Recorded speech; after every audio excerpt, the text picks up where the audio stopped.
do QR code checking.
to come on in, thank you. Oh my gosh, there's definitely silence. We'll wait for everyone to get to their seats.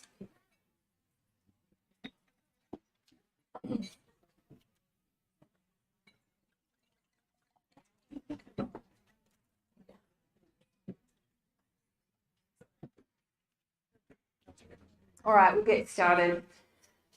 Big day for us today for our division. For those of you who don't know me, I'm Pete Ribera. I'm now the actual co-director for the division. So just look, a huge welcome to everyone. Thinking about where we've been over the last 2 years, but actually where we were this time last year. We were on the brink of cancelling State of the Nation because of COVID. Yesterday we were pretty close to cancelling because we were in IMT, but we're here, beds for better today. So huge shout out to SALHN for that. So we will get started. We are live streaming today. So if there's anyone that doesn't want to be filmed, please let Sophie know at the back when you're doing your soapbox, but we are live streaming so that we can share the link out to the wider group later, and for those back at home base who weren't able to be here today. So on the screen is the QR code, not to check in for COVID, it's to check in for registration.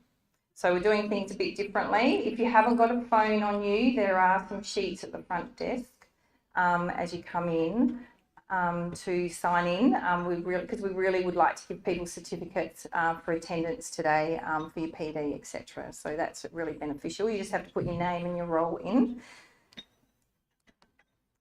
And the other things are, there are hand gels and masks on the table if you want at the back of the room as well if you want to use them. It's not mandated to wear masks because it's not mandated by SA Health.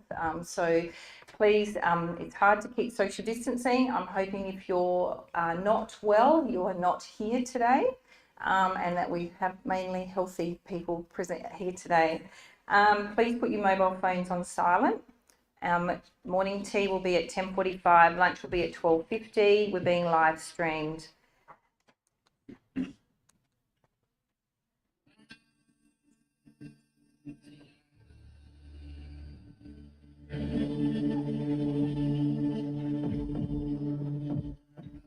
Namani, Nyanyari Chikiro, Malawarakakadinanya. My name is Chikiro, second born girl. I'm from the Jaffar's clan. Minkawani Nyadlayarta, Okiana Merawanda Nyayataka. You live on our ancient land, where our ancestors still lay sleeping. Nyayachali, Ninkamur Nikomanka, in Brandy. Miena. Yarta. My friends, walk together with us and recognize our spirit, our people, our place.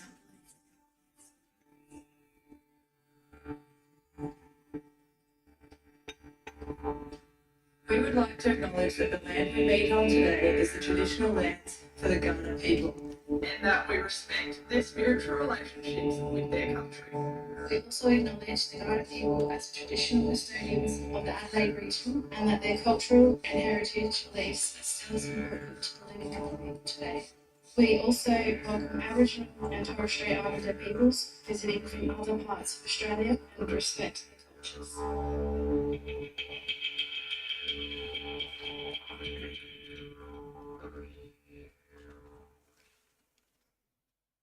Thank you. That was our welcome to country. I would also like to welcome today, we have CEO Dr. Kerry Freeman attending. We also have two board members, Jenny Richter and Jill Noble. So welcome and thank you for participating in our day. We really appreciate it. Just a few other things. On your tables, not on your desk, sorry. On your tables is also some water. There's also the program. There's also a sheet, an A4 sheet that's got a summary of each of the presenters, but also their presentations on the soapboxes. So if you want to have a look at what's coming ahead, there are some beautiful pot plants on the tables that RAP exec actually painted those pots as part of the Creative Colouring Wellbeing Collaborative for SALHN, their pots are not to take home. They're to stay. But thank you to Roxley and her husband for potting the plants in so that we had some decorations on the tables today.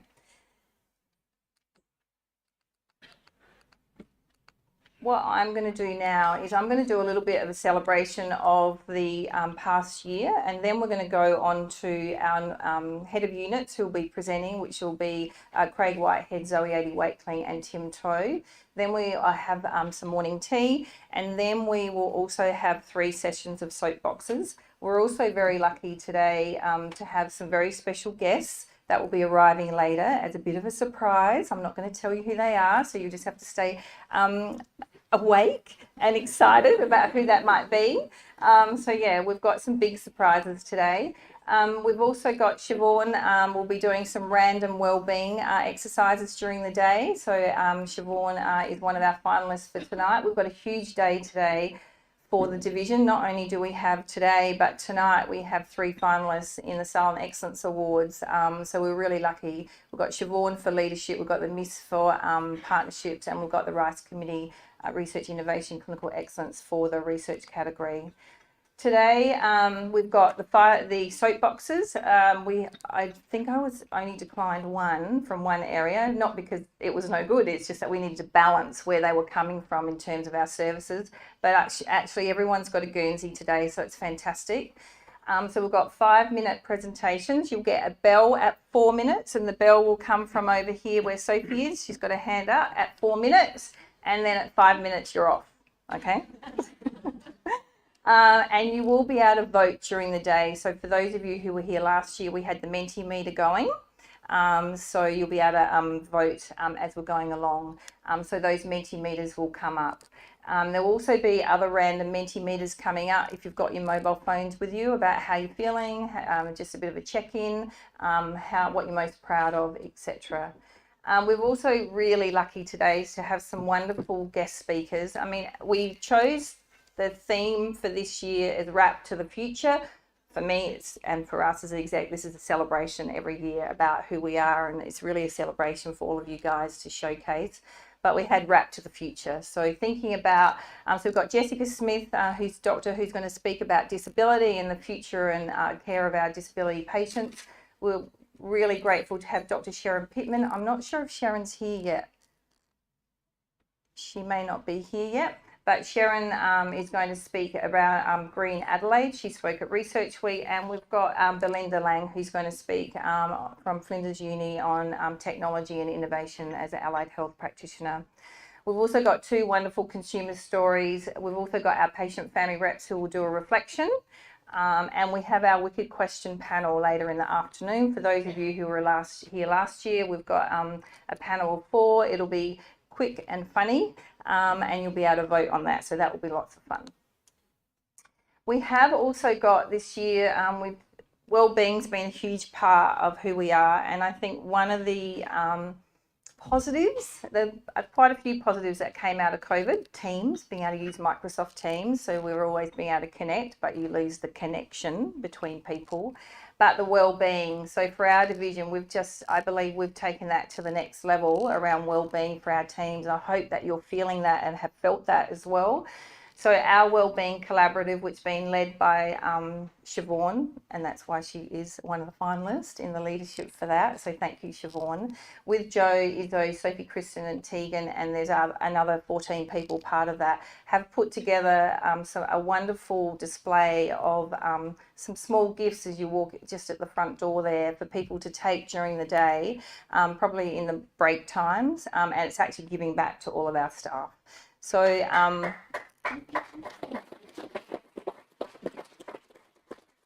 I'll just talk about it now. So these are from the Wellbeing Collaborative with a focus on some of the strategies we've touched on over the year: self-care, food sustainability and recycling. There are bath salts and lip balm for self-care. So the lip balm was donated by Jurleek to us earlier in the year, and every staff member, we got given nearly 900 lip balms from Jurleek, and we've got some left over. So please stop laughing, you two at the back. I know, love balm.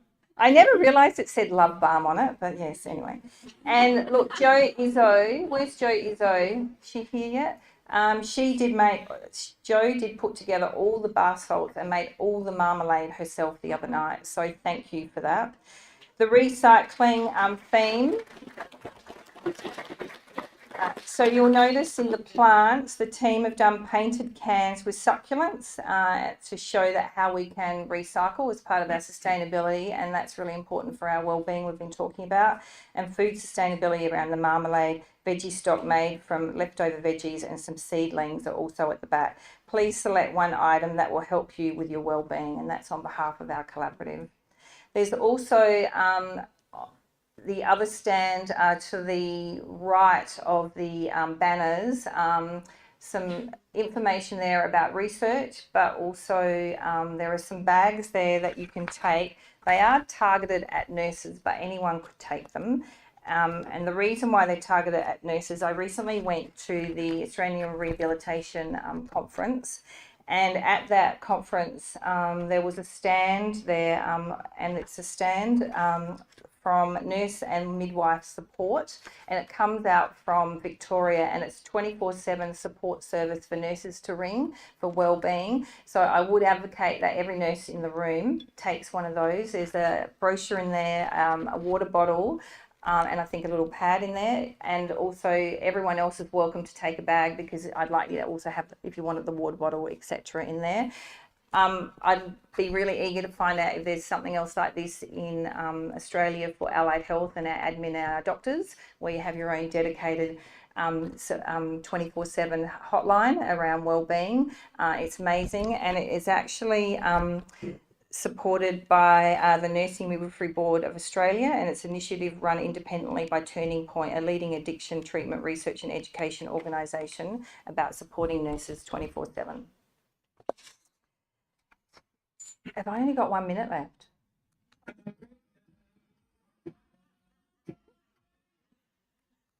Right. All right. So a big gold star award to everyone for everything that everyone's done from exec this year. Thank you for your ongoing commitment to excellence in delivery of care each and every day. So thank you. What have you been most proud of the last 2 years?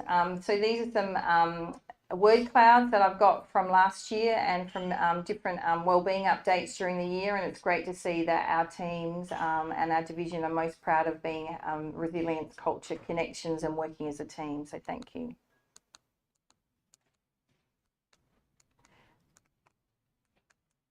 Now, last year when we were here, there was a Mentimeter up around what did you hope that next year had more of, which was the year that we just had: wellbeing, kindness, quality improvement, professional growth, time for professional growth. So I'm really hoping that some of those items that we have been able to meet your needs. So I'm feeling some of it we have, but it's a great opportunity to reflect. Successes for our division that people that you guys have told us is also around team leadership, kindness, nurturing, compassion, expertise, and a common purpose. So this is all the words and descriptors that all of our staff are sharing with one another. A little bit about where we are and where we've been. Growth has been huge over the last 12 months, and I know that Craig and Zoe and Tim will talk more about that in their presentations.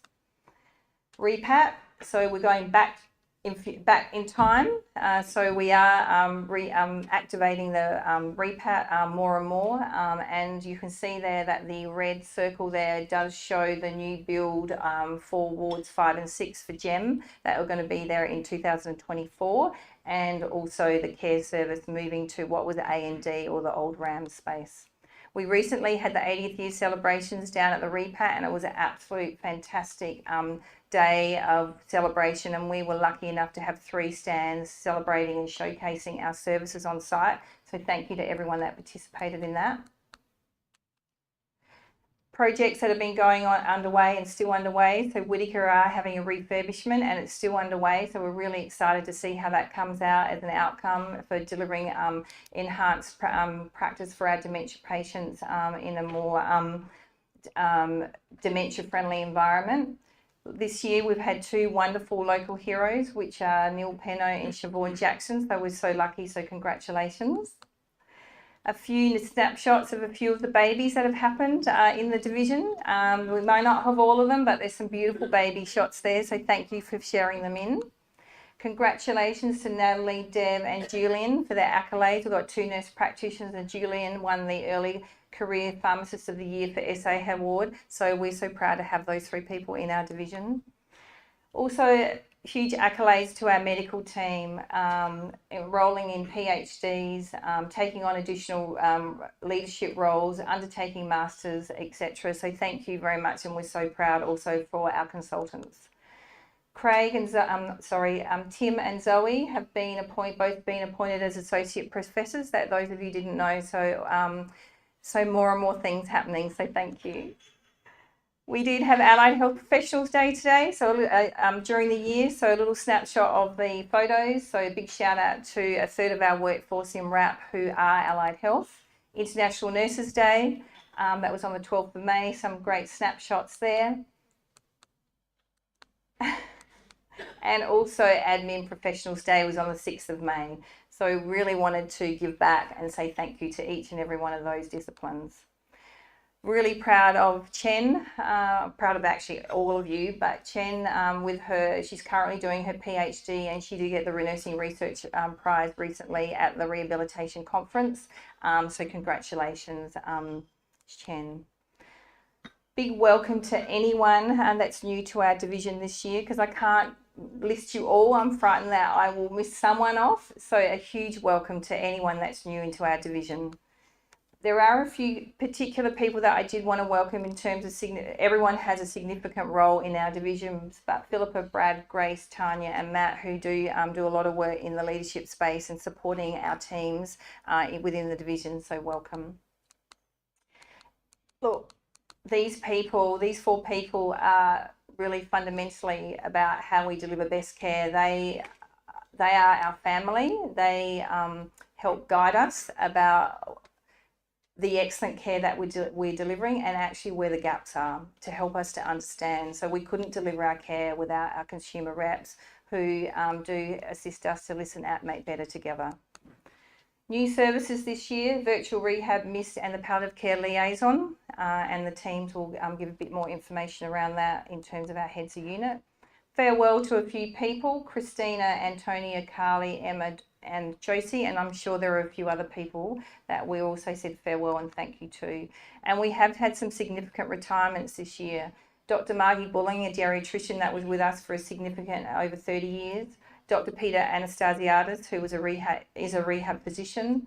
Helen Walker, who was the NUM of recently retired of Laurel. Pam Matthews, Daryl Bulling, Anne Munn, Lynn Zerner, Maria Hooper, Chris McKinnon and Linda Armand. So we wish them happy retirement and happiness in their next steps. Yes, we have a lot of history in our division. Banker Strait has some magnificent artwork for people who want to drop in and have a look. That's just a little snapshot. Emerging leaders. So we're actually in our 4th year of emerging leaders. This is a snapshot of our group that's currently about to graduate next Friday, and so very proud of them all. It's been a wonderful journey. We've had to do things a bit differently this year, but that's okay. We've got there. So a great group, and we're looking forward to 2023's group of emerging leaders. And again, we're leading the way in terms of clean air. We've now got 4 electric cars in our division. Last year we only had 1. Research in RAP, that's been a big thing for us, hence one of the reasons why our Rights Committee is a finalist in the SALHN Awards. We had our Research Matters series where was one of our outcomes about how do we assist in improving culture of research to our teams. And we were very lucky recently, Chelsea Spawn and Dr. Peter Allcroft were were winners in the Research Week for Best Poster and Best Presentation. So well done, guys. RAP Wellbeing Collaborative, big message for us from executives, okay to take a break. We're really, really supportive of people taking breaks during the day if you need to have time out. So please, we've done a lot of work in that space. Yes, the Jerleague Love Balms, let's say. RAP and Apple Donut Days around our wellbeing, so hoping that you've been able to have some of those during the year. The Creative Collaboration Competition, so well done for SAPS for coming 3rd, and well done for everyone else for putting in as a nomination. There's a little bit, just a little bit around in the last, I think I've gone 2 minutes over. Probably. Okay. This year, Craig and I have committed as part of our executive to do executive leadership walkarounds. You're probably thinking they're a bit random, those photos. But I suppose as we go around, we do take photos of things in the wards, and that little pussy cat is actually a weighted cat that's in the dementia ward. And I suppose it's just showing that Craig and I have been spending quite a bit of time visiting, and it's really informing us of the challenges that you guys are experiencing and also the celebrations, and that we do have an open door policy and we are there to support you, and we are very eager to listen and walk the journey with you. We did have an exec planning day. We've actually had 2 afternoons, and I just wanted to give you some insight briefly around some work that's happening. So in August, we had 50 staff from RAP attend at the SPF Hall, and we did some brainstorming about what our divisional priorities are for the next year and the next few years. And then just last week, our core exec group of 12 met, and we regrouped around and finalised what our priorities would be. And we also had a look at the feedback from the 50 staff in August around our divisional way. And I'm not going to launch the new divisional way today, but just to let everyone know that the divisional way is currently being refreshed. It is with illustration and media as we speak, and that we will be presenting that to the staff over the next 6 to 8 weeks. Thank you to our partnerships. We've had some great partnerships this year with the Flinders Foundation. I'm not sure if Ross and Lauren are here yet, but they've been so supportive in providing additional resources for us and funding for our laughter care program for 5A, gift baskets for the dementia appeal. We've raised $15,000 through that dementia appeal. And we've got Barbara here that's going to be speaking about her experience with her husband. So thank you very much, Barbara, for being here. It's wonderful. Delta Dogs, we've got a donation now for music therapy for our division of $10,000. So yeah, our partnership with Flinders Foundation this year has gone to the next level. And we did hit social media this year. So Hospital Research Foundation did put out a post around the money that they've donated to the Whittaker ward. We've also had over 1,000 cyber rounds in 5A, so congratulations, and also about the laughter care. So yes, we made it into social media big time. Some significant fundraising has happened over the year. This is just a very small pocket. Laurel, a lot of work happening with fundraising for breast cancer and Kokoda, and there are other fundraising happening throughout the year. And also Karen Kennedy, who spoke last year as a lived experience of stroke, and I can see Karen in the audience. She only just got back from London, I think yesterday, who was writing to raise money for stroke, lived stroke experience patients and the stroke unit. So thank you very much. We're very lucky. And just in closing, some really exciting things that I've just said, that we've got the Excellence Awards tonight. So partnerships, research and leadership, go RAP. And look, the biggest thing that is that we were just recently awarded at the SA Health Awards for care.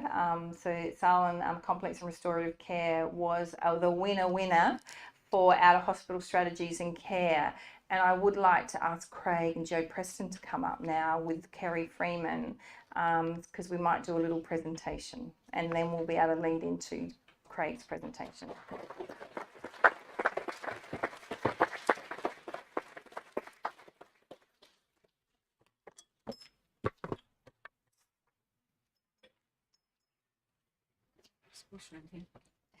Like dodgems. Yeah, do you want to come on this side, Kerry? I'll come this side.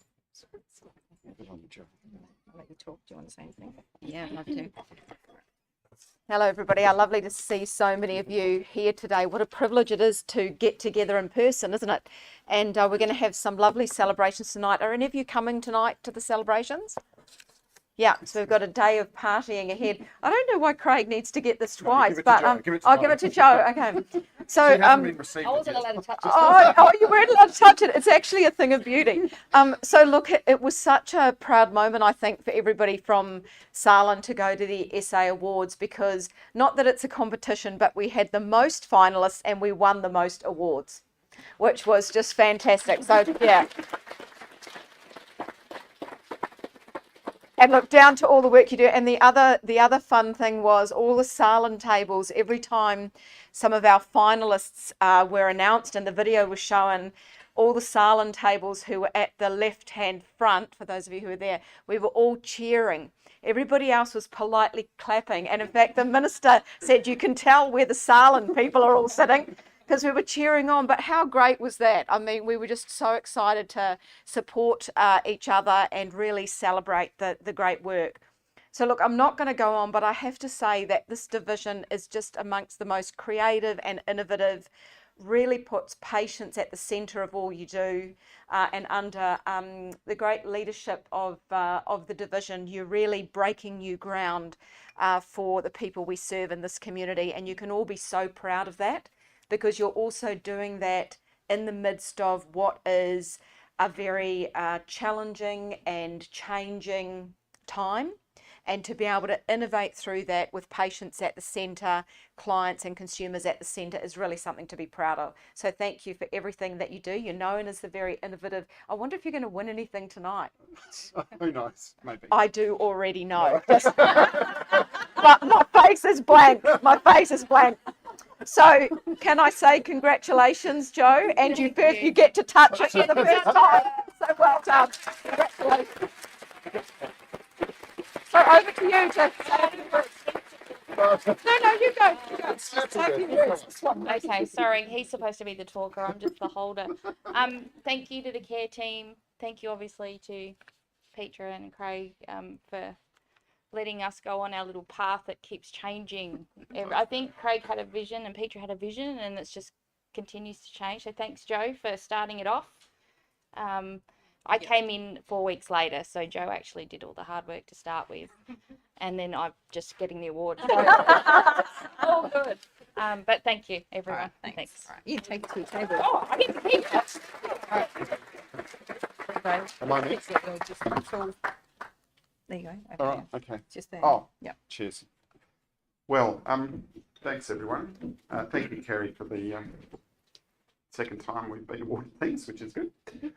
So I'm going to talk a bit about geriatric services. I do have to make a couple of opening remarks. Firstly, I have to apologise. I'm not going to be here at the end of the day because I'm flying out to Queensland to drive my daughter back from Queensland, where she's been studying over the weekend. So I have to leave to catch a plane. So I'm sorry for that. The other thing I just wanted to really was actually acknowledge Petra. She was foolish enough to actually apply to be the co-director. You know, she's still a nurse, I will say. We've formed that view, but I just, one thing you learn in geriatric medicine is that you're really only good as a doctor as good as the team behind you, and I have a fantastic team, and Petra is a key, if not leader, of the rest of that executive team. So I just wanted to thank her for taking the job on, and good on you. So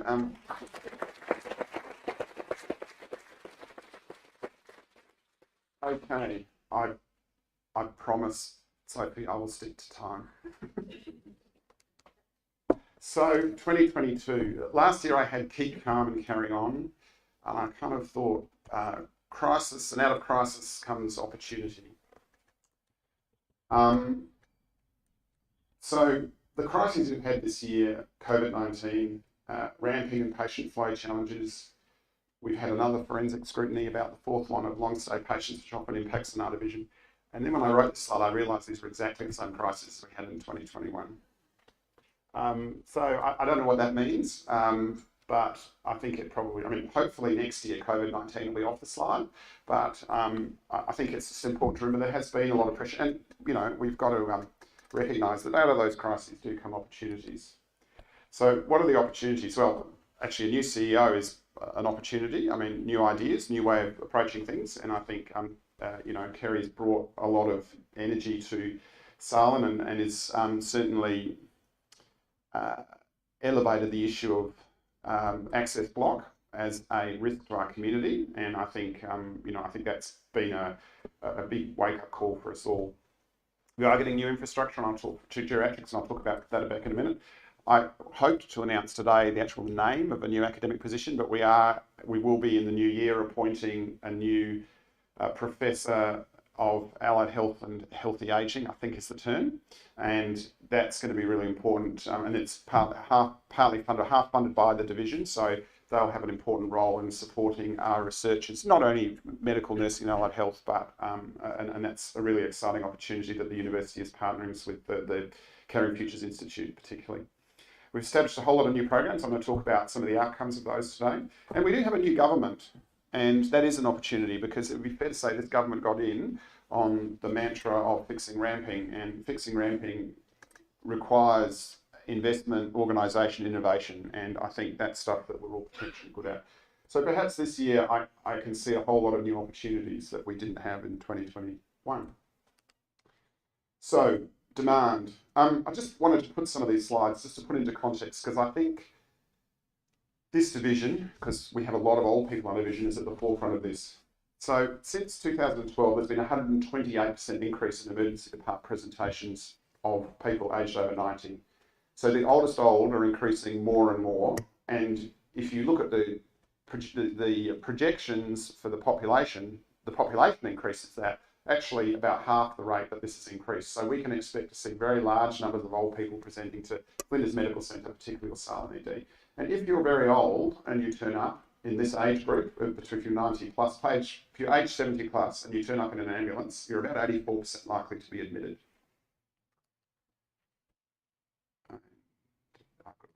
Oh, there we go. And just as I've commented on the top of the slide here, I think this is a laser pointer here.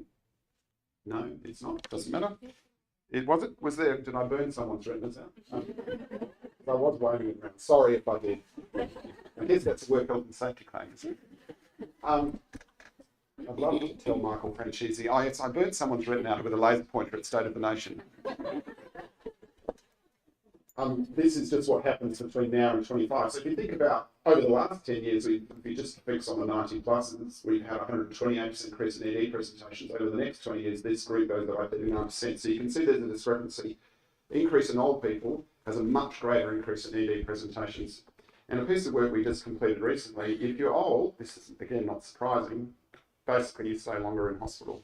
So if you look at the demand problem we have, this is the demographic imperative. And our division, both rehab, aged and palliative care, because it's all older people are big consumers of those services. We are in the forefront of dealing with this problem.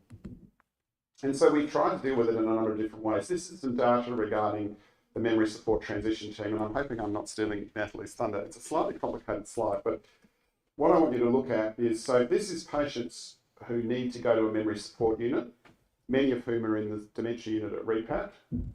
And if you look at this slide, these orange bars are the times that they're steady, they're ready, medically ready to go, but awaiting a bed. And you can see for those people,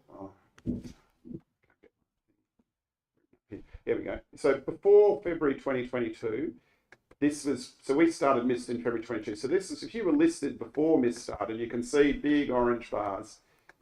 Once we started MIST, you can see the orange bars almost halve or more. And this is an example of delivering care to the right, in the right place for the right people with the right team. And it does, not perhaps unsurprisingly, improve efficiency.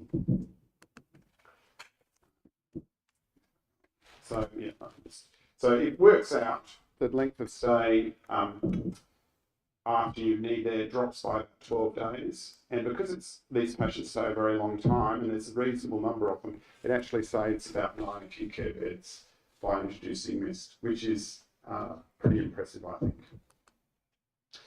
The care service, yeah, here we go. So basically, if we look at ED presentations since the 6 months pre and post care, we've had about a 7% reduction in ambulance attendances. Interestingly, in the setting of COVID and hospital overcapacity, non-ambulance attendances have decreased by 4%, but there's a greater reduction in ambulance presentations. And you can see that admission rates still remain quite high. Now, if we look at our care service, what it means. So one of the things when we started the care program, what I think is certainly from a geriatric medical point of view, from the geriatricians are really passionate about, is that when I started, I didn't really think we were going to save a lot of hospital admissions, but it actually turns out we do. Now, this is a bit complicated, but I'll try and explain it. Basically, if you turn up in an ambulance to the emergency department, and this is at the same time period that the care service is running from October to March, about 8,000 ambulances turn up at Flinders ED. in the 30 days after you turn up, so in the month after you turn up in that ambulance, those people will use nearly 50,000 occupied bed days, which if you divide one into the other, that's about 5.57 occupied bed days per attendance. The 825 ambulances that bring patients to care, now I accept they're selected, but the reality is it's as close a population as we get. They only use 3.35 occupied bed days. And when you work that out, if those 800 people, because ostensibly if they all turned up at Flinders and they had the same admissions, you would save about 10 hospital beds. Now that's a slight overestimate, but it's very clear that a lot of the people we see, and we were really surprised by this, we see these people in care, and I'm thinking, if I saw you at Flinders, I'd be seeing you as an admitted patient. And the team there, and because we have nowhere to admit anyone at REPAT, that actually forces us to be incredibly creative. Thank you, Sophie. I may go over time. I'm reneging on my promise. It does save about 10 beds. So I think this is just data to show, and this has been shown to a lot of people, and this is quite a complex analysis to organise, and thank you to Grace for her support in doing this. We have made a difference. Now, new infrastructure, so Petra said 5 and 6, this is actually Ward 3 and 4 that's going to be rebuilt. I'm not going to dwell on this, a lot to say, but it's really going to be nice to have a good space. There's been a bit of argy-bargy about it, but you know, we're going to have a nice big gym, a patient courtyard here. We're going to have over the old rooms, the old sunrooms. This is going to become a sensory room for people with dementia, and this area will be able to be cut off as a kind of memory support unit, so we can have a combination of dementias with a modest level of behavioural disturbance and non-disturbed patients in the same ward, which I think was one of the goals, and I think we're going to achieve that. This is where the care service will be going into the A block, and there'll be 6. It is going to be a change for the staff, which has been talked about a lot because we're going to move more to an ED style, but it's a better workflow and better staff spaces. But that's going to be going. Hopefully, that will be ready by the end of next year. So where do we go from here? I mean, I've already highlighted we're going to have a massive growth in older people in the next 20 years. We currently have a wait list for GEM. We don't have people coming in there. And at the moment, we triage patients and rule them out for an intervention, basically. And the reality is Maria Crotty, a number of years ago, talked here about rehab should be for everyone. And I'm sort of thinking, well, into the future, maybe geriatrics should be for everyone. How do we meet this need for specialised comprehensive geriatric assessment? To be honest, I don't know the answer yet, but if we were to move to the where rehab has got, where there's very quick, very broad access to rehab interventions, could you do the same for geriatric interventions?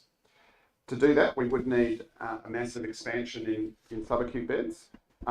But it would mean our triage service wouldn't be triaging people anymore. We would be, as we like to call them, we'd be an aged care navigator. So it's not you're eligible for an intervention, it's which intervention do we send you to.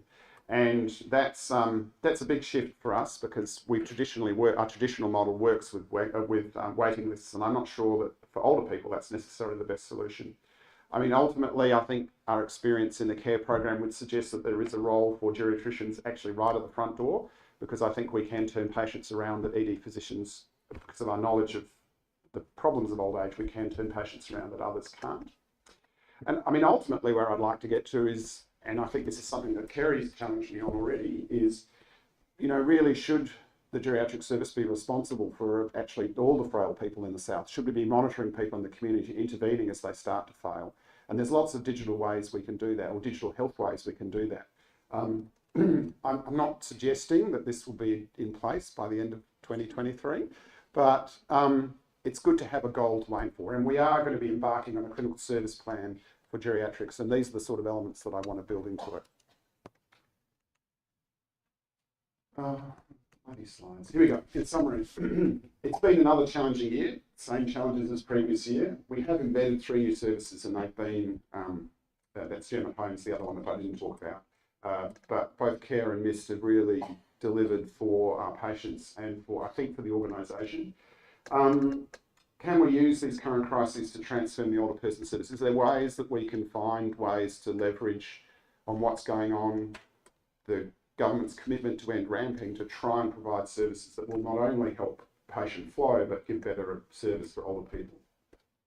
But I mean, ultimately, you know, my whole career has been about we can only see so many people because that's the only resources we've got. But do we want to shift to the phase where in SALHN all older people who need it get a specialised geriatric service? And that's, I mean, ultimately, I think that's where I'd like to head for. So I think that's it. Did I do it, Sophie? Good.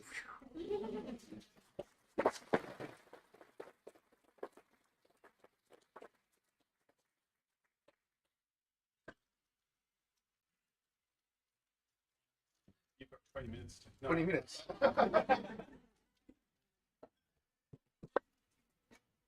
All right, thanks. So it's my job to reflect on our year. Where do I point this? Who do I point it at? The year that was, and also just, I guess, think about the future. I'm going to miss things in reflecting on the year that was, but I pulled out 3 things that I think are significant, but we're also going to hear about other things that are really significant with other presenters today as well. And I won't mention those in this. I guess the first was really around, we've talked a lot of, well, as a division about priority demand, or these new programs and new money. And on our left is our community team, and on the right was the liaison team. And this year we really put in, effectively expanded a new service. I'm not going to speak about it much because Julian's going to cover it a bit later in the day. But essentially, we demonstrated that by a small increment in funding, we could actually save quite significant bed days in the hospital by keeping people out of hospital or getting them out earlier. And I think that was a great innovation, but it was also challenging for the team, and it pushed us from a change perspective, from stretching us from a staffing point of view and a team dynamic. But and I just need to acknowledge probably Emma and Phil in bringing all that together. The second thing I wanted to highlight from the year was this, and Peter's already mentioned this briefly, but this is what's been termed the palliative care nursing beginner to expert framework that Chelsea and Helen Walker did a lot of work on, and has sort of come together and as mentioned, won an award at the Research Week. Without going into any detail, it really just helps solidify a lot of the thinking around how do we progress nurses from beginners to expert. And actually it's going to be really important as we think about, I guess, training, sustainability, and making SALHN an attractive place to work from a nursing perspective going forward. The next one, once again, this was mentioned already, was really the first or dry mouth project that won an award as well. And I mentioned not that the study was actually quite simple, but really clinically relevant. I mention it really because probably 6-7 years ago, SAPS was a internationally recognised high-performing research centre as well, and for many and varied reasons over the last sort of 6-7 years, that sort of really dried up, and there was nothing. And so coming into this job a few years ago, this is one of the things that I've been really keen to make happen. And this was an example of how we can do it without a lot of money, but certainly a starting point from a research perspective. And the third thing, reflection for the year is really around Helen Walker and in her role as the NUM and her retirement a couple of weeks ago. Now, many of you will know Helen and her passion for palliative care, and she wasn't short of a word in her ability to advocate for palliative care and the patient. And I just want to acknowledge Helen, and because I think she taught many of us lots and lots, and certainly that set me up. And a lot of the things that she's taught me will continue with me through the rest of my career. So I just wanted to acknowledge Helen. I just wanted to reflect on where we're at the moment. And these slides are, I guess, a little bit like Craig's in some ways, about the pressures that we face as a palliative care service. So the first one is really around referrals. I think it's been seen across the country, but over the last few years, but referrals are up about 30-40% over the last few years, which starts to really stretch the service a bit. Since we talk about moving the repo, that's probably very old news now because it's over 5 years ago, but we've actually increased our separation from hospice by about 50% in that time. So that's really stretched probably a workforce that didn't get a lot of expansion in staffing in that move as well. There is a lot of evidence of unmet need, and we've got data around how we're seeing a whole lot of unmet need as we expand. We're just finding more and more work in this as well. And then finally, around how so whilst we've got a palliative care service and a hospice, still the majority of deaths in SALHN inpatient beds, not talking about community, but inpatient, are still in non-palliative care beds. So how do we guarantee and support the quality of care in those spaces? And I guess all those things do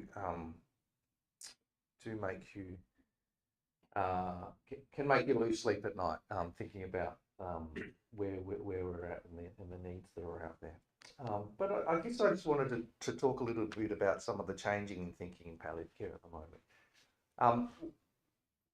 As a specialist palliative care service, we've spoken for a long time around how we're the specialist team and we work with generalist providers to provide general palliative care as well. So we have us at that pointy end, and we have a whole lot of people doing lots of bits in between, like the GPs, like the hospital, acute hospital teams, etc.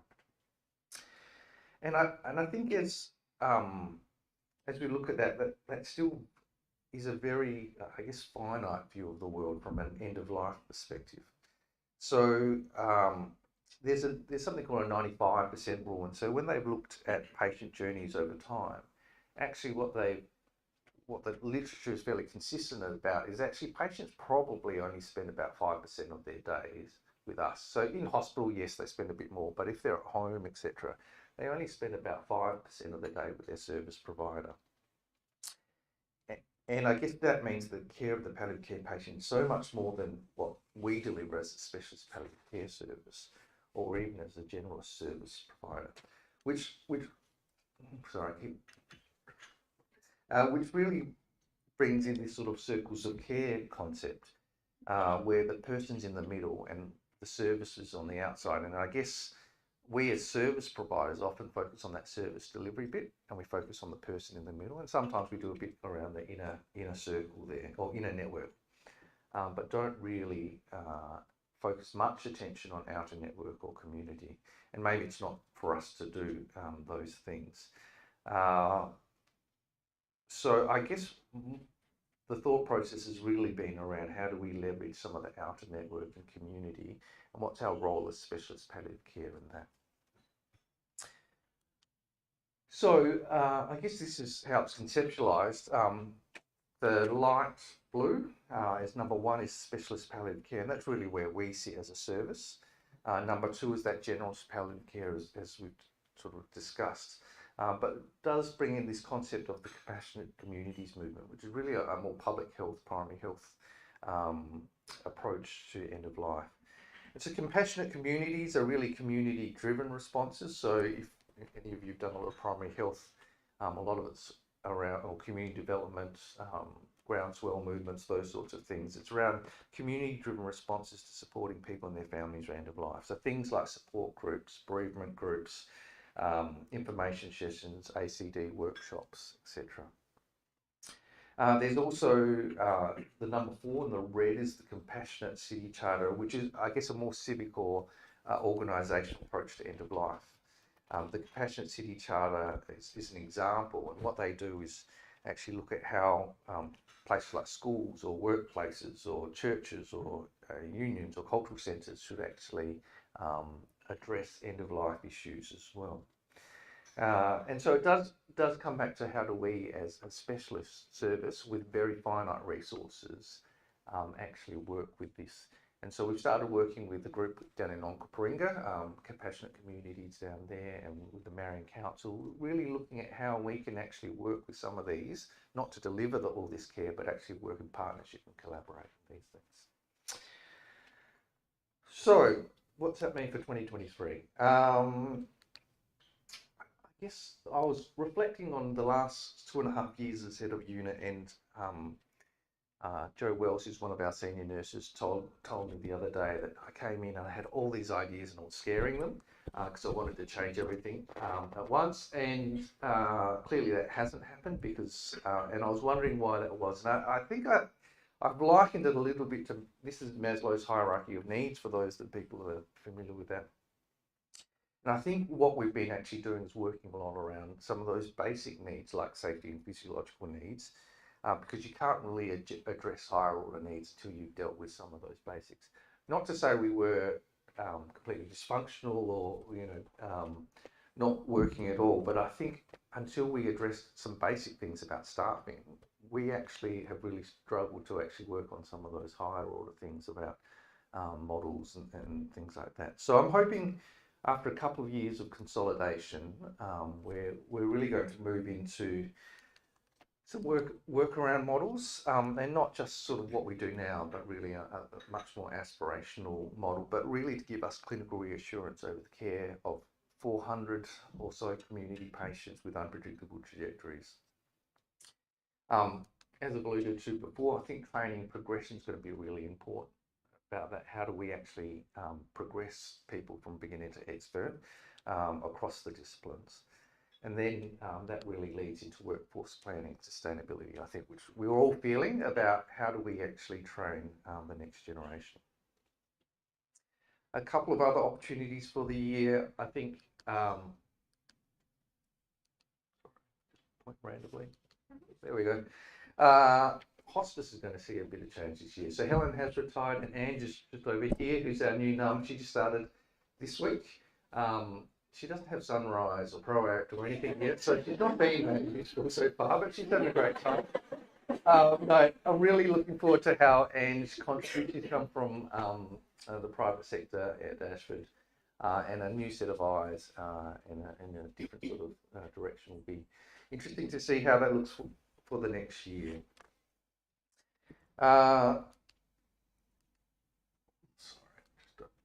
Is it actually where? Oh, that way. Thank you. Just point at Casey and Tom. I think one of the big issues for all the priority demand projects is what's going to happen, and we'll work that out through the year because it's going to be either very good or very bad if we get it or don't get it. I'm increasingly convinced, and I get on my soapbox or hobby horse fairly commonly about this lately, that I'm quite worried about where we are from an IT perspective and informatics point of view. We know that data and informatics is going to be a really big part of the next 5 to 10 years. But we continue to wrestle with Sunrise. It doesn't really support the community arm of the services and needs significant work. So we can't even generate a list of our patients on Sunrise at this point, at that sort of basic level, let alone actually how do we start to do the next level of how we use data and algorithms, etc. So it does really feel like we remain on the Sunrise to-do list, and I think being in a holding zone in something that's progressing so quickly is actually going backwards at the moment. So we'll keep pushing this year around this about getting something that actually helps us deliver service rather than hinders. And I think we need to keep working on outcomes, both from a patient perspective, from a service perspective, and that some of that's data extraction as well. So I think that'll be important in demonstrating what we're doing. Next thing's really around research, and I mean, Rice will come up through the day, but I'm hardly convinced that actually a service that is involved in research actively is a better service, and we can go into the details of that. But we've certainly been building a relationship with Flinders Union with the REPAD, the Research Centre for Palliative Care, Death and Dying, and Caring Futures Institute and other collaborators. So that's certainly an area we'll continue to focus on because I think the benefits are significant, both as an individual but as a service.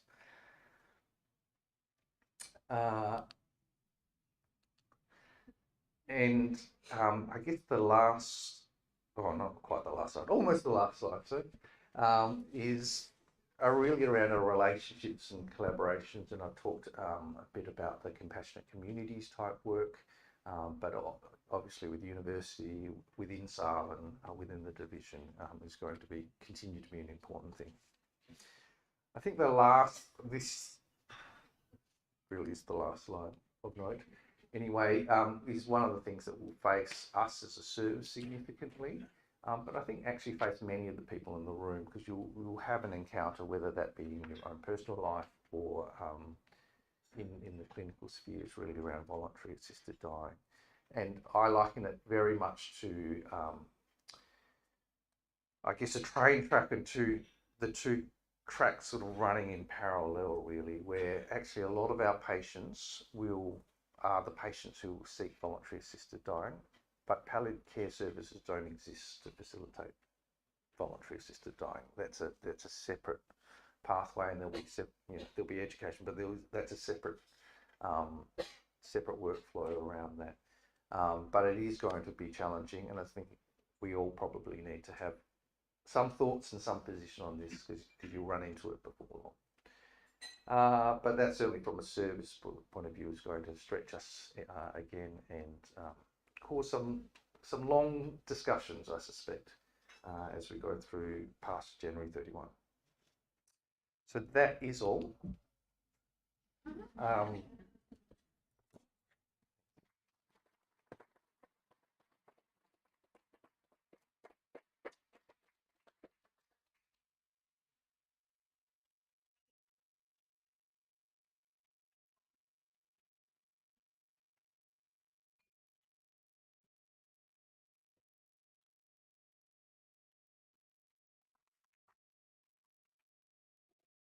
Okay, so clearly from that first slide, you can see I'm taking a slightly less formal approach to this today.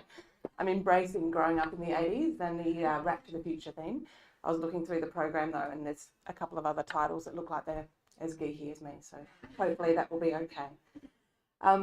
So just as a bit of an outline, I'm not going to speak in detail about rehab in the year that was at SALHN, because some of the big achievements that we've had are represented in other talks today, and I'm not going to steal that thunder, but I will mention them very briefly. Pointing at you. Okay, so what I want to think about is the themes. If you look at Back to the Future as a movie, we're looking at time and consequences and how the future is malleable. So they're the sort of things that we need to think about when we think about a rehab service, because there's absolutely amazing things in the future, but we always have to remember the core of what we do. Okay, so the present. I think the big achievements of rehab this year have been the new services. We've had virtual rehab, the mobile rehab team, which is sort of the React or InReach rehab team on steroids, and we'll have a presentation about that as well. But we've had, the whole experience of living with COVID and the challenges that that provides every day.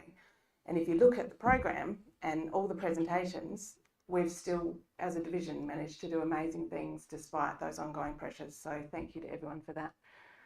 One of the other big things is we've seen a move of the statewide rehab services, the spine and the brain injury services that are under Carlin governance, to the REPAT site. Obviously huge opportunities having them close, but obviously the challenges too of having two different governance systems on the same site and some of the ongoing work that that creates. From a people point of view, we've had huge achievements. Petra has mentioned a lot of those, but look across all the disciplines. We've got Tam getting her PhD, Chen and her award and her PhD, and Dev, I should mention as well, with his nurse practitioner, and then Viv completing her Masters in Public Health this week, and then we've had multiple other consultants enrol in PhDs and Masters of Clinical Psychiatry. So amazing things happening, and people just continually challenging themselves, so that's fantastic. And also, the division is so highly represented in the CRP projects, and that's really a credit to you all. I'm going to just look straight at you and do it. Okay, just a moment to reflect on the past of rehab. We've got a do past, present and future with the whole back to the future theme. But rehab, I don't have to tell you what rehab is in this room, but the WHO definition of rehab is timeless. It doesn't matter at what point you look at it. It's always the same thing. It's person focused and it's functional outcomes. And we need to remember that because it's not all about technology. So if you look at a bit of a timeline, and I apologise for the busyness of this slide, but I tried to sort of put it together. Rehab as we know it as a defined specialty sort of came out after the World Wars, and that was largely initially focused on instrumentation, orthotics, prosthetics, especially with the amputee population. But it goes back centuries, you know, especially in Chinese culture, things like thermotherapy and massage, you know, well predate any formal, you know, term of rehabilitation. And that therapeutic component and the human interaction is core to what rehab is. Then it's been, 20 years now since the ICF was introduced in 2001, and that really looks at that full biopsychosocial model of health and is core to everything that we do, and really then set forth rehab as a key health strategy of the 21st century. And then, you know, rehab's developed. It had originally cores in significantly inpatient and then more outpatient, now more ambulatory and progressive models, which again, like other people have said, are both challenges and opportunities for us. Okay, so when we look at the future, we have to look at the past and we have to embrace that, because I think it always is going to come down to that. So I'm just going to go through a couple of key things, and this is sort of with another hat on for me. I head up the Rehab Medicine Society of Australia and New Zealand, and together with AROC and the Faculty of Rehab Medicine, we're initiating a binational rehab strategy.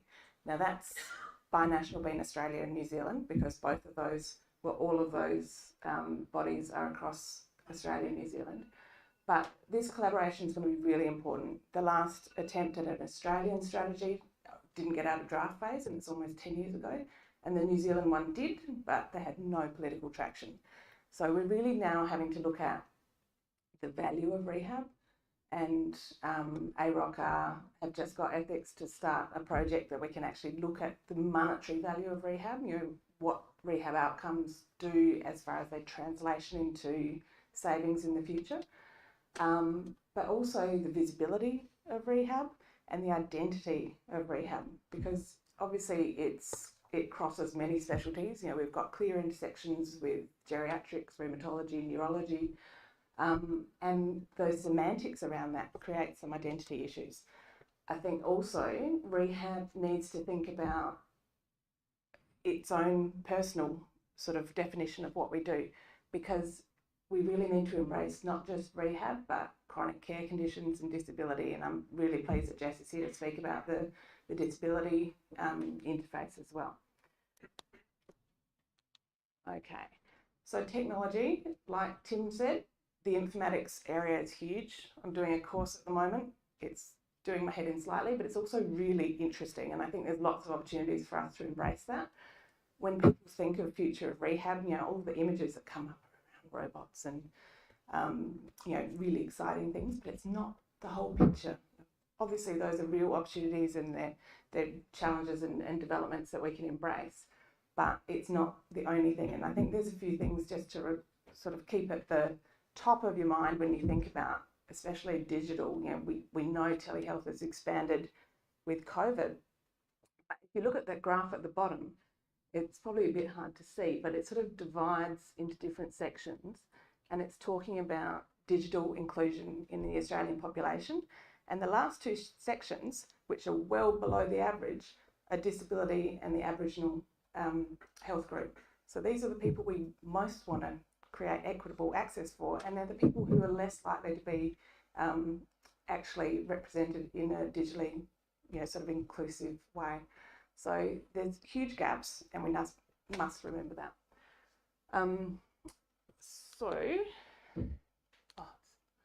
Research, clearly we need to do it. Globally, rehab research is doubling every 9 years. That's fantastic. No one's listening to you, so you can try. I might I might make it, you never know. But telehealth and telerehab alone, you can look at the growth in that over the last few years. And what we'll expect is with COVID, that sort of plateaus a little bit because everyone's sort of really busy. But then we'll see another huge spike in that as people learn from all the programs they've had to put up really, really quickly. We've mentioned the RICE committee, and some of the initiatives there will be looking at sort of opportunities for research, and then obviously the importance of translation. And Petra mentioned Tash Lannon in the Research Matters talks. She gave a great talk on translation. It's not just the translation of evidence that we read, but actually in our research design, making sure that we put things together that are easily translatable. Okay, so moving away from hospital-based services. Now, this is part of the research strategy too, the binational strategy, is we need to sort of think about strategies without that over-reliance on the hospital system, but also we need to think about the reducing numbers of inpatient beds we've seen with COVID, patient preferences and funding. So we need to think about different models of care, innovative models of care, and all in that is sort of intrinsically tied up with our people and well-being, because we can look at multiple examples in our own service where our teams are spread and it has an impact on the team, on the well-being. So what will the impact be the more that we spread, and how can we sort of preemptively consider the ways to look at that? Which comes down to our people. And I've just got to say, Etsy, you can get a rehab squad. I haven't ordered one, but I thought it's kind of cool. But Siobhan has done so much work with wellbeing, and we're very grateful for that. And I think we just have to keep that theme really strong. The COVID challenges have been significant for us all, not just at work, but in our personal lives as well. So that work-life balance is huge. The ongoing shortages and staff furloughing that we see, and with all the growth and the demand projects, we are stealing Peter to pay Paul. We've got staff movement everywhere, and that is impacting all of our teams. And even with things like mobile rehab team, fantastic service, but it's pulling from our other teams. So just acknowledging that all our teams are under constant flux. Access to leave, and then the culture of the division. And I think we can be pretty proud of the culture in this division, but also something we can't let go of. We have to keep having as a priority. Staff need to feel valued. There needs to be a sense of accomplishment, sense of engagement, and the opportunities to do that, so that we're sort of looking at succession planning and opportunities to develop, and all of those things that have come down to being an employee of choice, because it's not just about finding the right people, but having the right people want to come to us so that we are an attractive site. Only seems to work if I actually look at you at the same time. So all of that comes back to where I started. We've got all of these things in the future, all of these different models and research and technology, but we have to remember the core of what we do. It's our patients, it's our people, it's our teams, and it's that human interaction. Can't let the telehealth opportunities take away from what we really need to do in rehab, and that is that genuine interpersonal communication. I think from a rehab perspective, if we always remember that and we put our people at the forefront, then we're going to achieve really great things together. And I think it's a good reflection of that, how many people here today. We've got amazing presentations, we've got amazing people, but we have to value them, and we have to do that in an ongoing way. So that's my little back to the future, back to the past.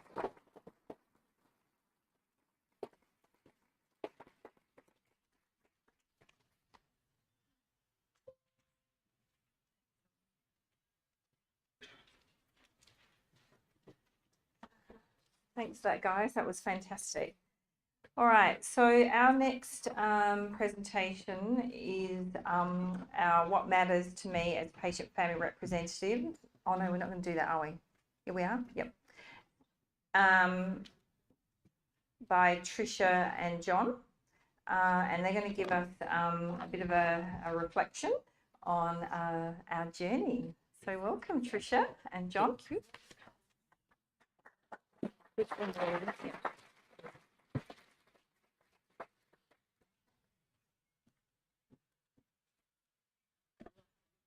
Oh, we're just waiting. It's coming.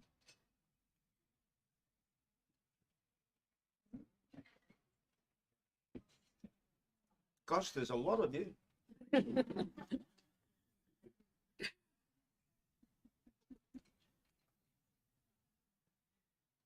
Just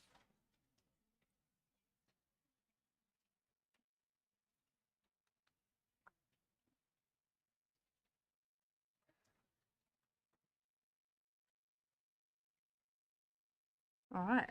Looks like it's yours. Yes. That one. Yep. Okay. Stand next to you. Yep. So what matters to me is a patient and family representative, but it's not really just me. As a patient and family rep, it's the whole me.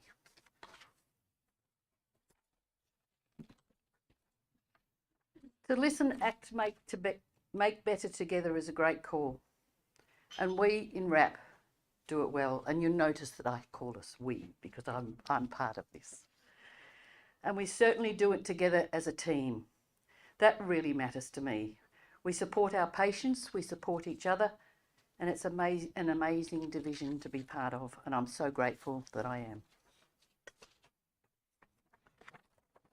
Good communication matters along every step of the way for patients, families, and their carers. When we communicate in a way that they understand, they can relax and feel very comfortable knowing we're there for them. The feedback I receive demonstrates that loud and clear. Listening and truly understanding what matters makes them feel safe. And we as patient and family representatives keep hearing how caring and supportive you are to their patients, their families and their carers. And you can see all the comments along the wall there. That really matters to me. This team, my team, my team of patient and family representatives is amazing. Diana, John, Rob over there, and I have a special bond, and we all know that we're there to support each other and care for each other. It's fantastic, and I feel so blessed to be part of a team, and that really matters to me.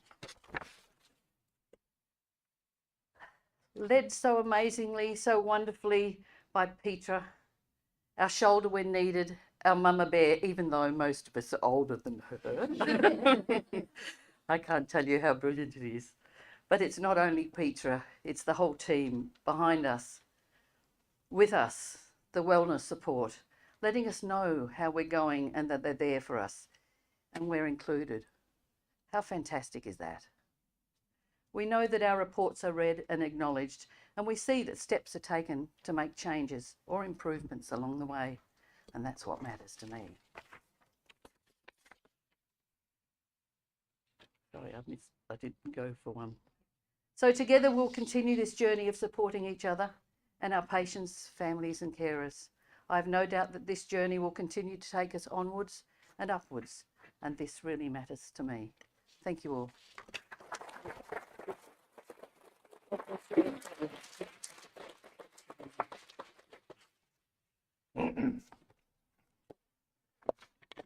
What matters to me as a patient and family representative?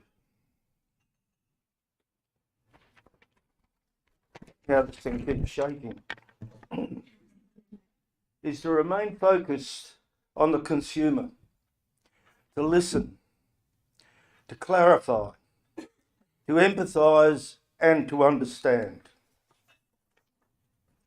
What matters to me is to gather the conversation and keep it safe by noting, remembering, and then recording it faithfully to the best of my ability and ignoring Microsoft and all its comments. But also within that conversation, if I can, to empower that consumer in any way possible. and then to communicate that conversation in a format that is the most useful to the reader, namely you guys. What also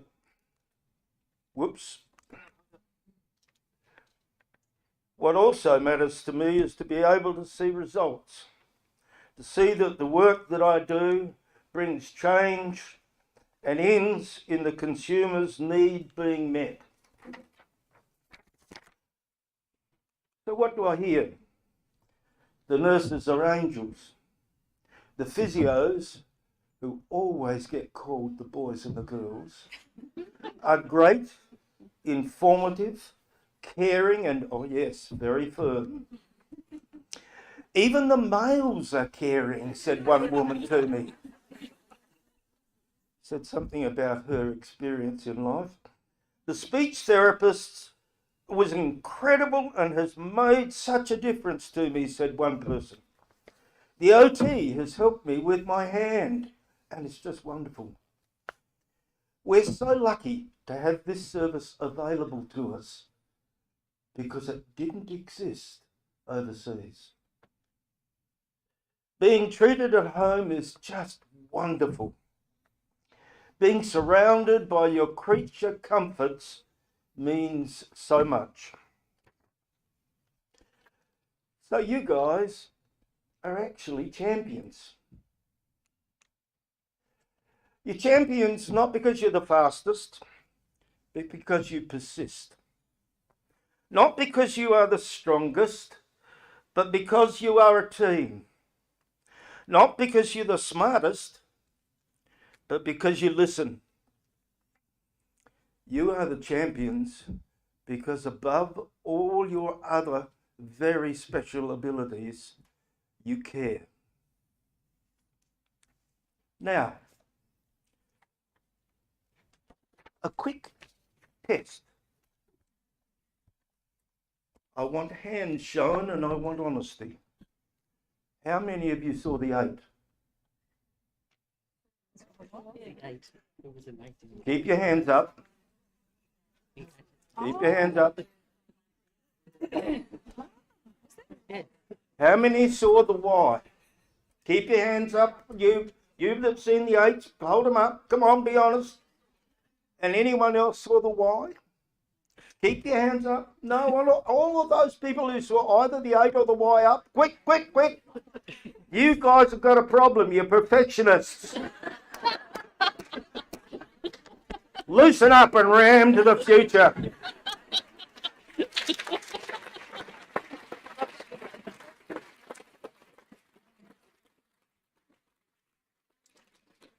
That was wonderful. Thanks, John. Thanks, Trisha.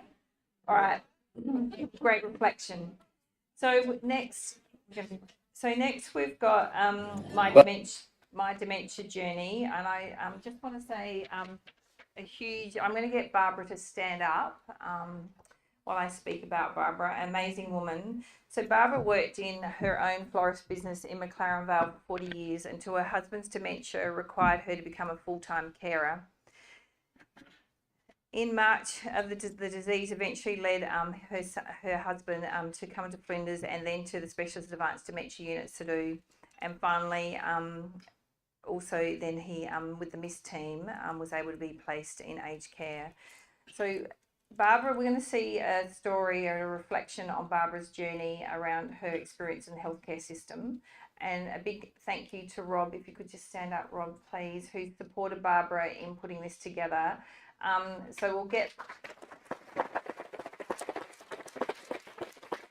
So this is a video, so we're going to get, we will watch it together and it will give us a good eye-opener around experience. So last year we had 2 consumers who from rehabilitation, one Karen Kennedy on her lived experience with stroke and also a disability consumer, and this year we've got one from aged care and we've also got a consumer from palliative care. So I think we'll start. Barbara and Colin Simmons are the faces of Flinders Foundation's 2022 fundraiser for dementia research. So far this year it's raised $15,000 to be used to support the Delta Dogs program in Whittaker, Sadu and Ward 5A of Flinders. Behind the smiles, there's a story of heartache, despair, bemusement and loss, overlaid with commitment, determination, persistent effort, and above all, love. This story, sadly, is but one of many, and Barbara's going to share her story today. Barbara, can you give us a picture of the man you met, fell in love with him, man? Yes. Colin and I have lived in McLaren Vale our entire lives, and I first met Colin when we both just started work. We started dating shortly after that, and in 1966 we were married. Colin was a good all-round sportsman. He played tennis, cricket and football for McLaren Vale, and in particular Aussie rules football. When he retired, from that, he went on to coach the junior football members. He worked for Australia Post from when he left school, and in the early part of his career he was called into the Australian Army for his 2 years conscription for training for the Vietnam War. He resigned from Australia Post in 1966 after the death of our eldest son Anthony in a road accident. After that he went on and purchased a Balfour's distributorship, and then after he sold that he went into viticulture.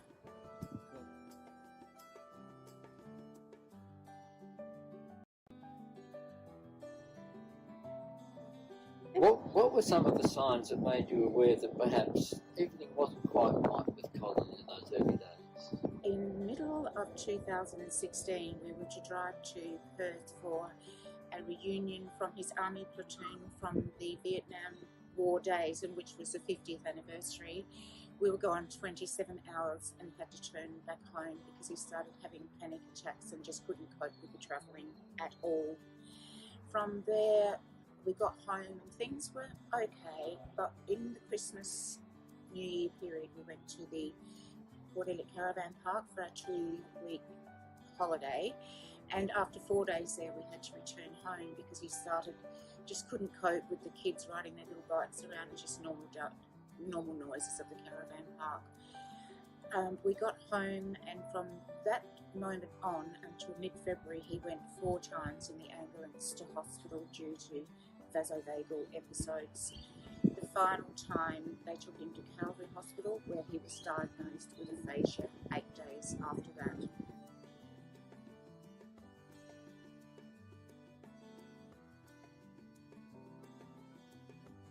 He could no longer understand money, the use of his mobile phone and just general day-to-day living.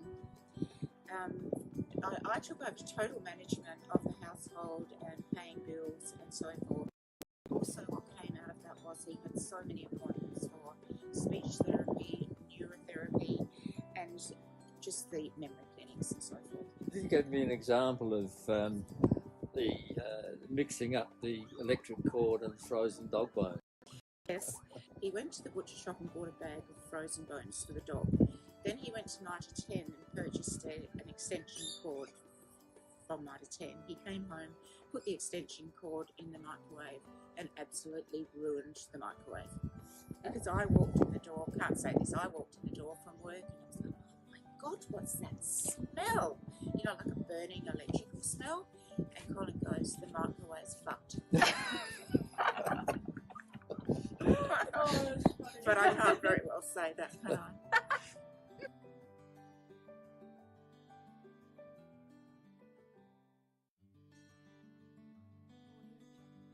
Now let's jump forward to when Colin was admitted to Sadi. What was it that made you finally relent and call an ambulance? Colin had been shadowing me, wandering, sundowners, constant reorganising the furniture within the home, ruining the garden over months. But what really broke the camel's back that night was that we hadn't slept for 8 days and 8 nights, only tiny little snippets of sleep, and I honestly just couldn't cope anymore. So at 1:30 in the morning I just decided that's it. He'd gone wandering up the street at 4, like at 1:30 in the morning, and I just had enough. So. Mixed in with that, what were some of the behaviours in terms of You've described the cleaning up of Colin that you had to do a fair bit of. Yes, this was the first day that he went into total incontinence, and I was standing at my kitchen window watching Colin in the back garden, and I thought, what's he doing out there? He's got his pants down. Well, I went out and I soon discovered that he'd had feces all running down his legs, into his shoes, had it all over his clothes. I didn't know where to start. I was just absolutely in shock. And then I thought, well, I undressed him, and then I thought, I think I'll hose him down. But I didn't. So then that started like in the shower, and that started, for me, incontinence almost did me in over a period of time. But then I just picked up all those clothes and put them in the bin. We both know Sardu's a special place, but what did it mean to you and Colin? Well, it was my saving grace. Not only did it provide a safe and positive place for Colin, they helped turn my life around as well. Staff and loved ones of other patients gave me a new family to lean on, and no longer did I have to worry about Colin 24 hours a day. For the first time in many years, I was able to look after my own health, and also to the introduction of the coffee chats with other family members made it that we could share our stories with them and lean on each other again. I believe Colin was there for almost a record 13 months. That obviously was a challenge for the staff. How did they cope with that? They coped very well, Rob, and he was certainly a challenge, there's no doubt about that. They were amazing with what they did with him, but finally, with medication, they got him on track to be able to go into aged care, nursing home care. Where's Colin now? The social worker at Sardu mentioned that Life Care Nursing Home at Aldinga Beach was willing to take Colin under the MISS program. But Colin is safe and well cared for now. Let's focus on you.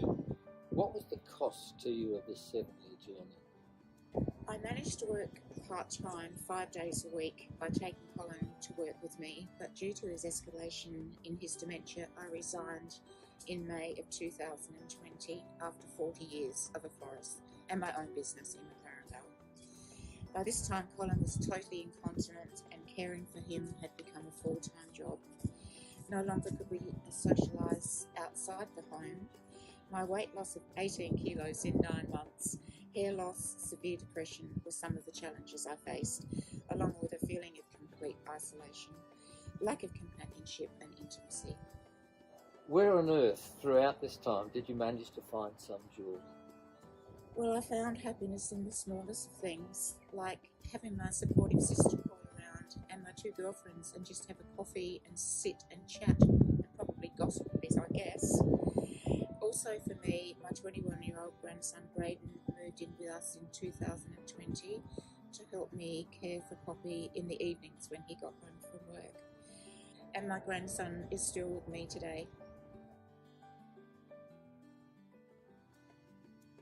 Barbara's story is important not just for her own journey, but the contributions that she made to Sardu.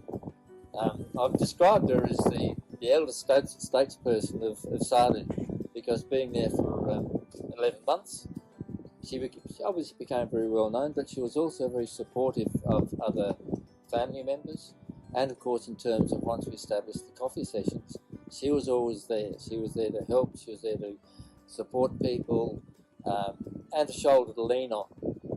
She mentioned that Sardu was the shoulder for her, but she very, very quickly developed broad shoulders that enabled her to do all the sorts of things that she did in helping other people. And interestingly, of course, she's now back to Sardu as a volunteer one afternoon a week.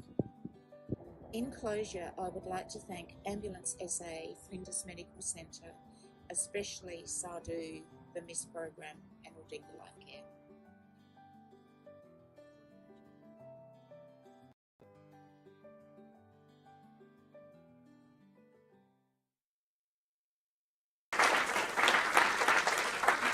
Wow. Thank you, Barbara, so much for being so brave and sharing your story. It's really important for us as a division to reflect on the experiences of our carers and our most vulnerable. So thank you.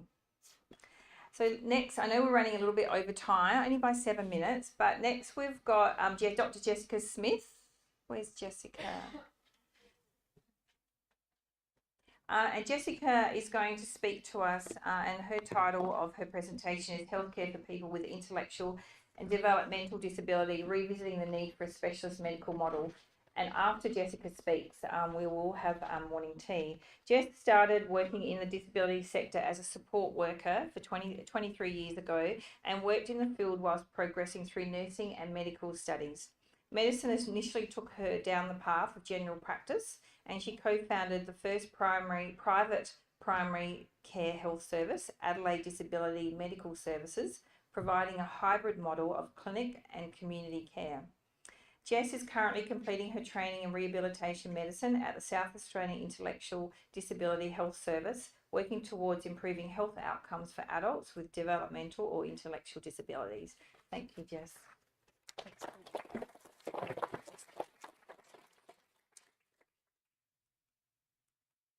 Well, there it is. So, yeah.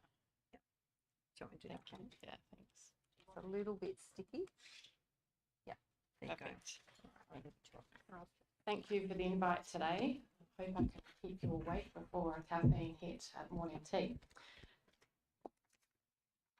So today is a great opportunity to have a think about the people, as Zoe kindly mentioned, that perhaps get a bit forgotten in the health system. And in particular today I'm going to have a chat about people who live with intellectual and developmental disability, who are quite a vulnerable group in our community and have really quite poor health outcomes. This is actually a group that's increasing in prevalence, and that's largely based around the advances that we see in neonatal care. But they're also a group that really lack whole of life care. So they often have quite intensive healthcare services in the paediatric health service provision, but as soon as they turn 18, there's really not a lot of access to specialists who can support their ongoing care.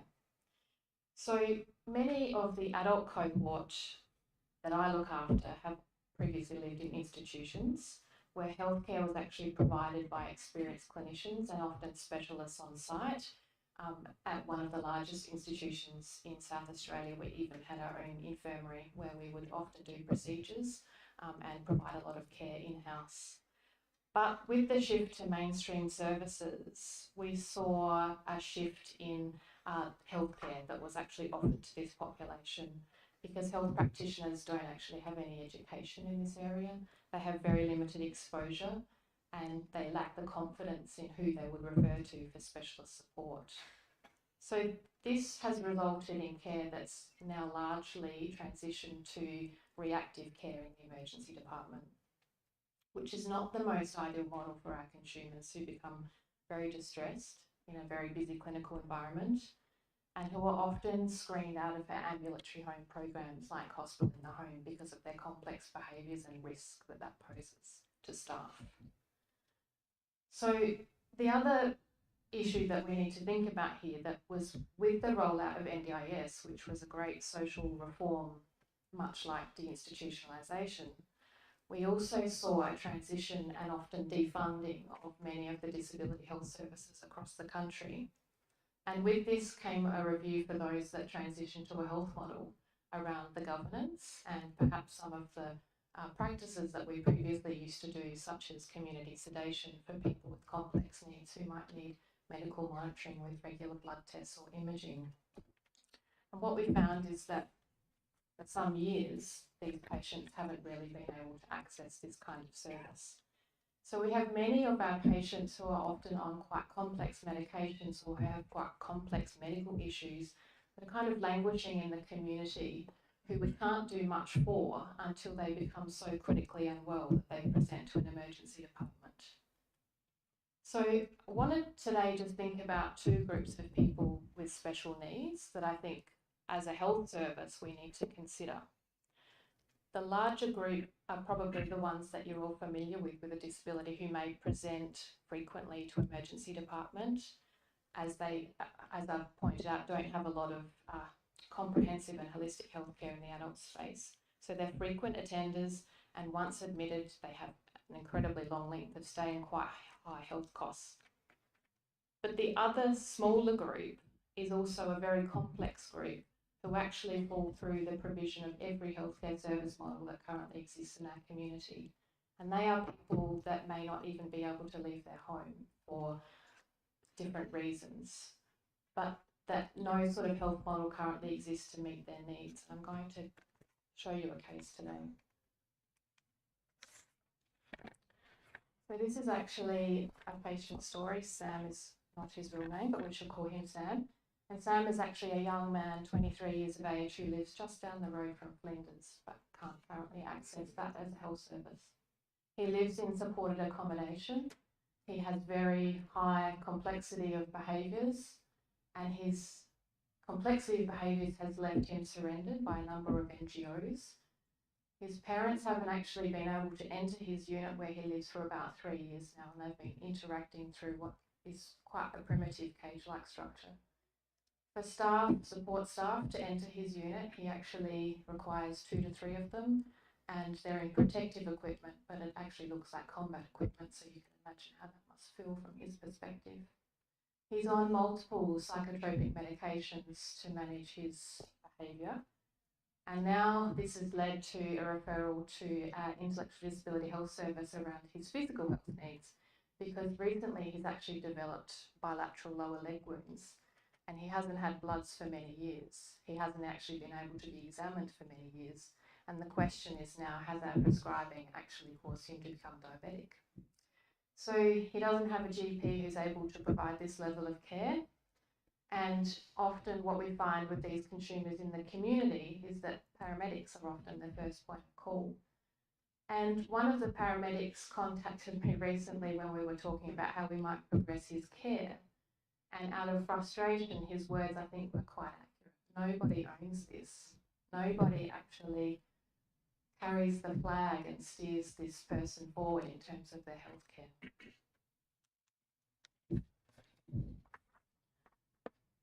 So I guess Sam's situation highlights some of the barriers that currently exist in the way that we provide healthcare and how this group miss out. He's had a lot of distrust with health practitioners over the years when, as an adolescent, when an interaction with the health system might actually result in a lot of physical or chemical restraint in order to complete investigations.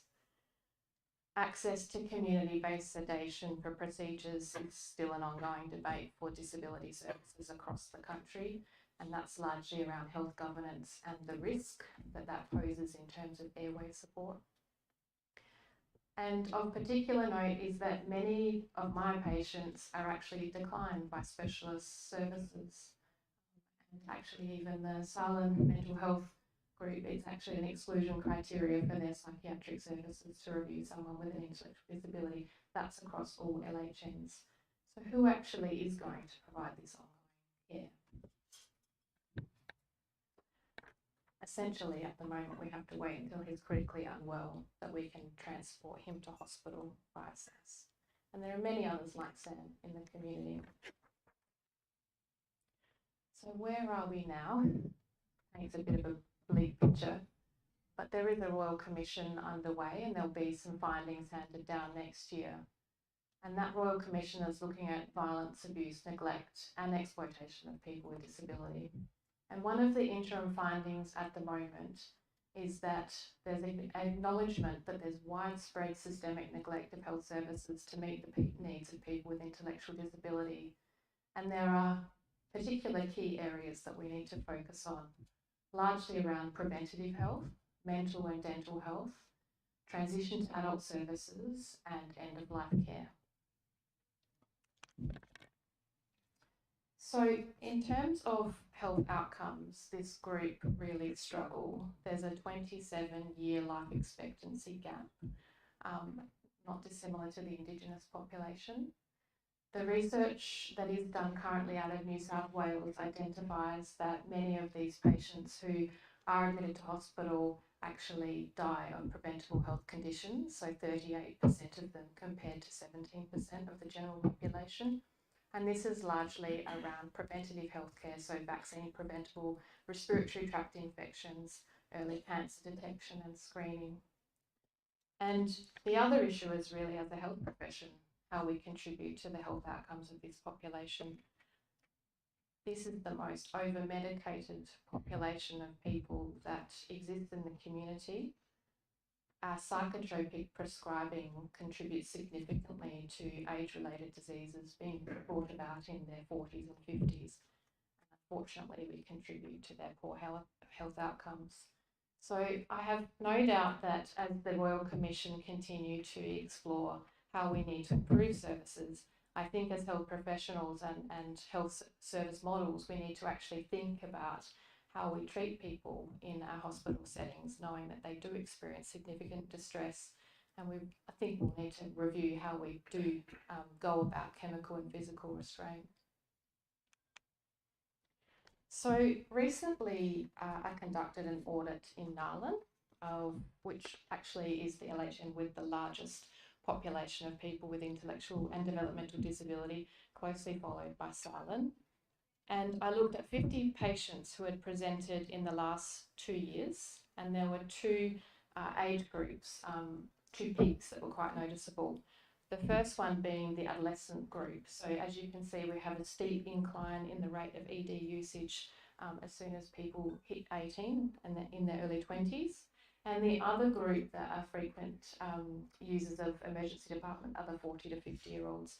And that's really the age-related disease that's presenting far earlier in life.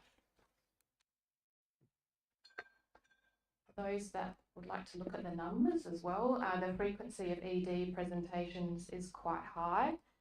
So we see a pattern with over 50% of the group attending more than 10 times in 2 years, and 10% of the patients had attended ED more than 20 occasions within that 2 years. The overall days spent in an emergency department annually was 8 for people with an intellectual disability, compared to 1 for other ED users.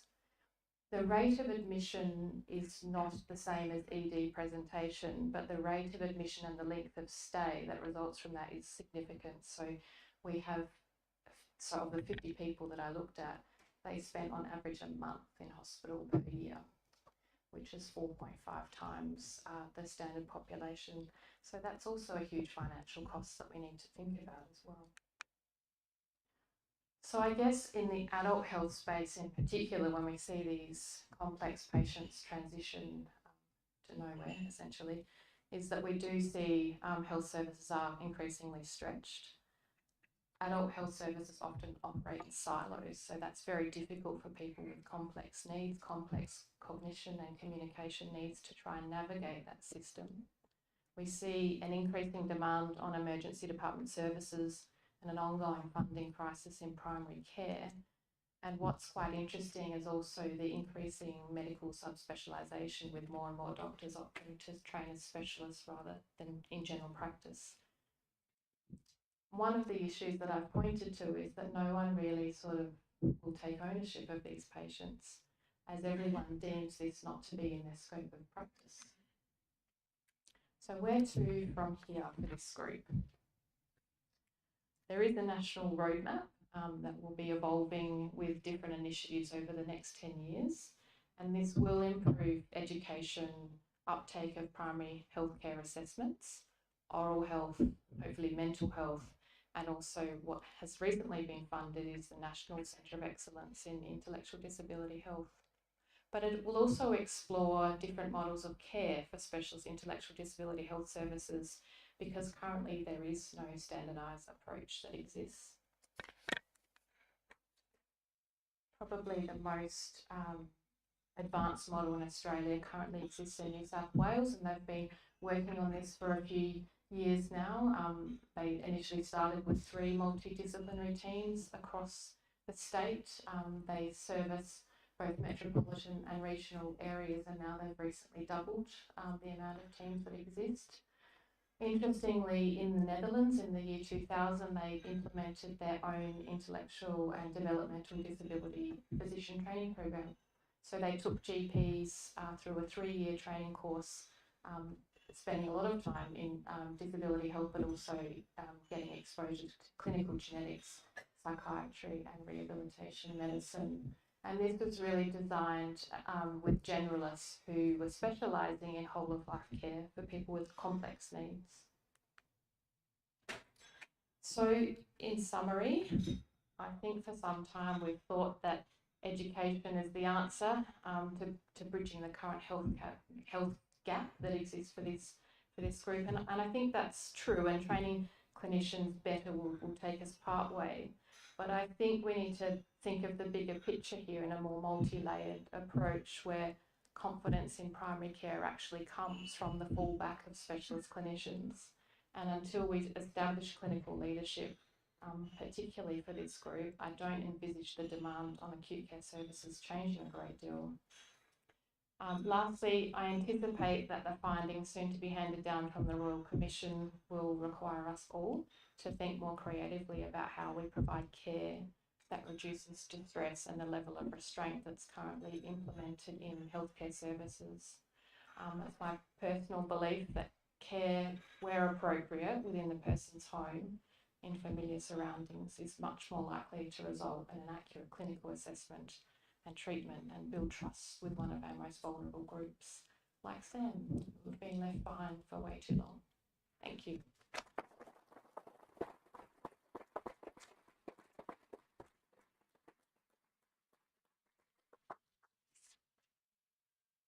Thanks, Jess. That was fantastic. Any questions for Jess? Because she's put us on time. You're an amazing woman. So any questions from the audience? So we will have a Mentimeter up where you can put some questions in. I suppose I just wanted to make the comment around, thank you, a lot to think about for us, and the whole thing around no one owns this group. And the community's responsibility. I think for our division, we have a huge opportunity here around disability, and I know that we've got some things in the pipeline already as a division, so hopefully they will come to fruition, because we have a commitment as a community and as a health service, and we have the knowledge within our division already. And we see so many patients who have disabilities, not necessarily always the ones so complex, but it's the beginning. So thank you very much. And we'll be very excited to see what some of those outcomes and recommendations will be to health services from the Commission, etc. So thank you for sharing that. Just before you go, I have a little present. Ooh. And I've got one for Barbara as well. So thank you. Thank you. Thank you. And I've also got one for Barbara. While Barbara's making her way out, there were a few things I've got to tell people where the toilets were. So I'm hoping you've worked that out, that it's out there. Fire exits, that way. So there's 3 fire exits. All right. Thank you. Oh, thank you. Thank you.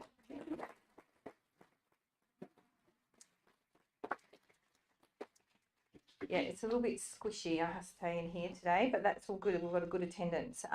Please don't forget, if you haven't checked in as an attendee, please use the QR code on your tables to check in. You just have to put your name, then everyone gets a certificate of attendance.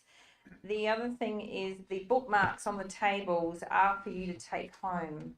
So I just want to say also thank you to the Wellbeing Collaborative. These bookmarks have been handmade over the last couple of weeks, and the flowers are either from our garden in hospice on level 7, the terrace, or from Fiona's garden.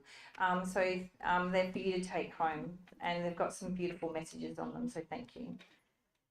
And that's it. Go and enjoy morning tea. We've got 30 minutes, so come back at 10:15. If those that are in Soapbox Session 1, Jake and Connie, Joe, Julian, Craig, Peter Allcroft, Chris, Sarah and Heather, please take note of the run sheet, because as the 5 minutes finishes, you'll just come up after. I'm not going to introduce you, all right? So we'll just keep it flowing. Thank you. Enjoy morning tea.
Yep.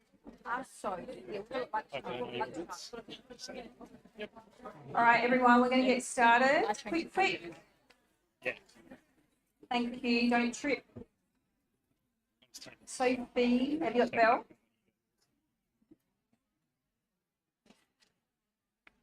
All right, we're going to get started now with our first soapbox session for the day. So we're going to start with mobile rehab team. Kokoda Innovations will be second. SAPS Enhance. Physiotherapy for hip fracture. Management of dry mouth. The good, the bad, the virtual. To quote Mary McFly, this is heavy, and set up. So we've got 8 sessions. And Sophie, if you put your hand up, please. So Sophie will be ringing the bell at 4 minutes. And then you'll have 1 minute to go. She'll ring it again, and then you'll be off. Okay, good luck.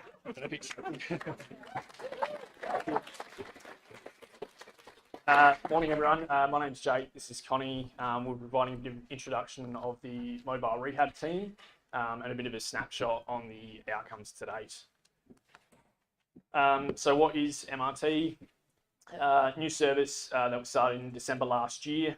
Clinician-led multi-D 5-day service that provides early in-reach rehab to the acute wards as a supplement to the home allied health therapy. As Zoe mentioned earlier, we're basically a boost of the previous React model in the sense that we now hold up to 15 patients up from 5, and with that have some increased staffing. So we have 1.5 FTE physio, a full-time OT, a full-time AHA, and we work closely with the rehab triage medical and nursing staff.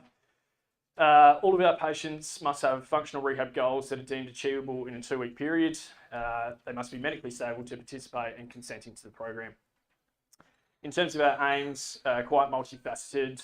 Ultimately, we aim to prevent inpatient rehab admissions to maximise bed flow across SALHN by assessing suitability for early supported discharge with our ambulatory rehab programs, plus or minus the prescription of any equipment or home modifications. We liaise closely with the acute treating teams, patients and their significant others to assist in complex discharge planning and provide recommendations on the most appropriate discharge pathways. On the other hand, we also treat patients to assess tolerability for further rehab programs and prevention of deconditioning whilst undergoing medical treatment. Just looking at our admission and length of stay numbers, since our inception last year, up until October this year, we've had a total of 302 patients for an average of 27 admissions per month. Just to note there, through the months of May to August is when we had our highest number of admissions, and this correlated with our highest COVID admissions during that time. And then just in terms of length of stay, average of 8 days across all months, which is good, falling under our AIM sub 14-day length of stay. So looking at some demographics, in terms of admissions to the program, we reflected 12 of the AROC impairment codes, as you can see above. The top 3 admitted reasons were all under reconditioning or restorative impairment codes, with 43% of all admissions related to reconditioning following a medical illness, which also included COVID-related admissions, which was followed by cancer rehab and reconditioning following surgery, which were both at 10% each. Some outcomes with regards to discharge destinations are displayed above. So we had 29% discharge with plus or minus ambulatory services. They went home, which is in the blue. 24% were discharged from MRT to remain on the acute wards, which you can see in yellow, and 47% discharged to an inpatient ward, which was green.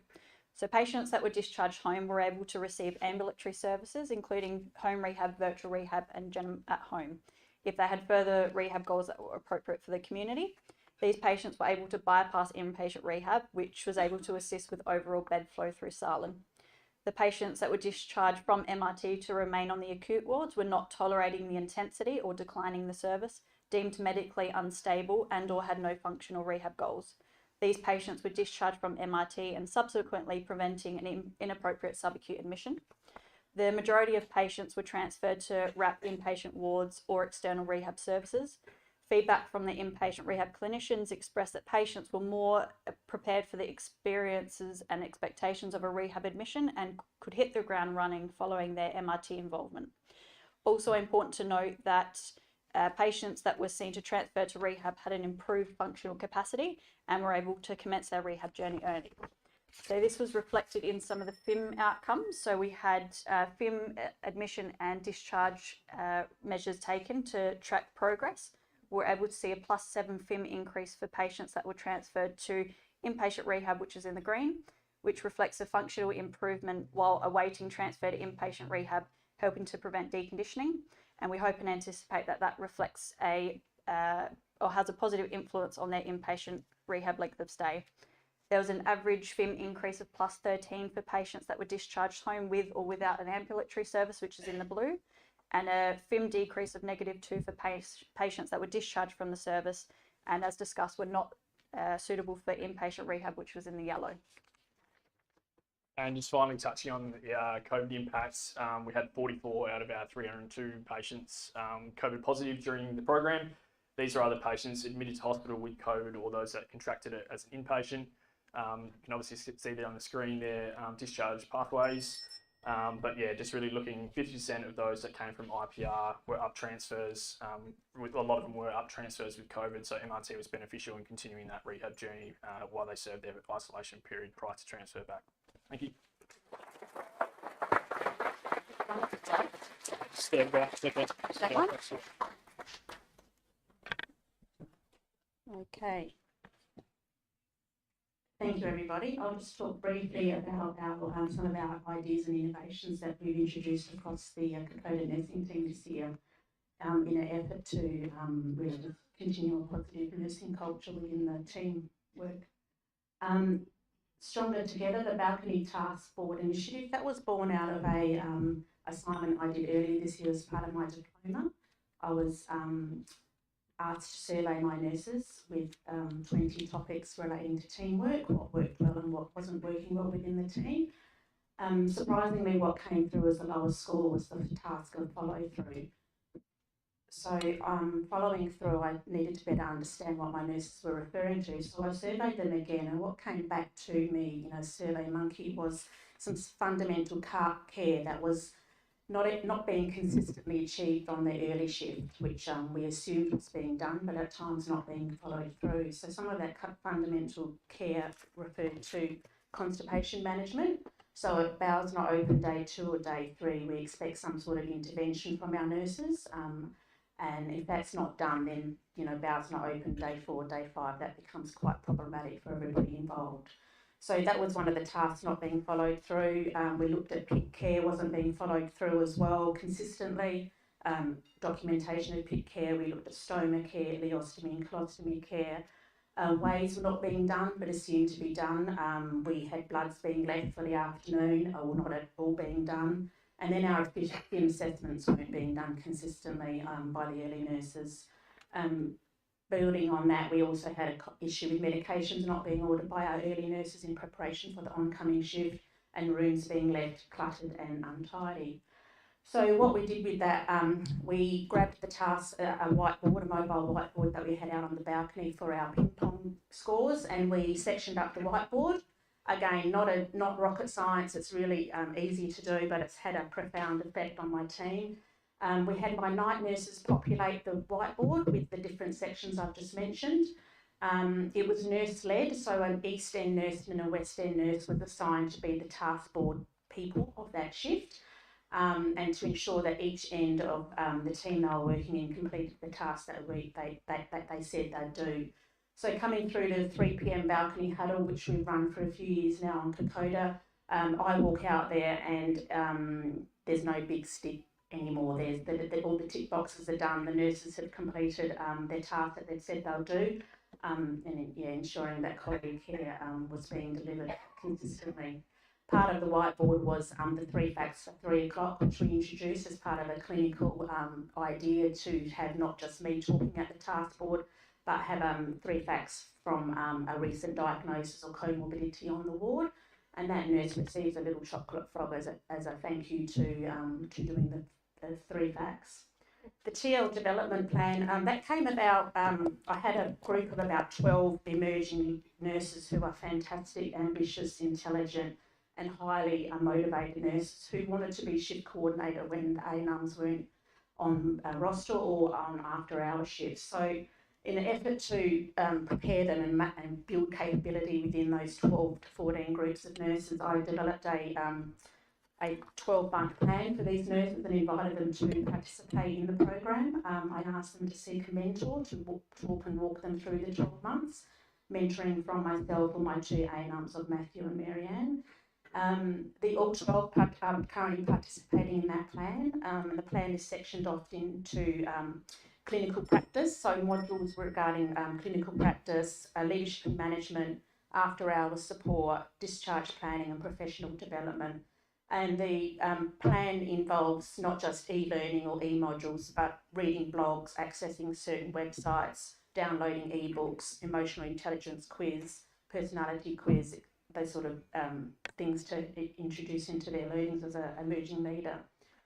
Very quickly, that RGN Year 1 development plan, I had an enrolled nurse who went off and did his bachelor. He didn't want to leave Kokoda, so he therefore missed out on a transition to professional practice program.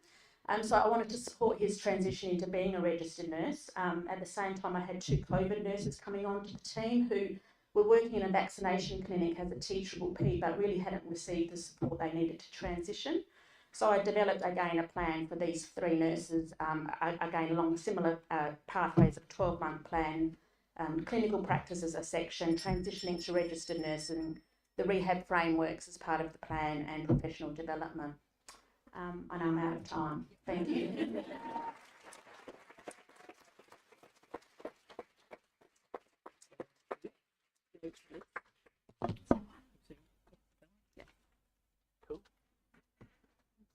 Awesome. Thank you and good morning. My name is Julian. I'm a pharmacist by trade, but I've been working with the palliative care team on some project work, and SALHN with our new logo, maybe, is the project we're going to be talking about today. So the goals of SALHN was part of the demand priority funding, and basically it boiled down to reducing hospital utilisation by our palliative care patients. And that meant trying to deliver more palliative care at home, as well as trying to get people in the hospital, out of hospital and back home sooner. And this was something that even John Pingley mentioned this morning in his talk, that patients really prefer to be at home. Well, a lot of them do anyway. They have their fridge comforts and they get better quality of care. So this was one of those really good, rare situations where the needs of the hospital and the needs of the patients are aligned. So it's win-win all around. And obviously this was in response to COVID, which sounds almost a bit like deja vu because we're really in the same spot still now. I've got some pictures there of our team. So we've got our community hospice and liaison team. And you can see they're all split up in different pictures. I couldn't find one of everyone together, and my Photoshop skills aren't that good. But I think it's really key to remember, and one of the big successes of this program was how they all worked together. And that was that integration of liaison in hospital to the community guys outside. So what did we do? So a few things. So we split the 2 programs almost into Liaison Plus, nothing to do with the large-eared mouse from Florida, and Community Extra. And Liaison Plus is our team in the hospice in the hospital who are there to really help support early discharge. So they work with the home teams as well as carers in the community, so people like aged care homes and the CAPS program to help discharge patients faster, so particularly patients experiencing end-of-life care. And some examples were things like managing pain at home or outside of the hospital, where traditionally that would be done inside as an inpatient. And then we had our Community Extra team. And both of these services really benefited from not a lot of new and innovative ideas, but just some extra resources, which is what really supported and underpinned these programs. So our Community Extra team got some extra allied health help, which helped a lot of carers keep their loved ones at home for a bit longer, and it helped provide things like OT and making people's home their haven.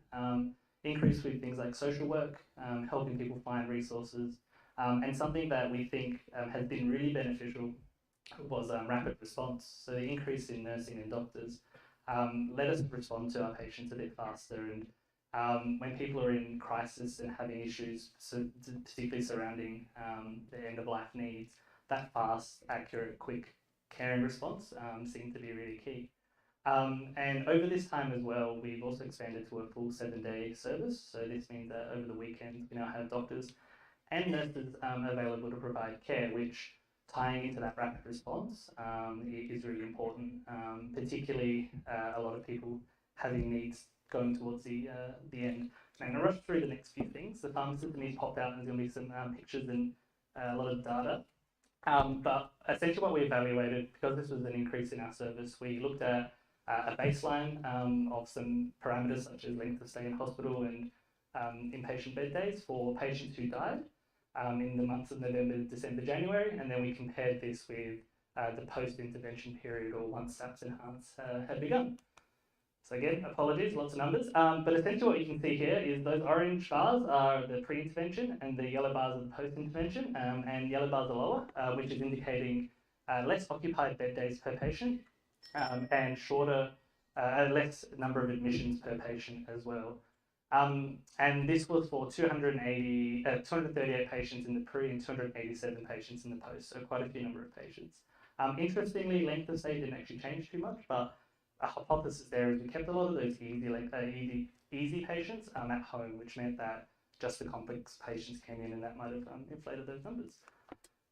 Again, lots of data here, but this is, and Tim alluded to it this morning, a large increase in demand for our service, showing that we've had increased consult orders for the liaison team.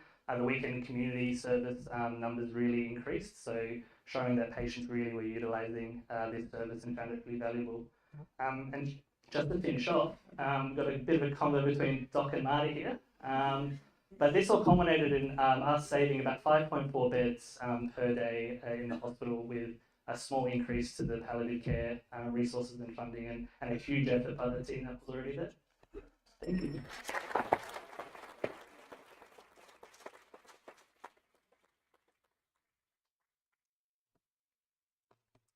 This is a QI project, and it's a physiotherapy department QI project, and I'd like to thank group members, Jono, Jess, Nadia, Lauren, who's an exercise physiologist, and Tammy. And my name's Craig. I'm a physio at Rehab Vita RV, who's one of the main orthopaedic wards. So we'll go. So it's about hip frailty fractures and how physiotherapy compares to some recently released international guidelines. Hip fractures are life-changing events for older adults with poor functional outcomes often. And in SALHN, there's about 300 admissions, acute admissions for hip fracture each year, and there's about 100 inpatient rehab admissions, as well as GEM, and those flow through to home rehab and day rehab. There's an increasing recognition of the role of rehab, and physiotherapy is part of that standard of care.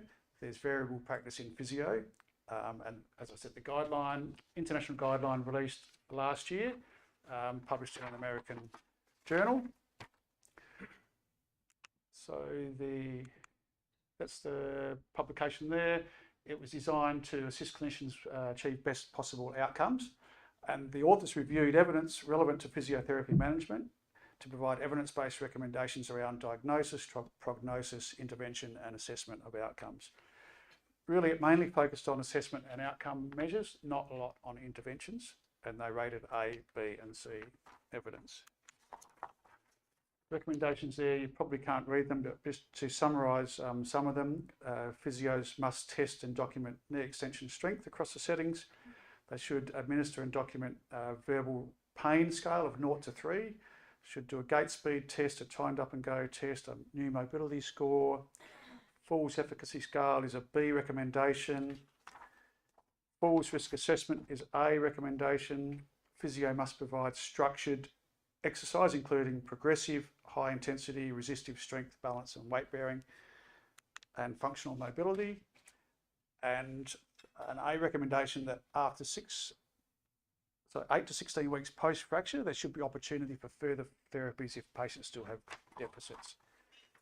So the project aim was to look at which recommendations from the guidelines are being met within each pathway. This is acute through to outpatients, identify barriers and facilitators to implementing the guidelines, and look at evidence-based gaps, and in the end develop SALHN recommendations for the continuum of care, acute through to outpatient.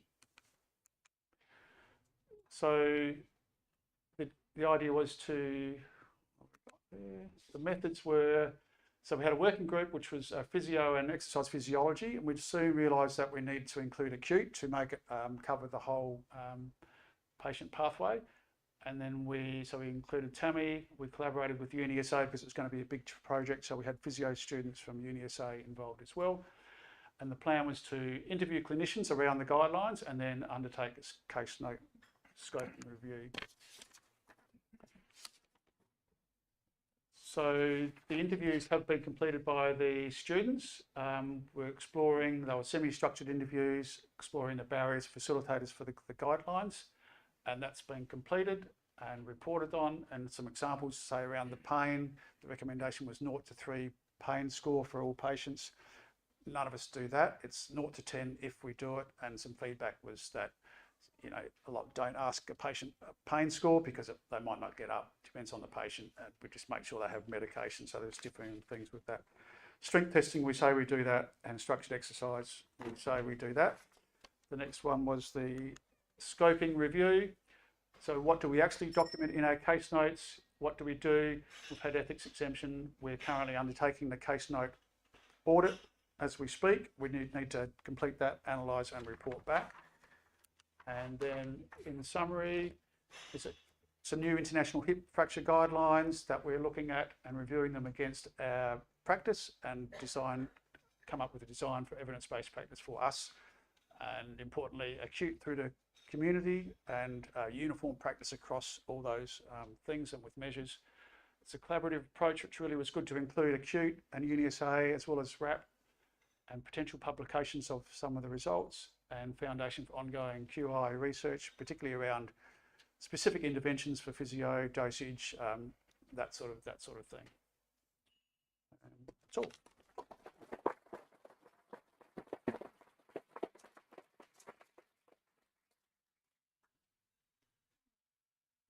Thank you very much. I'm Pete Allcroft, and it's my privilege to present this simple but elegant study on behalf of the people named there, but importantly on behalf of the nurses who also were actively involved in this study. Having a dry mouth is an awful sensation, that thirst, that unquenched distress. And if left untreated, there is good evidence that that may be one of the features that precipitated delirium. If you look at surveys of hospice patients, you can see that 80% of them experience severe distress and thirst as a consequence of their illness, their medications, their treatments. But we are not thinking about it often enough. It's unrecognised. And despite being in guidelines, mouth care is critical, we're not often doing it well, and the evidence base is minimal. So we came up with a novel idea using a crossover study design where half the patients get randomised to mint ice cubes first, and then they cross over to plain ice cubes, and the other half start with plain and then cross over to mint. You can see I imported this cordial from France. It's a special mint cordial and it's delightful in cocktails. We looked at their baseline data using a numerical rating score, with 10 being the most distressed with thirst and dry mouth. Each arm was 24 hours. We then crossed over. We looked at their symptom scores, but we've also collected data on their demographics, their diagnosis, their age, and their medications, particularly looking at the anticholinergic burden. And this has health rec approval. You can see in summary that at baseline, our patients in the hospice are experiencing severe distress, almost 8 out of 10 for thirst and dry mouth. Regardless of which arm you were in, if we intervened with mouth care, their symptoms improved.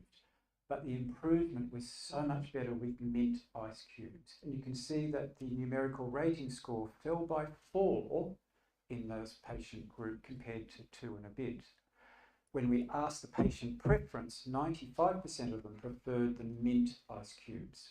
And they're small, they're 1 centimetre cube ice cubes. So this is a novel, Simple strategy to improve mouth care and symptom distress. And it leads us to think, which is the next patient group?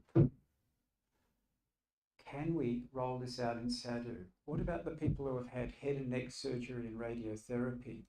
I know anecdotally that our nurses loved it because the ice cube count in the freezer kept going down. When they're wearing an N95 all day, they're not able to access fluids. They were sipping in an ice cube. So that's anecdote, but anecdote is not evidence. So should we be doing a crossover study design with our nurses? And I'm well under time because it was such a simple and elegant study. So thank you very much.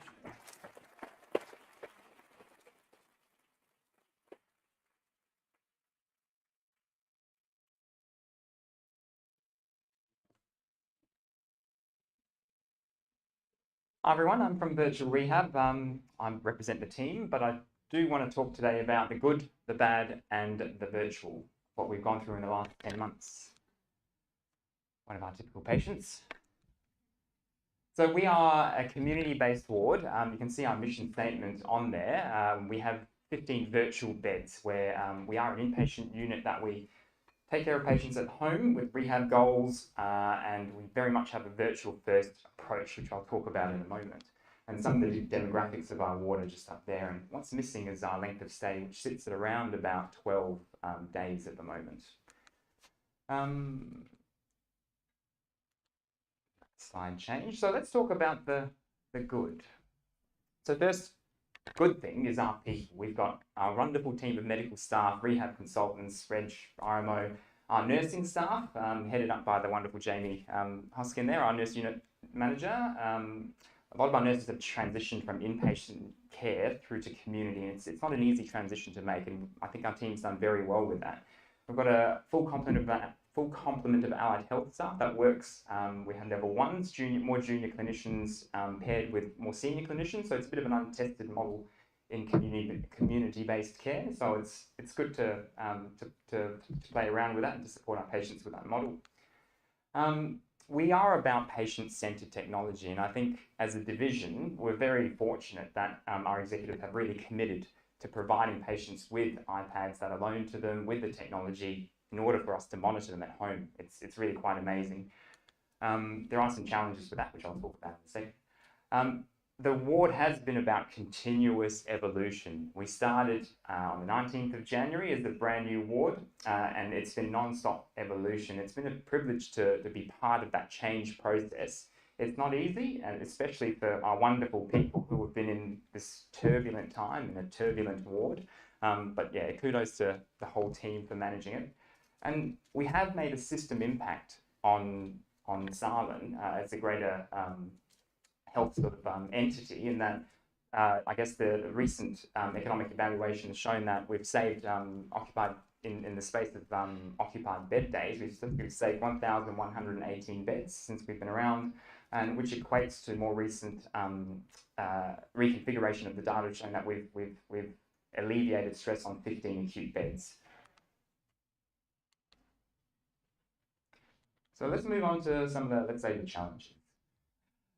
Because our aim is to provide this care at home, but we're trying to take patients who are slightly more acute and certainly more complex. It's a fine balance of what is appropriate to care for at home and what's, I guess, yeah, what the best pathway is. So as the result of this balance that we're still trying to find, we have a relatively high uptransfer rate of around about 16 to 17%. So comparable to it's not comparable to some of the other units in terms of numbers, but we are taking a sicker and more complex cohort of patients. The technology. So we always have fun with technology. There is the good and the bad.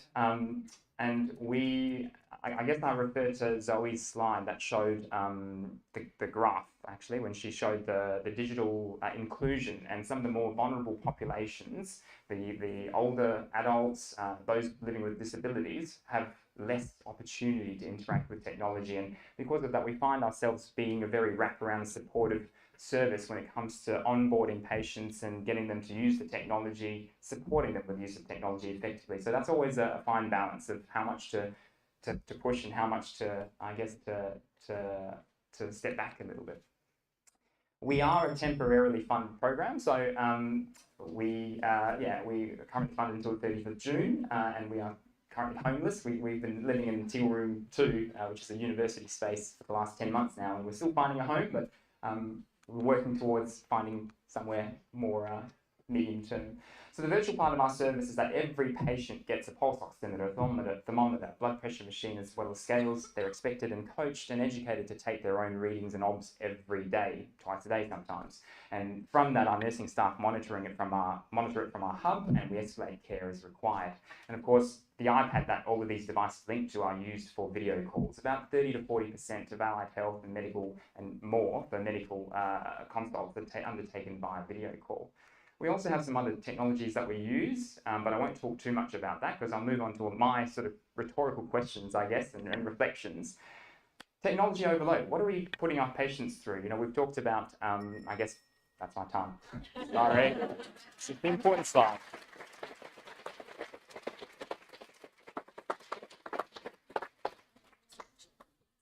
Hi there, my name's Sarah and I am a member of the Palliative Care Consult Liaison team. Today I'm speaking on the care that we provide to the dying patient. So to quote Marty McFly, this is heavy. I don't know what I press here. That one? Yep. Okay, so I just want you to imagine this scenario. You've come to work and you're in handover and you're not working in a palliative care specialty area, so you're not working in hospice anywhere but, and you might be a student, a new graduate, an intern, so you might be casting your mind back to those days. In handover, you receive the news that you've been allocated the patient that's dying, and it might be someone that you had previously looked after, but there's been a clinical deterioration since that point, and yes, so now they are dying. They are possibly in their last days or even last hours of life, and you might be feeling really ill-equipped to care for that person. So you might be thinking, well, what's your plan of care?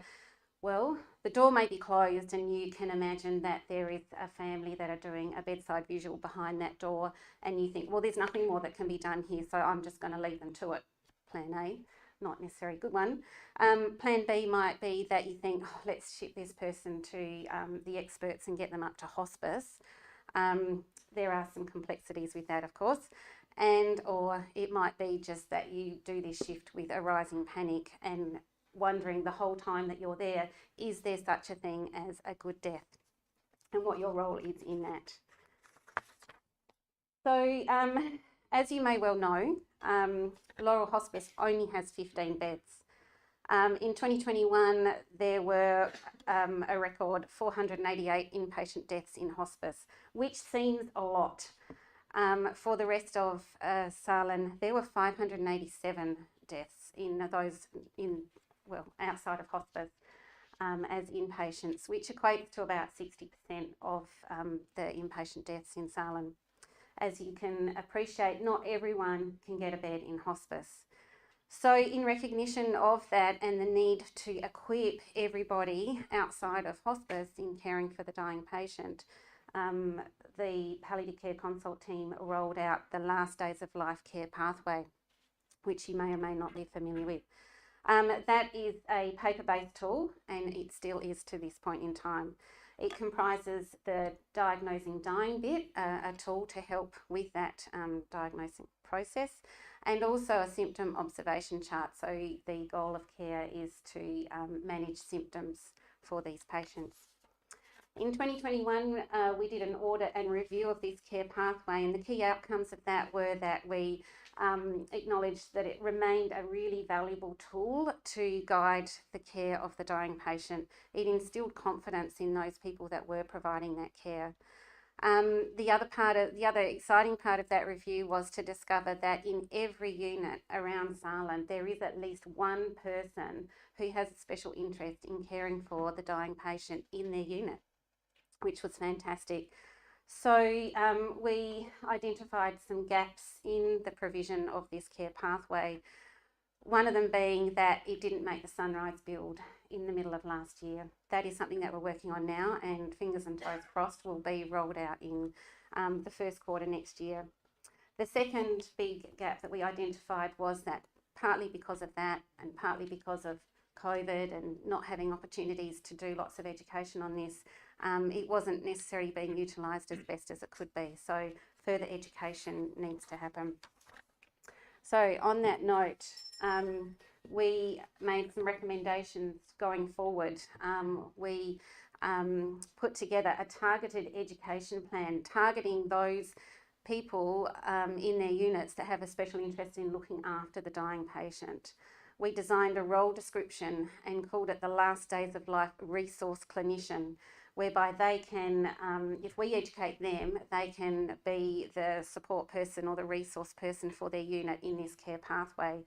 We sought approval to extend this beyond nursing staff to allied health clinicians as well, because they too have special interest in caring for the dying patient, which is really fantastic. And we partnered with CNMER, the Nursing Education Department, to design, administrate and facilitate this education plan. And just in finalising our achievements, so for 2022, our achievements have been, we've had our first Last Days of Life Resource Clinician Workshop. It was very successful. We had 22 participants across the 2 divisions there. And next year, we're hoping that those resource clinicians will be a key part in the sunrise version of the rollout of Last Days of Life care pathway. Thank you.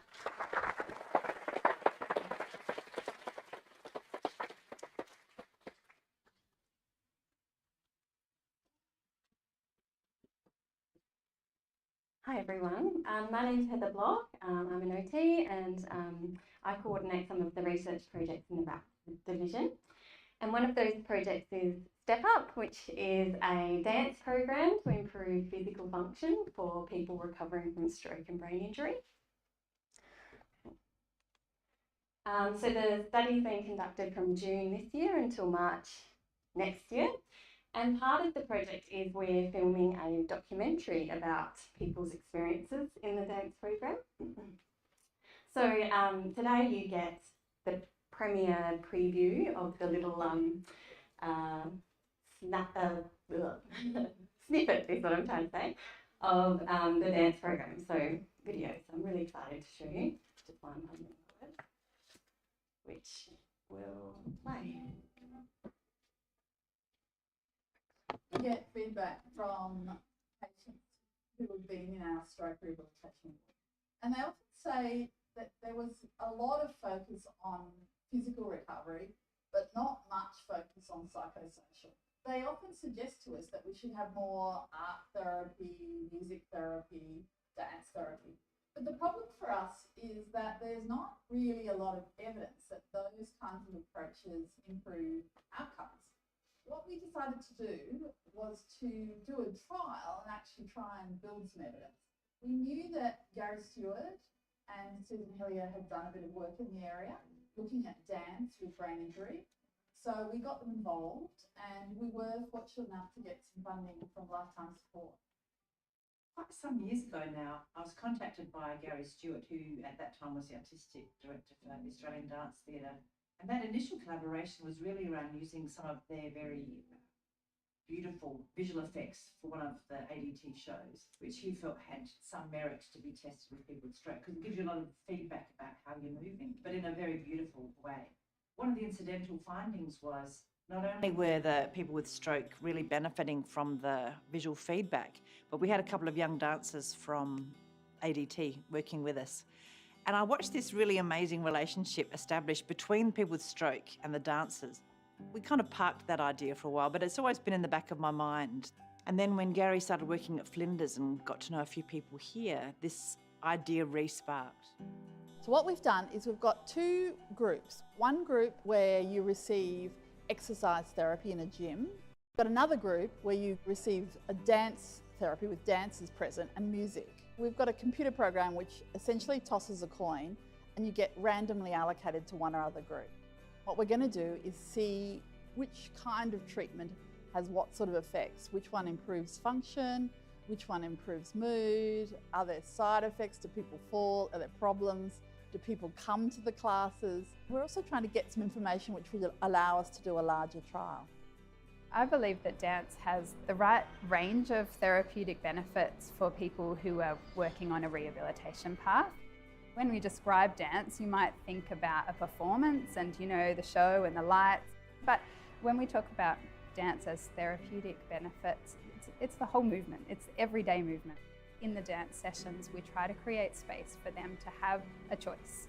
It's really like, where is our body at today? What movements are we capable of? My hope is that dance is available for people as something that complements physiotherapy, hydrotherapy, occupational therapy. Then people have a range of choices that suit their interests. I would have agreed regardless of whether it was dance or regular physiotherapy. I was excited to get back and work on my balance, work on my fitness, work on that sort of things, yeah. I'd never ever gone to go, which would have been nice, but... Do you think that might be a goal for this dance club? I think so.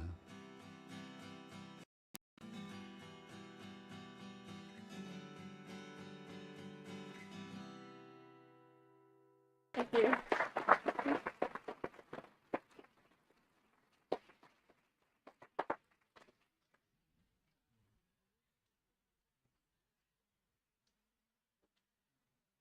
Wow, that was fantastic. Session 1 with eight great soapboxes.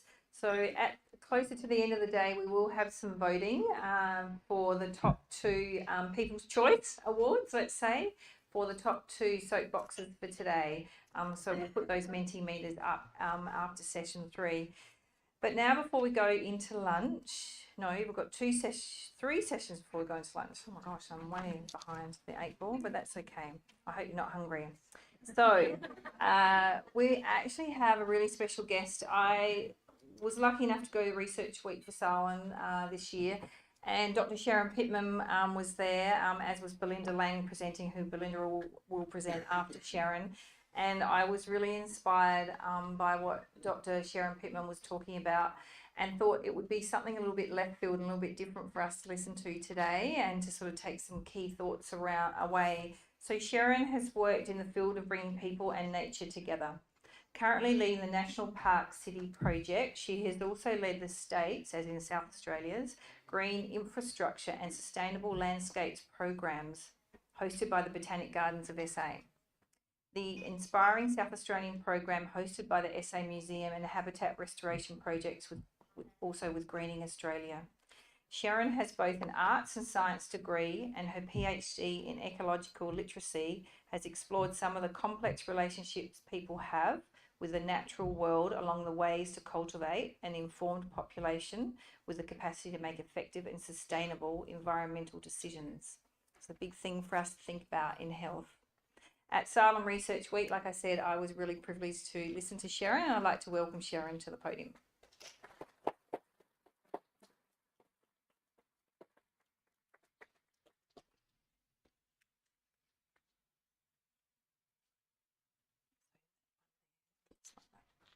That way, that one, right? Yeah, beautiful. Yeah, oh, let's go back. There you go.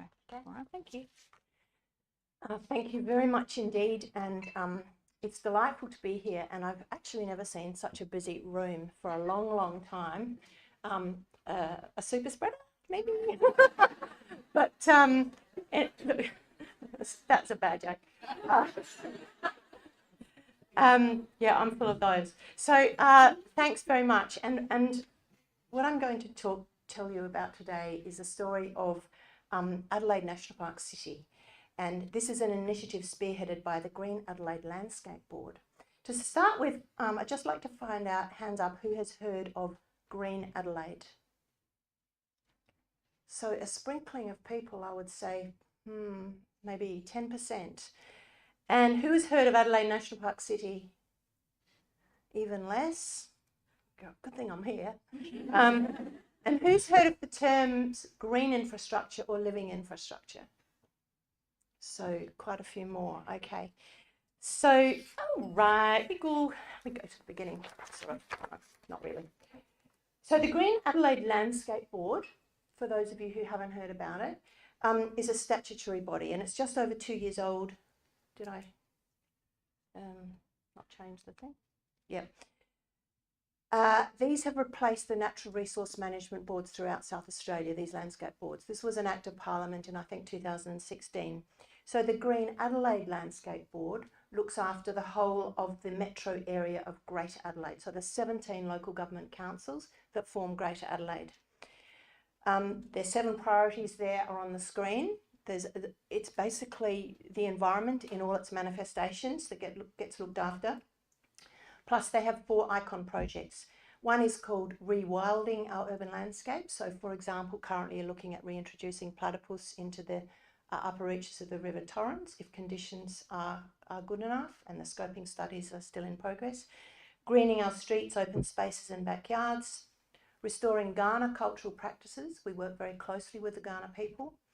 And making Adelaide a National Park City is the 4th one, and that's the one I'm really going to talk to you mainly about today. So to set the scene, a preamble about cities. So the world is increasingly urbanised, as you know. Cities are now our primary human habitats. They didn't used to be. But many cities around the world are really struggling to be healthy places.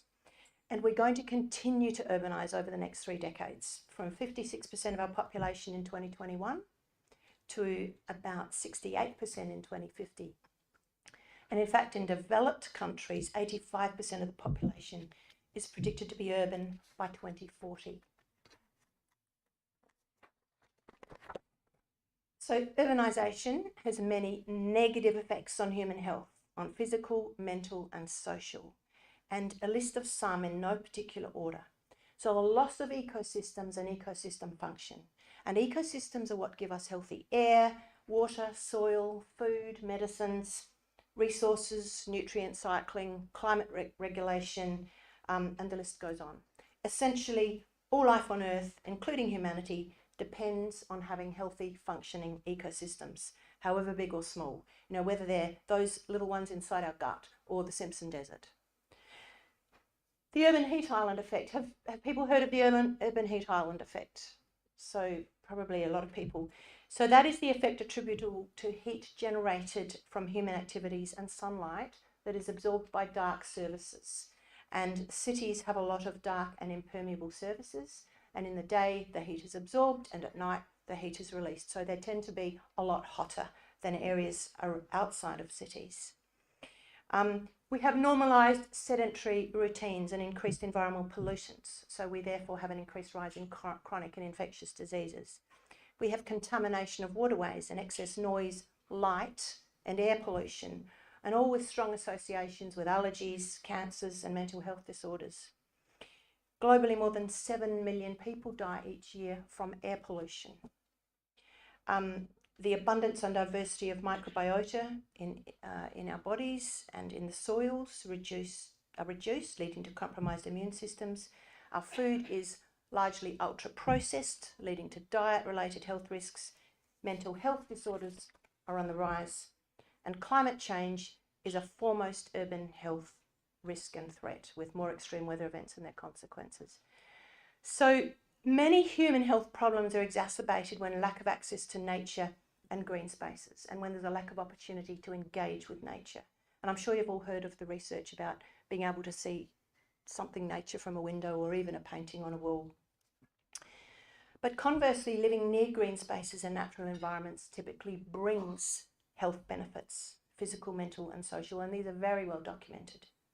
The World Cities Report in 2022 by the United Nations Human Settlements Programme stresses that in the face of the challenges of urbanisation, building resilience must be at the heart of cities of the future.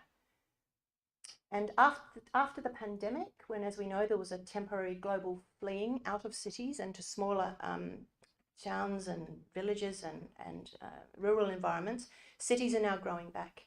And urbanisation is now considered a powerful 21st century megatrend. But we need to build back better, because what we had was unsustainable. And we have a cocktail of challenges in cities around the world that now really urgently need to be addressed. So we've known for a long time cities are in trouble. We've known we need a new vision for cities. And we've now agreed, it's now agreed that nature-based solutions need to be a part of this process. And in fact, COVID has demonstrated this globally, that the need for nature spaces in cities is shown to be extremely important to human health outcomes in many ways. So there's so much research and evidence supporting the value of nature in cities, it's hard to know where to begin. So urban nature can be many things. It can be green infrastructure, it can be green and blue spaces, it can be conserved or restored or recreated ecosystems. It can include linear parks, wetlands, beaches, rivers, pocket parks, people's gardens, reservoirs, wetlands.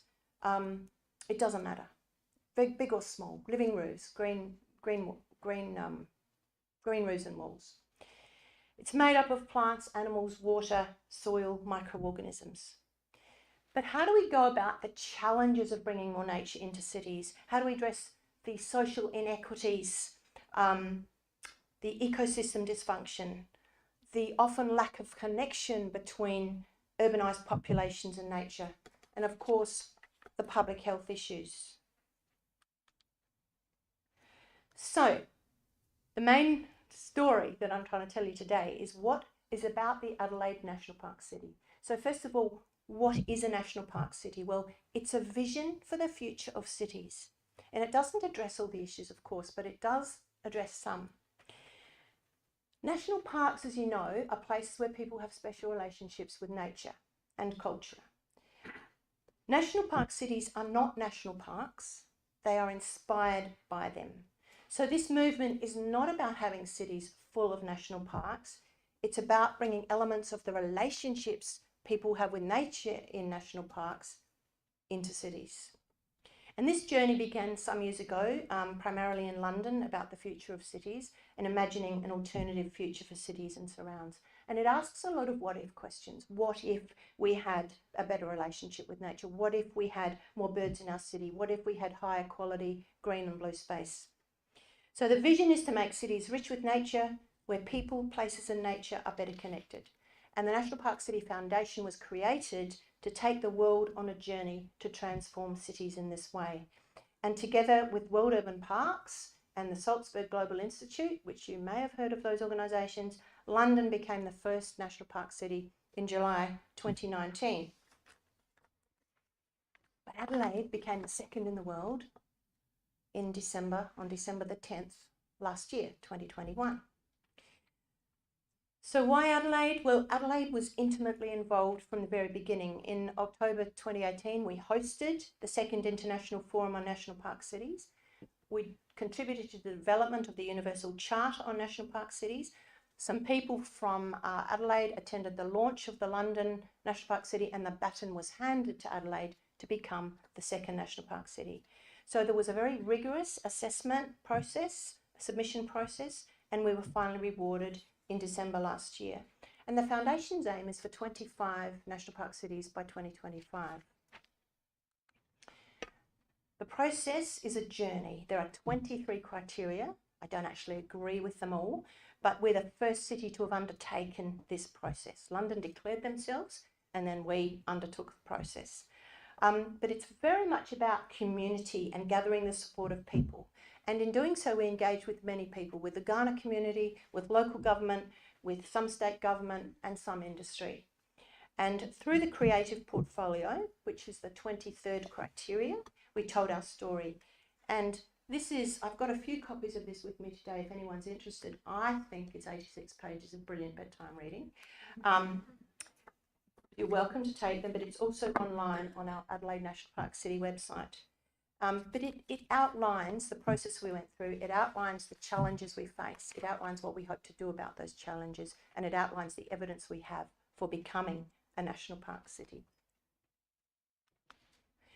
So one of the requirements was the creation of our own charter based on the Universal Charter. And you'll notice this is very much about the health of people and the health of the landscape. So we didn't become a national park city just because we have some great parklands, national parks and local parks. There were many other reasons. And community is critical. And fundamental to our submission was our relationship with First Nations, as well as the endorsement of the wider community.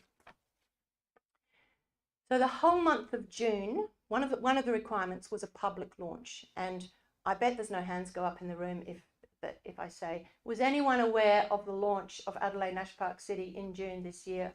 Oh, we've got about 3, so that's fantastic. I have to see you later and see how come you found out.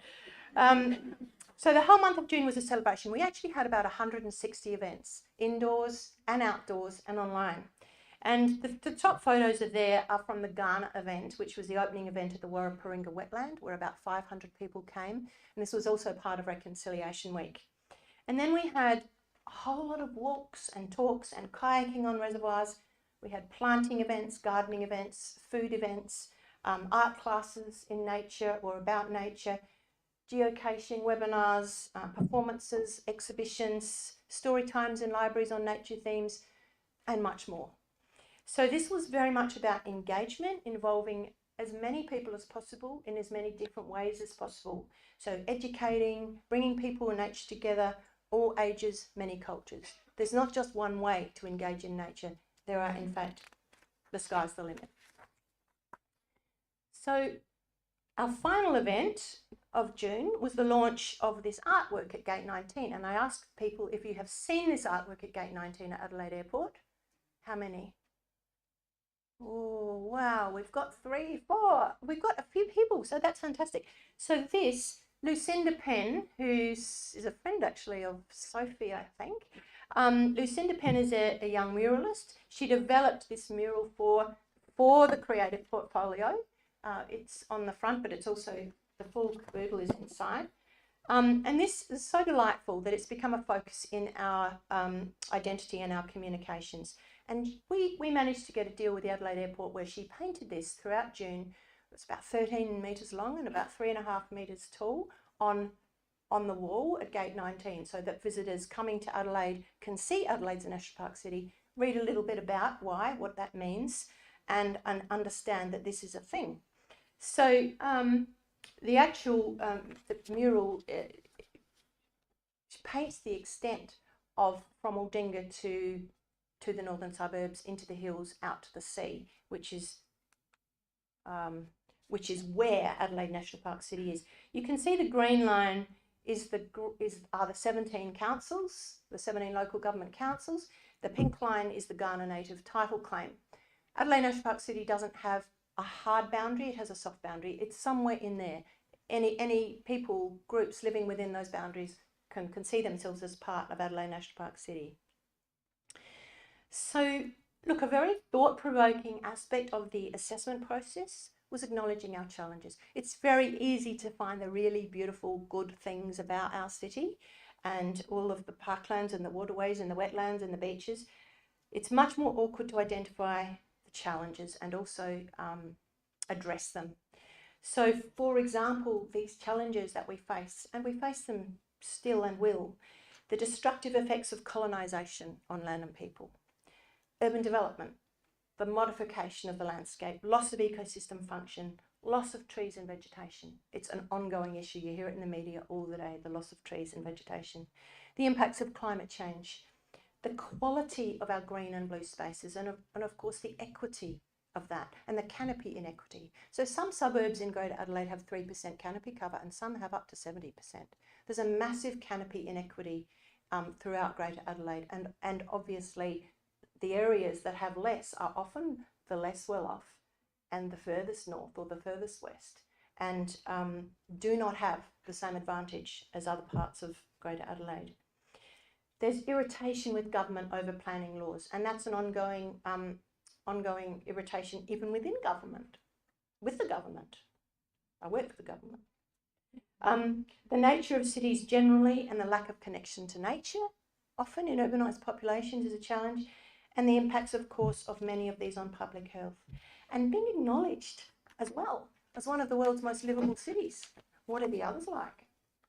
Well, you've probably all travelled.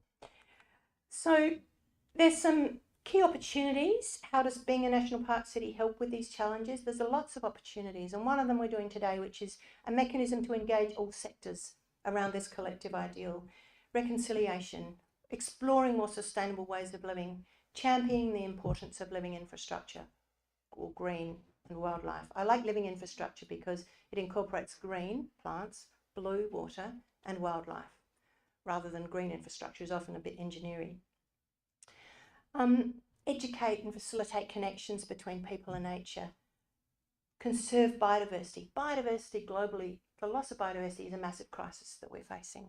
So cities can be the refugia of the future for many forms of life, because we are taking up so much space and will into the future. So cities really need to design, really need to think about how they can provide refuge and habitat for many other forms of life other than ourselves.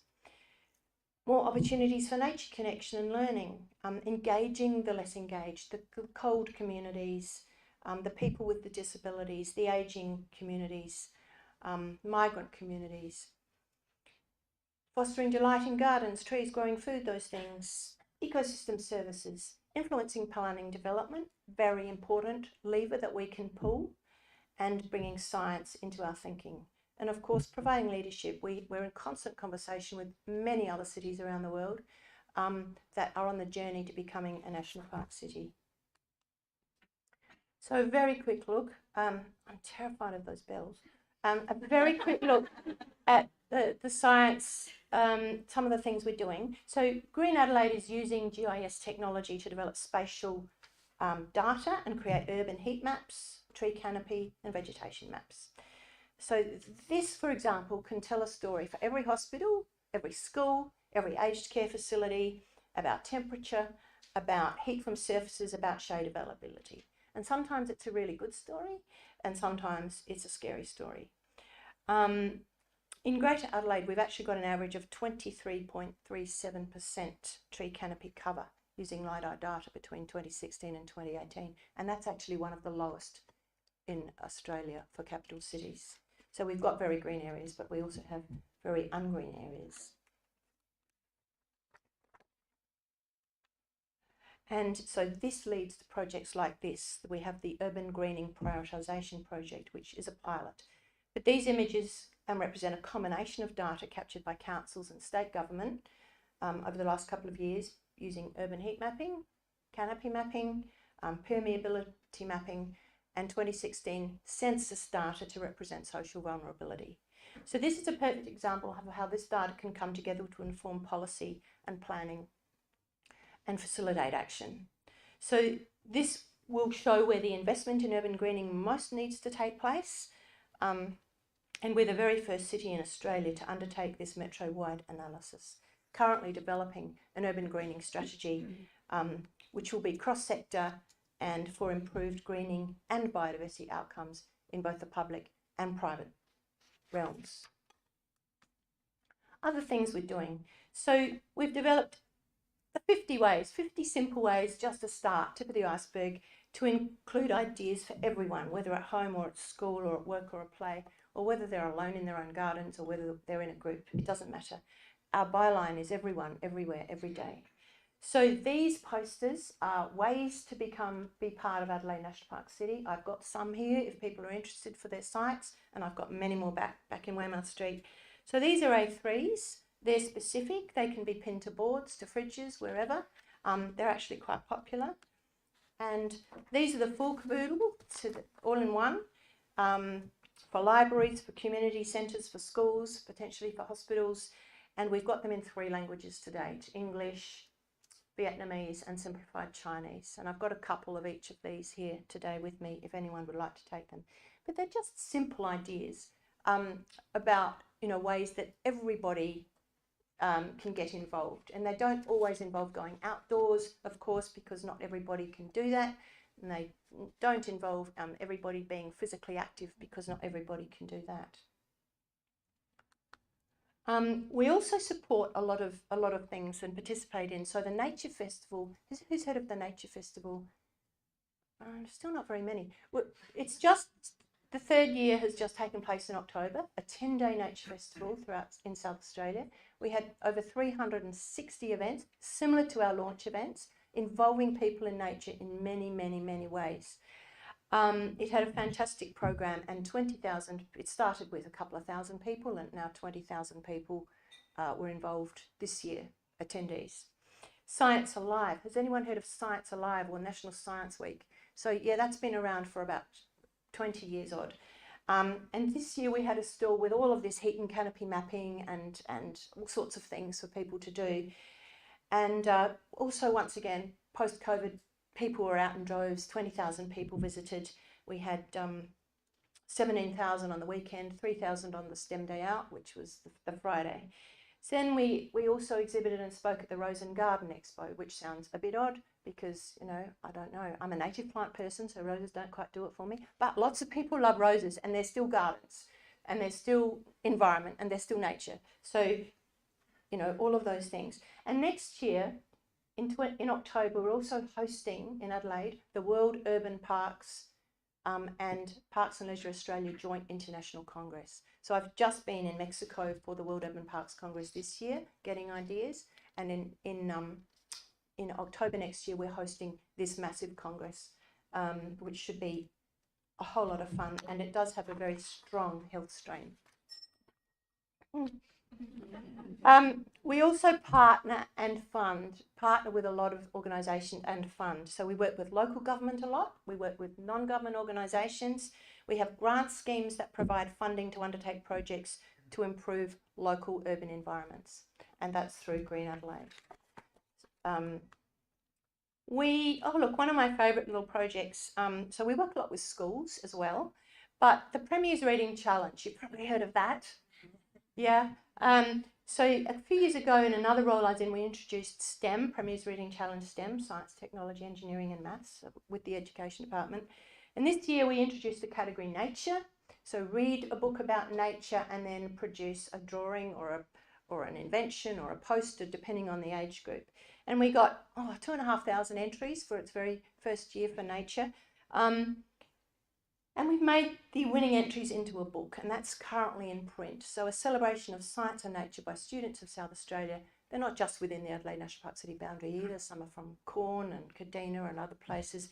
But they've read a science or nature-themed book, and they have produced something, and the idea is to give them back to these students in schools, and hopefully they will participate, read more, engage more. So I'm not going to go into this. There's a whole lot more that Green Adelaide itself does. But as I've said, Adelaide is a project of Adelaide National Park City is a project of Green Adelaide currently, although we're moving into a process where we'll be developing a governance model that will take it out from being government-led to be community-led. The London National Park City is community-led, Adelaide is a government-led. Many of the cities are one or the other. We try to meet somewhere in the middle where both community and government work together to lead this thing. So, yes, well, to be clear, we've only just begun the journey. We are busy, and some more images from our launch month. So Adelaide is a national park city because so many of us have agreed to work together to create a city and beyond, which is rich with nature, where people are actively engaged. There's huge opportunity for the health industry in very many ways here. These are just some of images from our launch month, just showing the variety of engagements and the variety of ways people can get engaged. And this is the full mural that Lucinda Penn has created for us. You can see some icon elements in there. You can see the wine glass, which is pretty cool. The St Kilda Adventure Playground at the other end, the dolphins in the Port River, the Mount Lofty Towers, the Leafy Sea Dragon, which is South Australia's marine animal. There's a whole lot of stuff. The Moles Balls are even in there because one of our staff really wanted them there. Right. So, okay, you know, I still got my Leafy Sea Dragon. So, look, national park cities are a social movement to deliver greener futures. It is about nature and people, everybody contributing in any way. According to the United Nations World City Report, we must start by acknowledging that the model of urban development leading up to 2020 was in many ways unsustainable. We need to reduce inequality and poverty, foster productive and inclusive urban economies, and invest sustainably to promote clean energy and protect ecosystems and prioritise public health. We hope we can make a difference. starting with our own city, but also while helping others. See you later.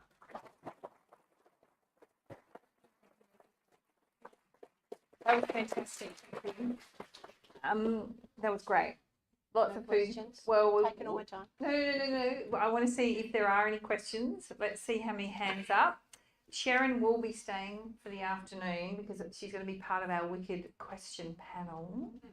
So yeah, think about what those questions will be. So any questions though at the moment for Sharon? No. Yep, John, go for it.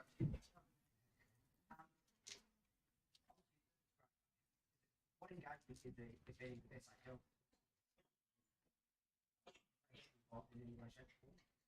That's today. Now. So, no, we're talking a lot with different government departments at the moment. SA Health, through Wellbeing SA, has been very supportive of the concept.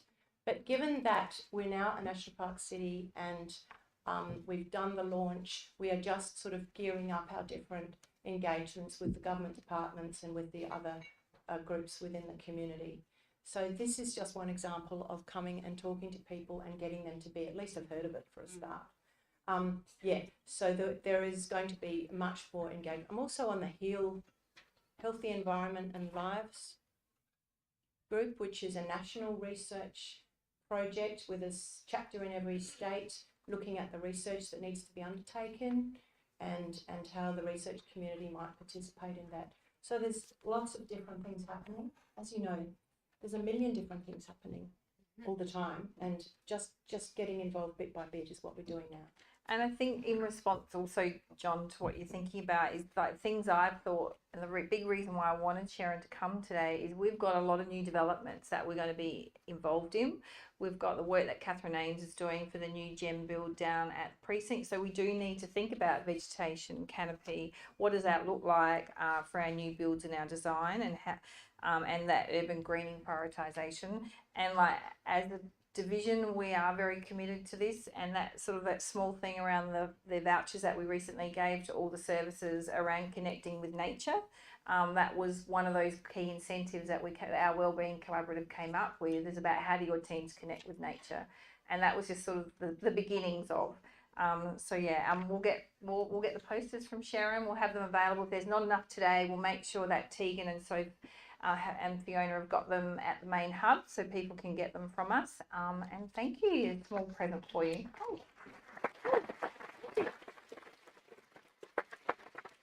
All right, so we're lucky enough now to have Belinda. Where's Belinda? Where is she? There she is. So Belinda's the research. Well, before I go any further, actually, I also saw Belinda at Research Week. Thought her presentation was amazing and would help us to think about RAP to the future. So Belinda is a physiotherapist. She's received her PhD and degree in physiotherapy from the Uni SA and her science degree from Flinders Uni. She's been a registered physiotherapist since 2003, and she's worked at the University of Southern California's Institute for Creative Technologies in LA from 2006 to 2014. Throughout her research career, she's developed and evaluated virtual reality, gaming, and digital technologies for a wide range of health applications. Please welcome Belinda.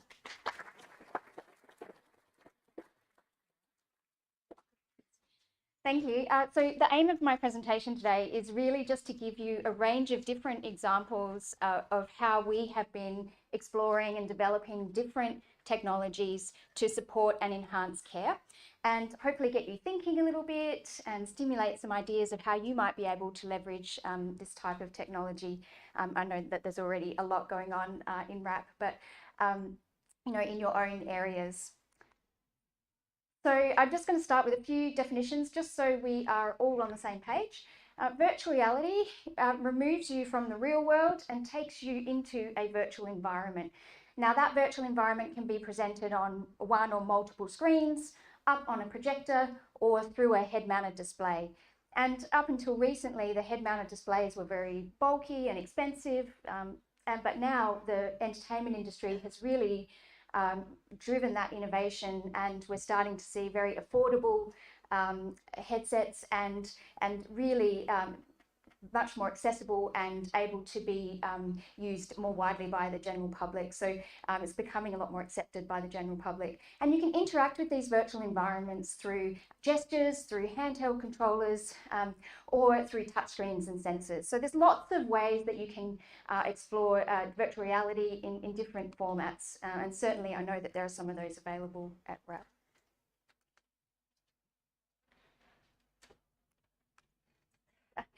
But for those of you who haven't tried a virtual reality headset, it's like putting on a pair of goggles and you see the virtual world in front of you through two small screens, but it takes away all of the real world around you. You can look around that full 360 degrees of the virtual environment, and you can interact with that environment. Quite natural interaction here, even though they're holding handheld controllers. But the newer headsets are able to track the hands, and so you can see in a second a very specific, fine motor interaction with some of the virtual objects there on the screen. So lots of potential for the use of this technology in a range of different areas. Now I do want to give you a trigger warning. The next slide does have a spider in the video, so if you don't like spiders, please look away. And so in comparison, augmented reality is basically keeps your view of the real world, but adds in, overlays virtual objects into that real environment. So you can see here the spider was used for an exposure therapy treatment by a group in New Zealand, but it really nicely shows how you could potentially interact with virtual objects, within the real world. And then there's other ways of presenting the technology, the virtual objects. So you can use a headset. You could use a mobile phone. So Pokemon Go is an example of augmented reality. And there is a group now called Mojo that are working on a augmented reality contact lens, so that you just put a contact lens in and you can see overlays of virtual objects in the environment around you. So lots of innovation in this area with augmented reality. Virtual humans are simulations of characters that are presented on a screen or through a headset or on a phone, and you can interact with these characters using chat function or using your voice, so natural language recognition, so sort of like Alexa. And you can interact to varying degrees of complexity with these virtual characters. So very simple interaction is the Ask Anna on the SA Health website, but there are very complex interactions with practicing job interviews with virtual characters, or practicing interviewing a virtual patient, before you're let loose on real patients. So the virtual rehabilitation is the use of any of these technologies in the rehabilitation setting to motivate, monitor, manage or improve physical, cognitive and or mental health. So virtual rehabilitation sort of covers the gamut, and as I said, I know there's a lot of this already in RAP. But I want to show you a few of the examples of things that we've been working on. But first, I'd like to I guess the research, where we're at in this field in terms of the literature and the research is probably a whole nother talk. But what we do know is the value and the benefits of these types of technologies can improve motivation and adherence, can provide opportunities for repetition of practice, not just more practice of the same types of activities, but actually giving opportunities to practice things that might not be very safe to do in the real world. But you can do them safely in a virtual environment, and the hope is that they translate over to the real world. We can tailor activities, we can put in standardized triggers which can be helpful for assessments. And I think most importantly is it offers us opportunities to collect data, quantitative data that we can use to inform our decision making and add that to some of the subjective information and feedback that we get from clients, but also some of the ways that we subjectively assess the people that we work with. But as Zoe was saying this morning, it's not really about the technology, and I firmly believe that technology is not going to solve all of our problems, but what is the most important when we're thinking about using technologies is the content. It's the content, it's the purpose that we're using the technologies for, and the way that we use them. And so I hope that if nothing else you take away, that it's really important for us to be thinking very specifically about how we apply technologies with our clients. And this is an example here, and I use this one quite often. It's a stroke survivor who is practicing weight shift using the WeFit balance board. This is quite some time ago now. But you know, if you're looking at her, this is not the type of weight shift that we would like to encourage that repetitive practice on. We're seeing a lot of, you know, compensatory movements. She's using her arm, she's twisting her body. That's not how we would want to encourage that type of movement. That means that the content that she's interacting with is not appropriate for her. This is a little bit of a silly example, I suppose, but some people are using Beat Saber, which is a musical game. But, you know, I'm just thinking about the level of challenge. We want to get that challenge just right, you know, with the people that we're working with.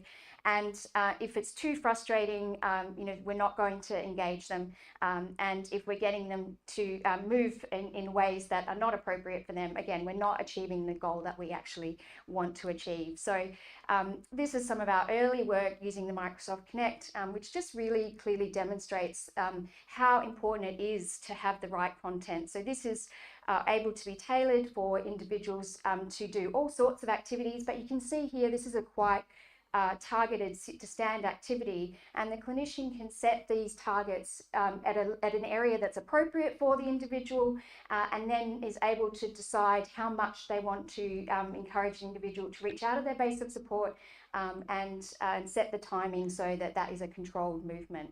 So you can see the difference between that activity and the one that I showed previously. So, you know, really an important part of thinking about technologies. So now I'll give you just a whiz through of a few different examples that we're using at the moment or planning to use in the future.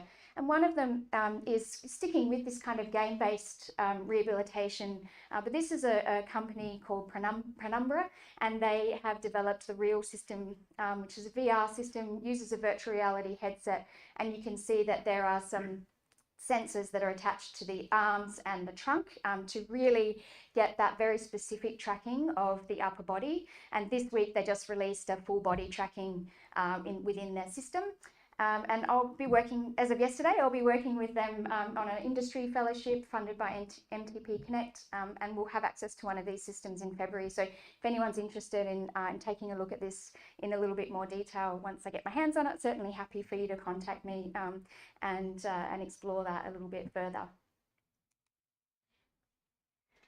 But moving away from some of those game-like activities, I also wanted to show that there is potential for other types of interactions. Now, I'm not sure why this one's not playing.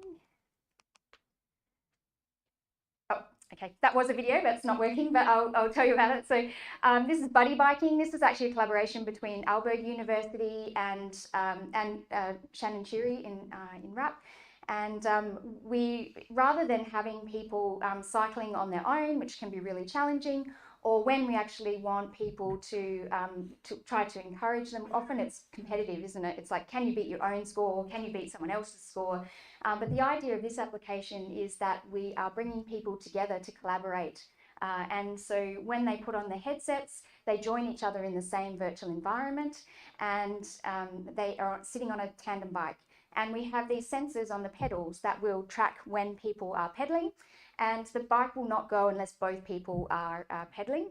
And so you can see that already this type of activity would encourage people to work together, to talk to each other, and in our pilot study, they had a whole lot of fun doing that.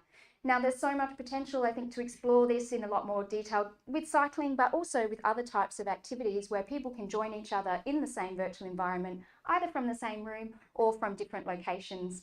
So something to think about in terms of if that's an area that you might like to explore further. There's certainly the technology in place to do that now. Moving even further towards functional activities, this is a virtual kitchen application. So this is a functional assessment and training activity. this was developed by Katana Simulations, and this is an older video now, but I think it demonstrates really nicely the potential for having some of these functional types of interactions using the technology. You can interact with anything in the kitchen. You can talk to the people in some of the applications that, that we have. And here you see a very specific task where they need to go through the kitchen and get rid of all the things that are out of date or that don't look like they should be used. And then we can make this as part of assessment, a very structured assessment, but then we can also provide training opportunities using the I definitely wouldn't use that one, using the system. And we've been working with a range of different allied health professionals and people with brain injury to explore how we can put something into place that, you know, different health professionals can use that same type of interaction, but different activities within that. We just finished a comparison between real kitchen and virtual kitchen activities. Moving on to something a little bit less targeted in terms of the way that we might apply a therapy, we've been exploring with a number of populations, including stroke survivors and veterans, the use of these art-based therapies. And this is a 3D art application. So you can draw in 3D space, you can move through your artwork and around your artwork, and you can save it. And so the idea behind this activity is really about engaging people to explore and create and feel that sense of achievement, you know, at a time when perhaps they're unable to achieve in other activities. Virtual reality distraction, relaxation and mindfulness, I think there's lots of opportunity. We've seen this for many years now. My PhD in 2003 was using distraction. Back then I had a big suitcase and $20,000 worth of equipment, but now it's $500 and fits in my handbag. So, you know, I think the technology has caught up with the vision, but certainly lots of opportunities to find ways to use this type of technology to support people, not just in acute painful procedures, but also chronic pain and people who maybe are, you know, sitting around and not really doing very much for for longer periods of time, you know, might be able to use this type of technology. Just a few more examples. We have, this is not some of our work, but we're exploring opportunities around this space, and this is using 360-degree video. So this is a really great option for being able to record real places to give people an opportunity to visit and understand, you know, where they're going before they get there. So this is preparing for procedures. You can see that the person can see what it's like to go into the waiting room. They're getting some information about the procedure here.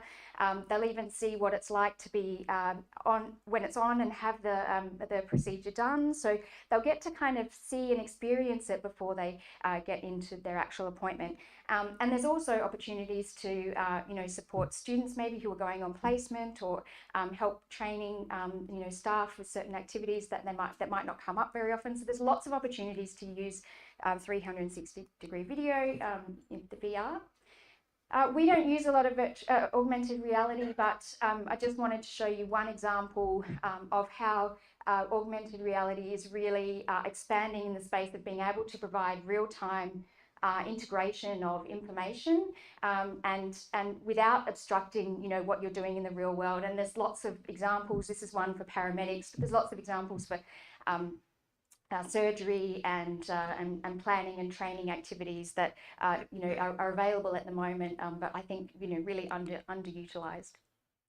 And finally, just one virtual human application that we've been working on. This was a PhD project that is now funded by the Lifetime Support Authority.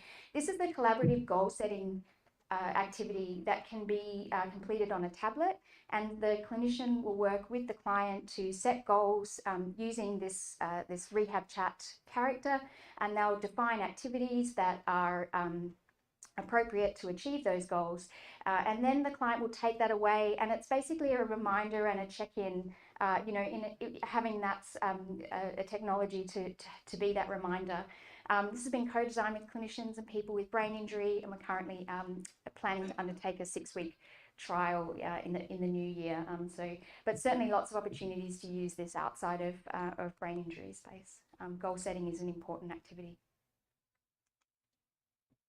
So just to finish up, I did want to sort of look to the future, but it's such a rapidly moving field that what we do know, and projections are sort of a bit varied, but what we do know is that virtual reality in healthcare is growing really fast. It's expected, some of the numbers talk about 42 billion by 2028, 80 billion by 2035. There's lots of growth in this space. And so there are lots of big companies and lots of new startup companies that are getting into this space, and you're probably aware of some of them, but it's kind of messy right now. And there are new technologies sort of on the horizon all the time. We've just had the eye tracking in the new MetaQuest headset. There's the new Apple headset that's coming out. There's the augmented reality contact lens. And there's all sorts of different applications that are available. And it can be quite daunting, I think, looking at what technologies you might want to implement. So I would just come back to the importance of the content and the purpose, and just make sure that it's in front of mind that we should not let the technology guide us. We should we can't get excited by the novelty of the technology and lose sight of the purpose of why we would want to use it. And so the technology is a tool. We need to make it work for us.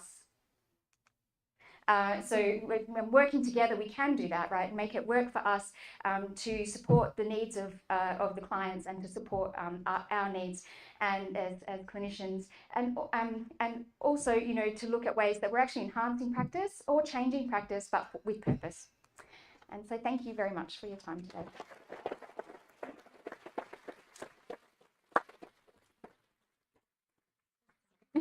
Thanks for that, Belinda. That was fantastic. Well, thank you. Any questions for Belinda? We're only 10 minutes, almost 15 minutes over, but we've only got 15 more minutes. No, it wasn't you. No, yep, go. Cam's got a question. Proceed with caution. Like, how do you know what's a little bit dodgy? What should you look for? That's a great question, Tam. Look, I think it's there are lots of companies that have sort of jumped on the bandwagon that are saying that their technology does, solve certain problems, and but the questions to ask are, how has this been developed? How has it been evaluated? Are clinicians been involved? Those sorts of things, because I think there's lots of companies that haven't included clinicians and consumers, and that's very important, as we know.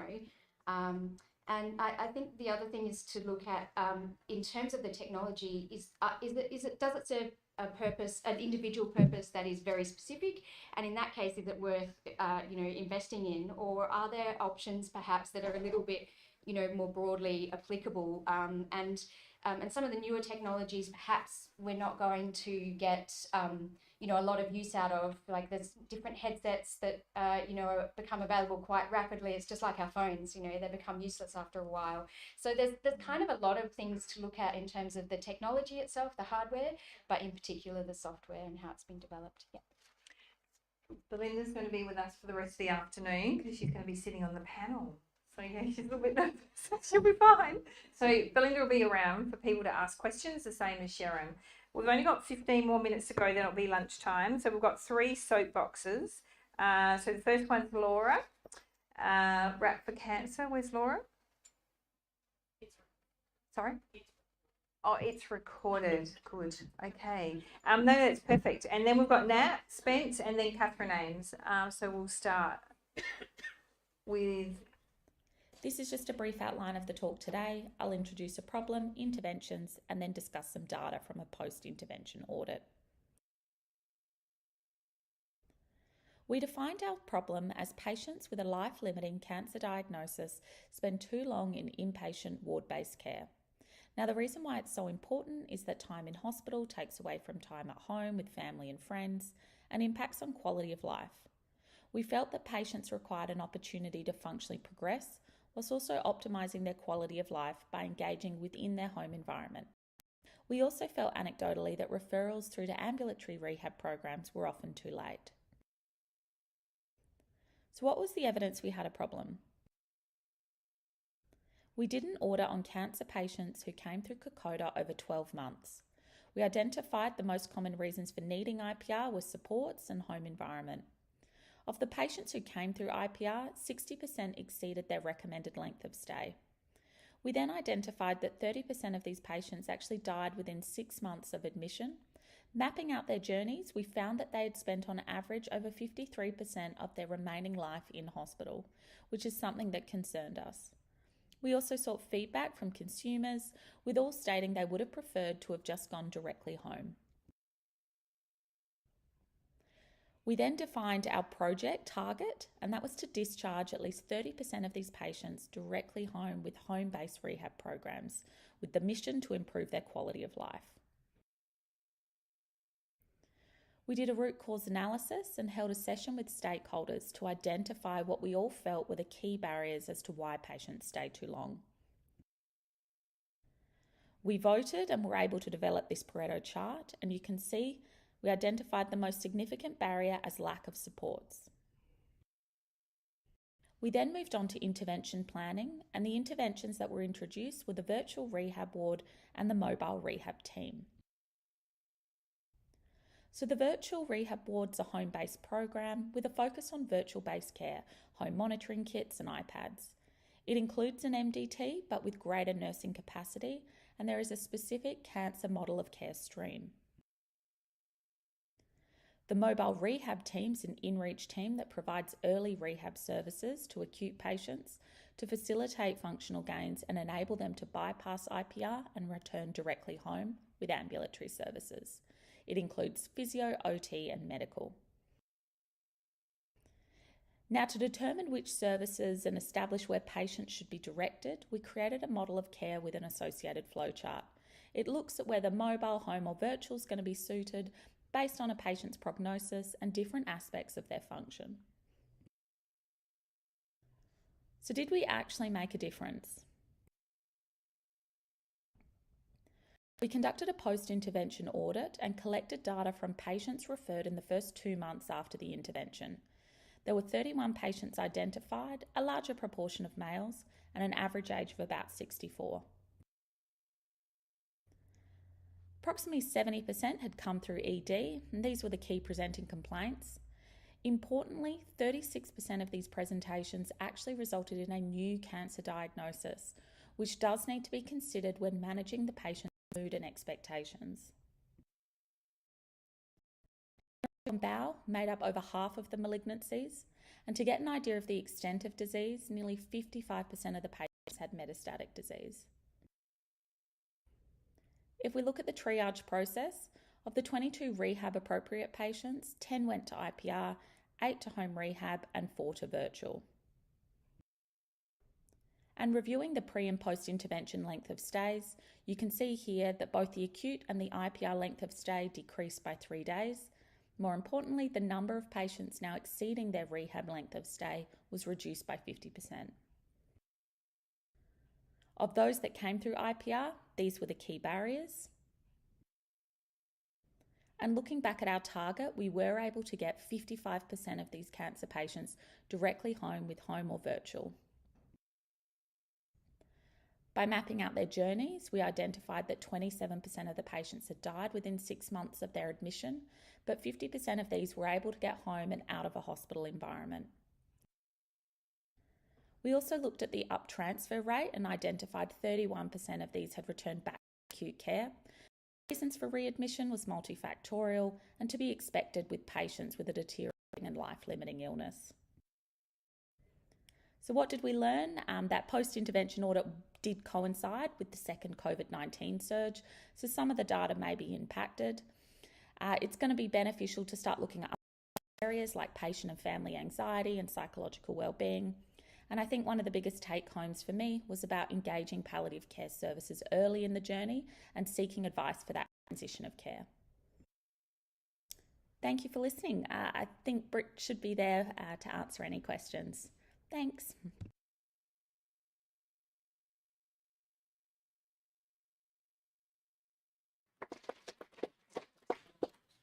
Hello. Those of you that don't know me, I'm Natalie and I'm here to talk about the MISS team. And this is a snapshot of pretty much majority of our team. So this team is very, very small, but I must admit, it's a very dedicated team.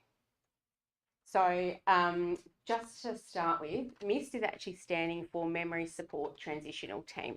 So back last year, mid last year, I'm not sure of the brains behind it, whether it was actually Craig or Peter. I'm still trying to work that one out.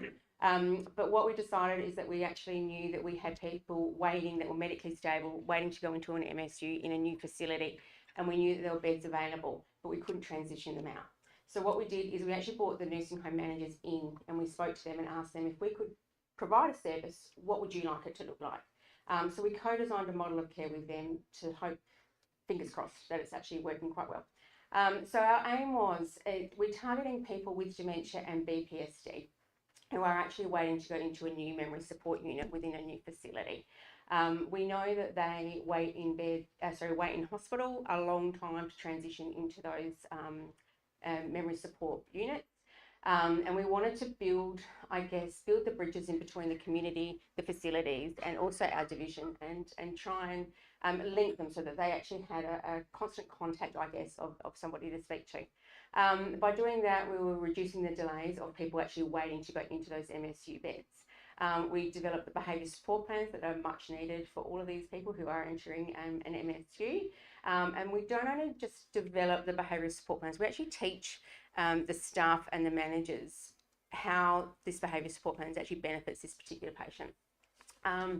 We provide in-reach for about 6 to 8 weeks. It really depends on how the person goes, and it really depends on the acceptance of the facility as well, and the level of knowledge that their carers, who are predominantly the ones delivering the hands-on care, how well they know how to manage BPSD. It is geriatrician led. We have Alita, who comes with us 1 day a week, and she is a very, very, very important part of our team as well. So just some background. So patients come into hospital when they finally actually get into hospital. They then become medically stable. The decision is made by the home team and the family that they need to transition to a nursing home. The placement officers and welfare officers put applications out far and wide, and we wait, and we wait, and we wait. And then the bed officers sometimes come back with just no, they're not suitable, or we don't have a bed available now. And then when we finally do get a bed offer, they transition out. So we spent a lot of time with the placement officers and welfare officers and asked, what is the feedback from the facilities? What are we not giving the facilities in regards to this person that we think is absolutely perfect for their facility? So we spoke to them, we spoke to the families. Sometimes they weren't happy with the facility, but because the patient was waiting and waiting, the patient then became sick again. So then they weren't ready for discharge. So some contributing factors, the Royal Commission into aged care, restrictive practices. So each one of our patients, because they're going into an MSU, do require the behaviour support plans. COVID, I think we all know a bit about that.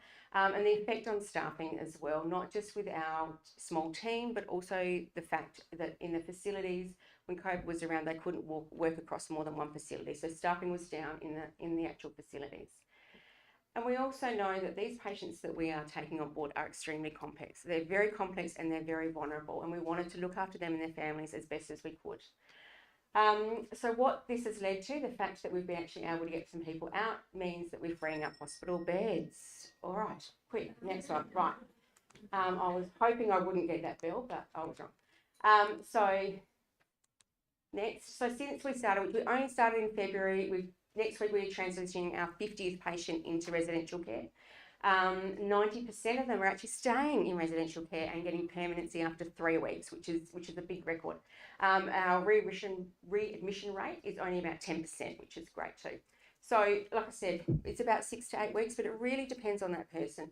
We are a little bit flexible in the fact that when a person first transitions out of hospital, they need extra kind of attention and care. So we do twice daily visits. We also then found out that once they are there for 2 to 3 weeks, they decide they don't want to stay there. And then we find some more behaviours start coming out. So then again, we ramp up our visits, and thankfully the team's very flexible with that.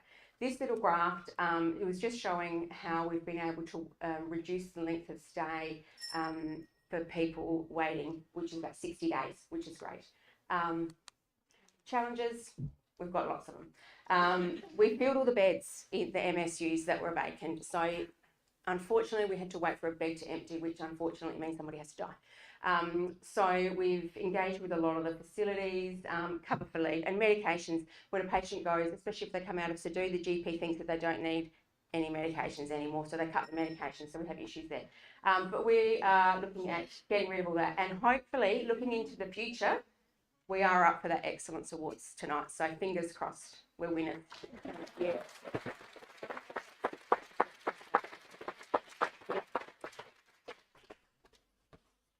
Hi, I'm Catherine Ames, the GEM Allied Health Service Manager, and this is on laughter care. So imagine being in an unfamiliar place, all alone, no visitors, and the fear of the unknown. Will I ever return to my home of 50 years? Unfortunately, this is the current situation of many of our patients in our GEM units. Being in hospital can be an isolating place where it can be difficult to see the light at the end of the tunnel, and feelings of happiness can be difficult to find. Fortunately, this has recently changed with the implementation of our Laughter Care program on 5A, thanks to the generosity of the Flinders Foundation.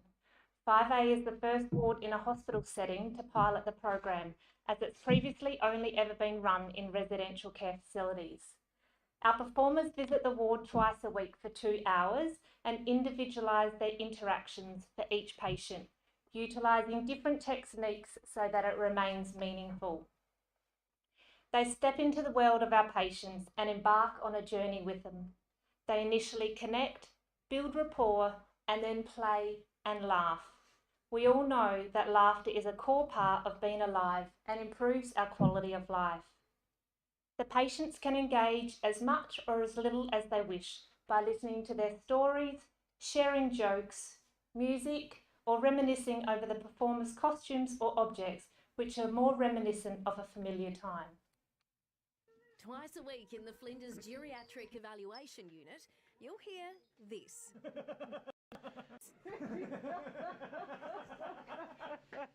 That was nice, yeah. Having observed the program on many occasions, I see the patient's face light up, their body language changes, and their memories come to life when singing along to the music. One patient commented that the performers brought life back into his room. There are not only benefits to the patients, but our staff love the performers' visits as well. The performers create a positive environment and they lighten the mood of what potentially has been a difficult day for some.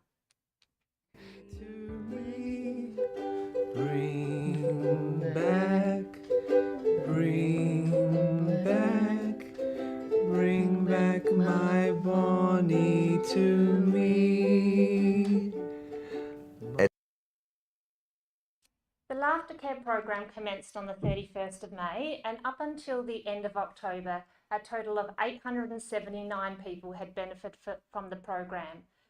48% of these were patients, 20% were visitors, and 32% were staff.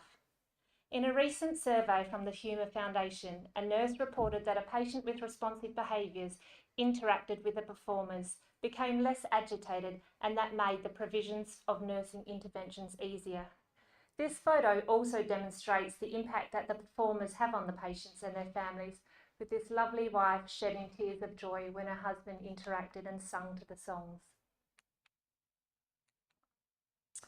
This program has been implemented as a diversional therapy program rather than formal research, and frequent feedback is sought through our consumer rep Rob Ball and through the iPad survey. So as you can see up there, a lot of the patients are saying that they want to see the performers more often, they want them to visit more frequently, they're good fun, entertaining, and they're really thoroughly enjoying their visits. We have been so fortunate to receive further funding from the Flinders Foundation to continue this positive program for our patients until June 30 of 2023. So I'd like to say a big thank you. To conclude,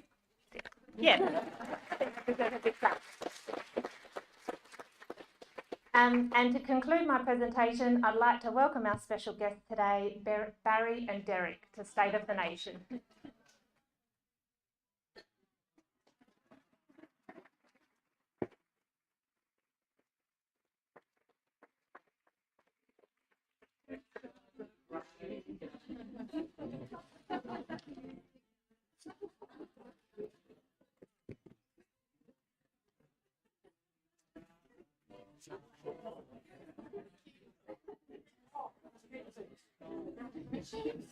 Now I'm going to let the beautiful laughter clowns going to keep playing. They're going to be here for lunch. So just a few things because everyone's hungry. So keep going, boys.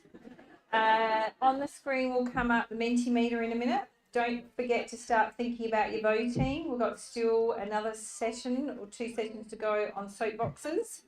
Wellbeing stalls. Drop in and get yourself a gift.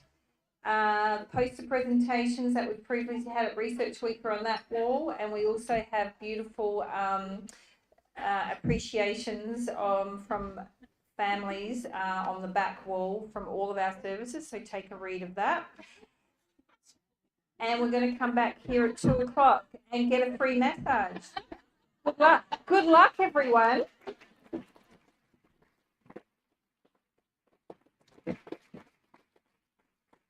Lunch served.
Right, the instructions have been around the microphone to have it like this, horizontal.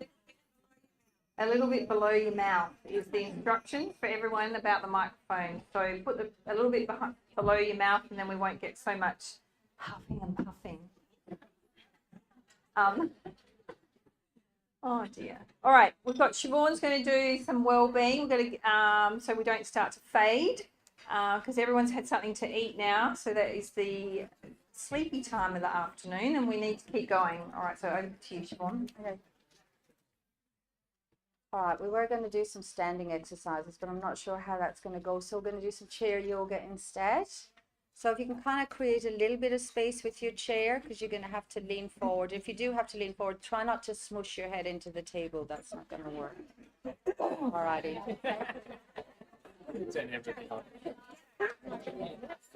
All right. So hands together at heart center. Take a big deep breath in, the biggest breath you've taken all day. Move your diaphragm, fill your belly, hold it. Now breathe out, let it go. Okay, so we're going to lift our arms up over our head and stretch back. Oh, I just heard somebody crack. Now back to center. Keep your arms up. I didn't say put them down yet. Move to your left. Hold it, hold it. Well done, guys. Move to your right. Really, really good. Okay, now we're going to try leaning forward. So just go forward as far as you can and put your hands on the ground. Just try not, sorry, Peter, you're going to smush your... Well done, guys. Just try and get a nice stretch. Okay, bring your arms back, cactus arms. Try and move your shoulder blades together at your back. So just really squeeze them together. Well done, guys. Okay. Now we're going to bring our knees up. Bring your knees up. I know you've got skirts on. You'll be right. Squeeze it right in. And now your other knee. Squeeze it in. Okay.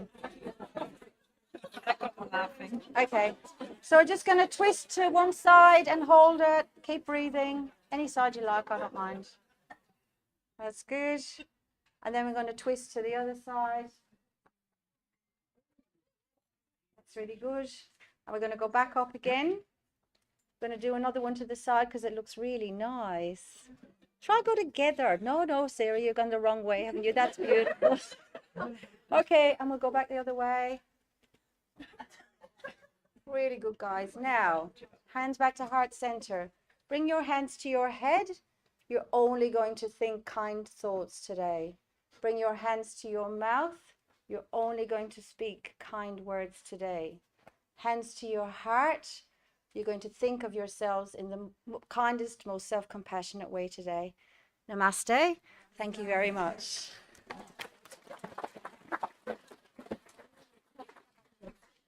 Thanks for that, Siobhan. All right, we're going on to session 3 now for soapboxes. So in this session, we've got Joel Kittle, we've got Sub and Nadia, we've got Tess Madden, Chen and Karen Kennedy, we've got Justine and the psychosocial team, and we've got Anne-Marie Harrod. So if everyone can please be prepared, and if Joel can come forward, please.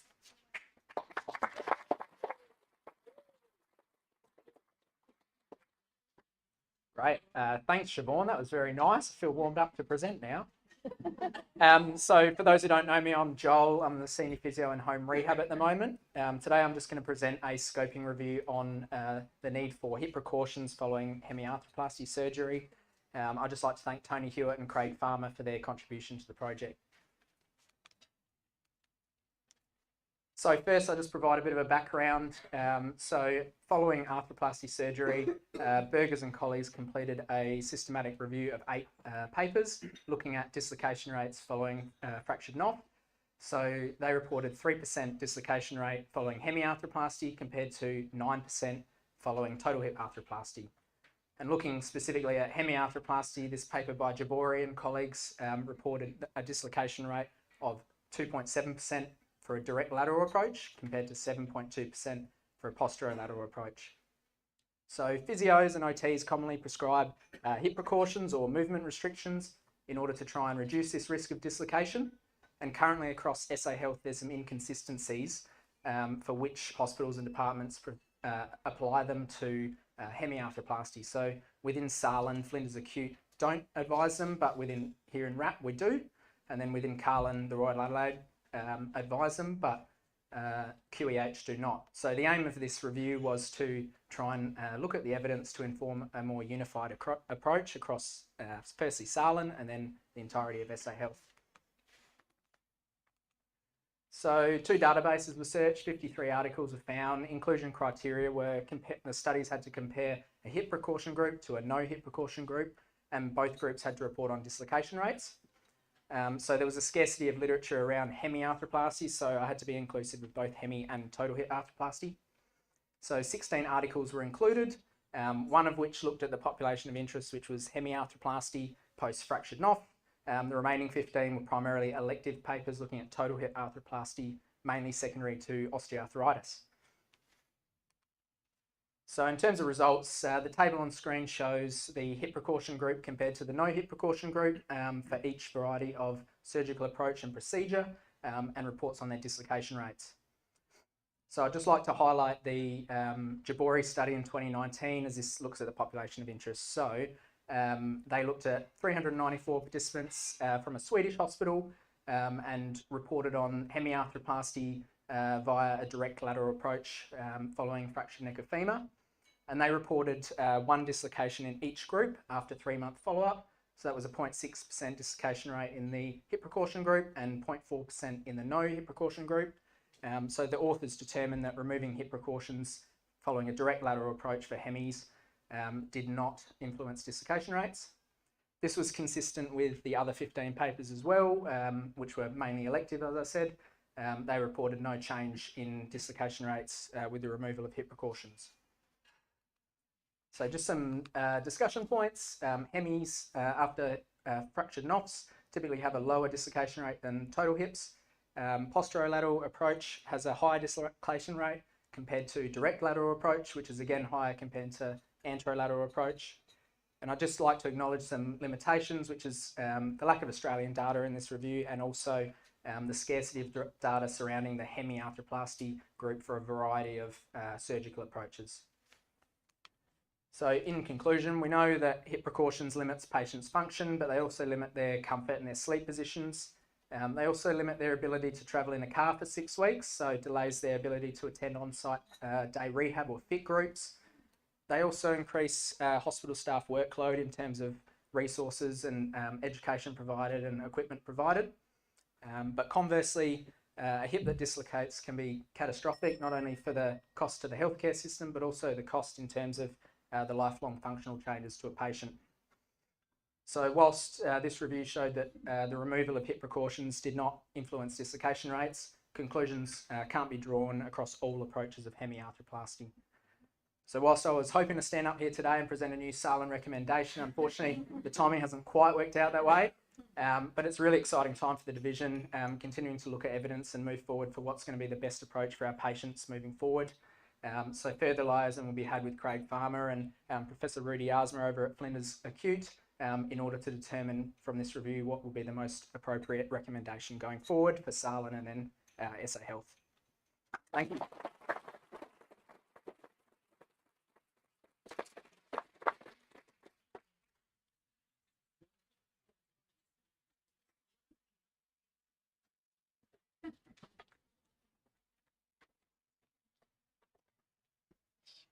Okay, hi, I'm Nadia. I am a physio on Tobruk, one of the aforementioned boys and girls in rehab. This is Suba, who is my colleague and a rehab consultant, and we'd also like to acknowledge team members Jenny Zapanik-Cox and Bronwyn Krieg, who aren't here but have contributed enormously to this work.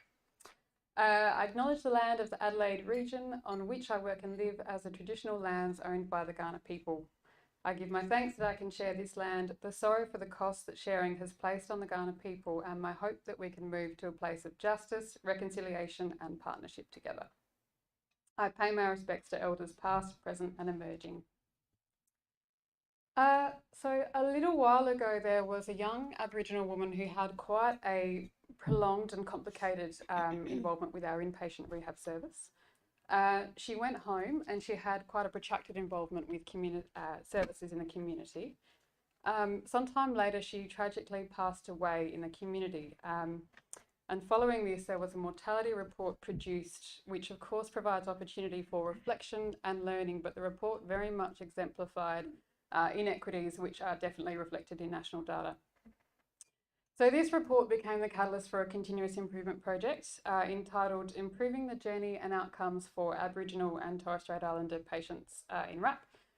And obviously the scope of the problem is huge and the time frame and scope of the project is very restricted. So the idea was basically to listen and work out what we can do better. So we started looking at data, did some case note audits and looked at things like mandatory training compliance. And there were some obvious things from that we can do better. Only about half of our Aboriginal patients are clearly identified in clinical documentation. We were not doing cultural assessments and admissions tended to be complicated, and the documentation reflected that there was poor engagement with our existing model of rehab care. We then had our CIP brainstorming session, and please don't try and read this, but the idea of this is to show that we found that the problem is really complicated. We also listened to other people like our Aboriginal Liaison Officer Derek Francis, Jaden and Mahalia, who are Aboriginal health practitioners in acute, and also spoke to our colleagues at the Royal Darwin Hospital.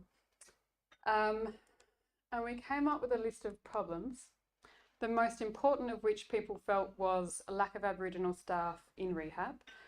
But the more that we heard, the more we realised that the aspects of care that make people feel safe and cared for are not necessarily reflected, easy to reflect in a checklist, and that if we tried to address this problem by implementing another acronym expansion in isolation, it would be woefully inadequate. So the most important thing that we learned was that cultural change or organisational change within the division needs to be driven by the Aboriginal community and by consumers.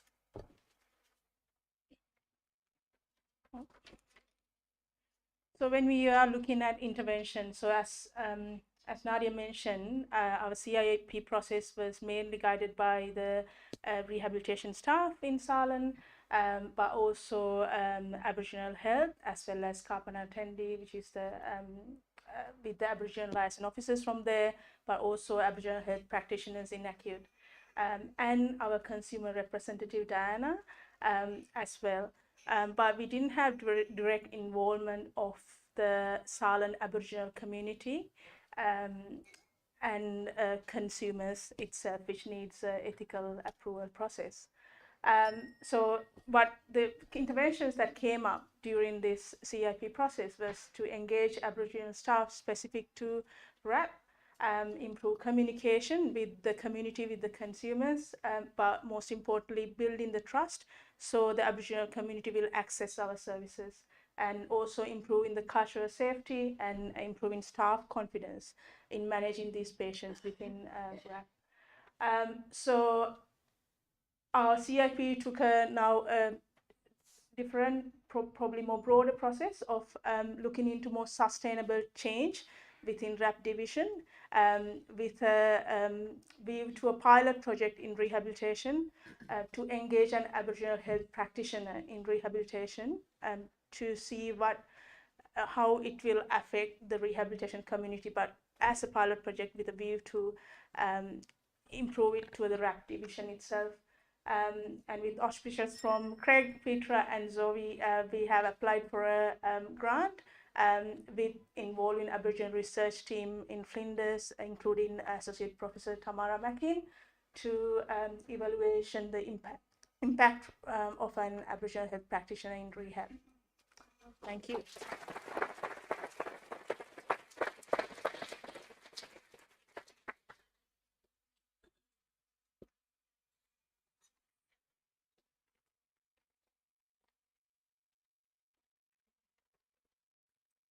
Hello everybody, my name is Tess and I'm from the Level 3 admin hub for the fourth generation clinics. Now, I think there are two types of public speakers, those who get really nervous and those who are liars. So just bear with me as I get through this, because I haven't done this since like year 8. I'm here to show you some admin wellbeing we've implemented in our hub. So why wellbeing? The rehab, aged and palliative care team's focus on wellbeing is really important to all of us. Mental health, physical health, and having a workplace that we feel safe, confident, and happy in. Wellbeing plays a big part in all of these. Our contribution to this effort has been bringing 4G to the hospital. Now, this isn't the 4G that you'd normally be familiar with. I'm not trying to sell you some internet. This is greenery, gratitude, guessing, and gizmo. Starting with greenery, hands up if you've got plants or in your office or your home. And hands down if any of them are fake. That's okay, but I'm talking about the real living, breathing plants. I know plastic ones don't die when you forget about them for a couple of weeks, but here's a few reasons why you should have some real non-artificial plants in your space. They reduce stress, they clean and purify the air you breathe, and they inspire creativity and growth.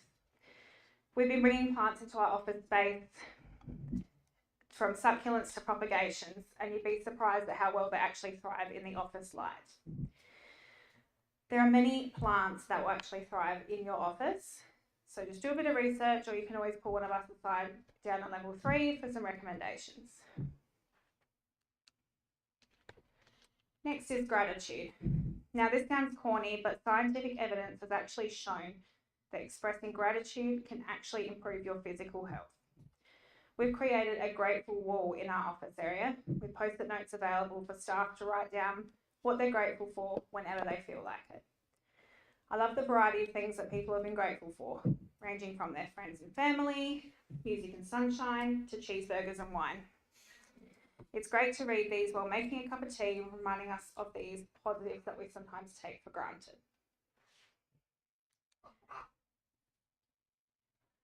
Now, guessing.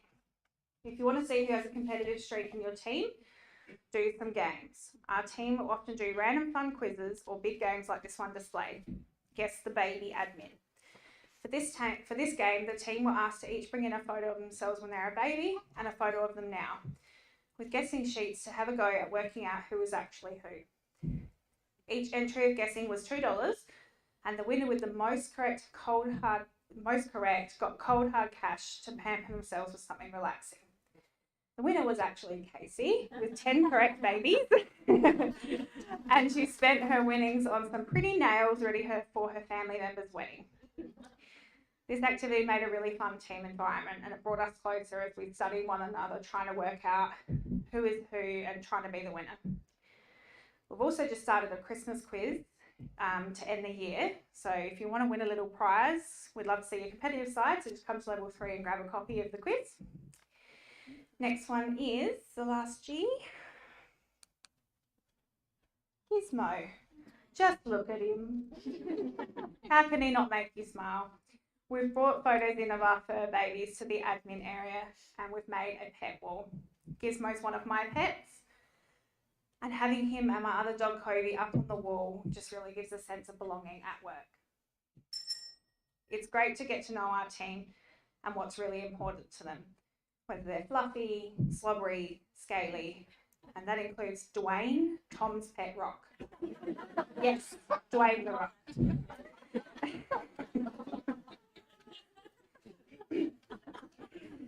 These are just a few of the activities that we've implemented in our 4th Gen team, but it's refreshing and exciting to think what's going to be next for our wellbeing adventures.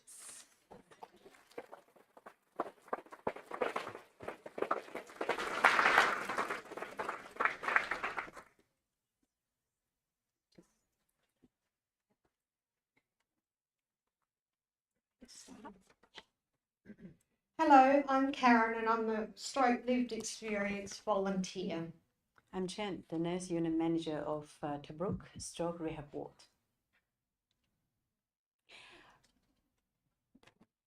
So I need to use these. Okay, yeah. On our rehab wards, we knew we were supporting our patients' recovery well, but could we be doing more? As you can see, our patients and families can struggle emotionally, both during hospital admission and on return to the community. So we reach out to the community and now have volunteers like Karen, who have experienced a stroke, generously visiting our ward to connect with our stroke patients and family. We have titled our talk The Gift of the Hope, because hope is the strongest feeling many of our patients take from those conversations. Well, acknowledging that the sample sizes are small, as we can see that both the patients and the staff felt the lived experience volunteers made a positive difference during their hospital stay or when they return to the community. And now Karen is going to give an example of the difference that peer involvement can make. In the community? In the hospital. In a hospital. In the hospital. Well, I volunteer on Tobruk ward once a fortnight, and I talk to a lot of stroke survivors. The one that sticks out at the moment is a lady. I went into her room. She was in a bed close to the floor, and she was facing in the opposite direction, and I knocked and went in, and she looked at me quite dazed. Obviously she was sleeping, so I asked if I could come back, and she said I could. So I did what I promised to do, and I went back in there. She told me that she was having a mental health day, so she was going to do nothing. So that didn't sit well with me, and I'm a pretty straight shooter. And so I discussed with her why she was having that mental health day, and I got to know her a bit by asking her questions about what she did before her stroke, what her interests were, what gave her joy, which is really important. And she spoke about her garden. So I said, well, look out your window. There's a garden out there, and there's one waiting for you at home. And the only way you're going to get there is to get off your butt and work hard. So with that, I left with a nice goodbye. And about half an hour later, I saw her being wheeled in a wheelchair by two nurses, and her talking to them about this young blonde, thank you, this young blonde who gave her, in her words, the kick up the arse she needed. And I'm happy to say a week later she wasn't there. Thank you so much, Karen, for sharing this with us. Now, please, could you speak about the difference volunteering has made to you? Volunteering has been a huge part of my life since my stroke. Apart from my family, friends, and my dog, volunteering has saved my life. When I had my stroke, I lost my identity. I lost who I was. I couldn't work. I still can't do that job anymore. I miss my peers. I miss everything I had prior to my stroke. So I had to dig deep and find a new life's purpose. I had to find a reason to get out of bed, and that reason is volunteering.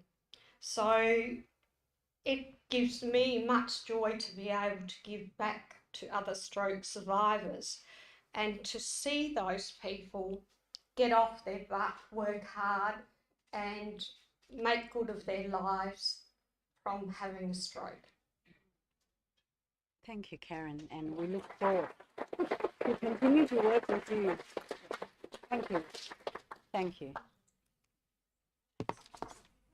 That's it. Yeah. Done. Thank you.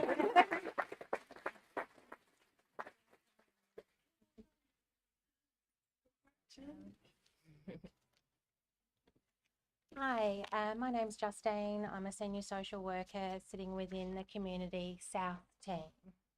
North. I'm a senior. I'm a social worker as well, and I also work in the community. I'm Isabel. I'm a social worker with the liaison team. We'd like to talk to you about a review that we undertook on our bereavement support services. So previously, SAP's bereavement support service were delivered by one worker. However, this was considered no longer sustainable due to the demanding environment of palliative care, which prompted the review. So in part, we undertook an academic review, which included a review of bereavement risk assessment tools, practice standards and clinical guidelines of other bereavement support services. We attended grief and loss workshops to further inform what we may do as a service. We met with Sam McDonald from the Central Adelaide Palliative Care Services. She'd just recently undertaken a review of their bereavement service, and that certainly helped to inform us moving forward. And we also met regularly as a team, a psychosocial team, and had some very robust discussions around what a responsive and appropriate framework of practice might look like for us. And in addition, consulted with our consumer advocate and acted upon feedback received. So we found, not surprisingly, that grief is a natural response to loss. Acute grief improves over time. About 10 to 15% of the population experience what we call complicated grief. Complicated grief emerges 6 to 12 months after the death of a loved one, and there are relational and psychosocial factors which can contribute to the likelihood of someone developing complicated grief.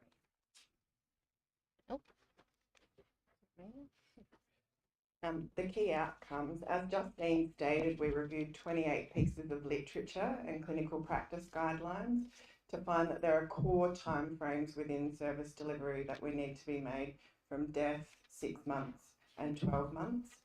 Given that grief is a normal response to love, we found that unsolicited bereavement interventions may not be beneficial, and in fact the research suggests that there are much better outcomes for people that opt in to support.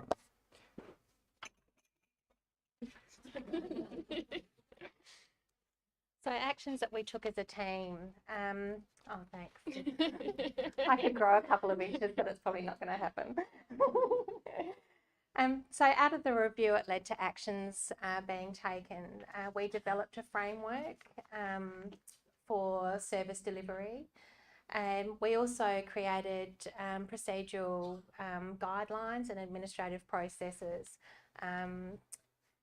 Alongside of that sits a bereavement response pathway, which supports staff to identify the streams for referral processes, and also created resources, including a new referral form and bereavement information for staff and also bereaved.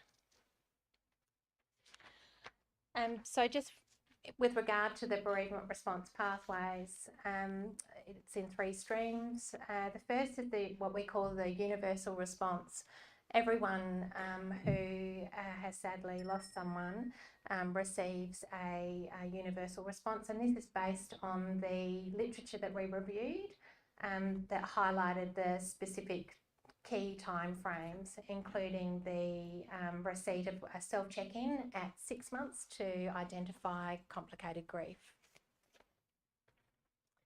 So if risk factors are identified and there's limited protective factors, then a referral is made with the consent of the bereaved, and then as a team we triage, and in consultation with the bereaved person they receive either the universal response or further follow-up. And just quickly, the rapid response pathway would be warranted if a traumatic death, a violent death, or a sudden death was found. In the event of a suicidal ideation expressed by bereaved people, we would make an immediate referral to mental health triage. But otherwise, the psychosocial team would aim to contact the bereaved within 3 business days for short-term counselling, with the thought of linking them into formal support in the community for long-term.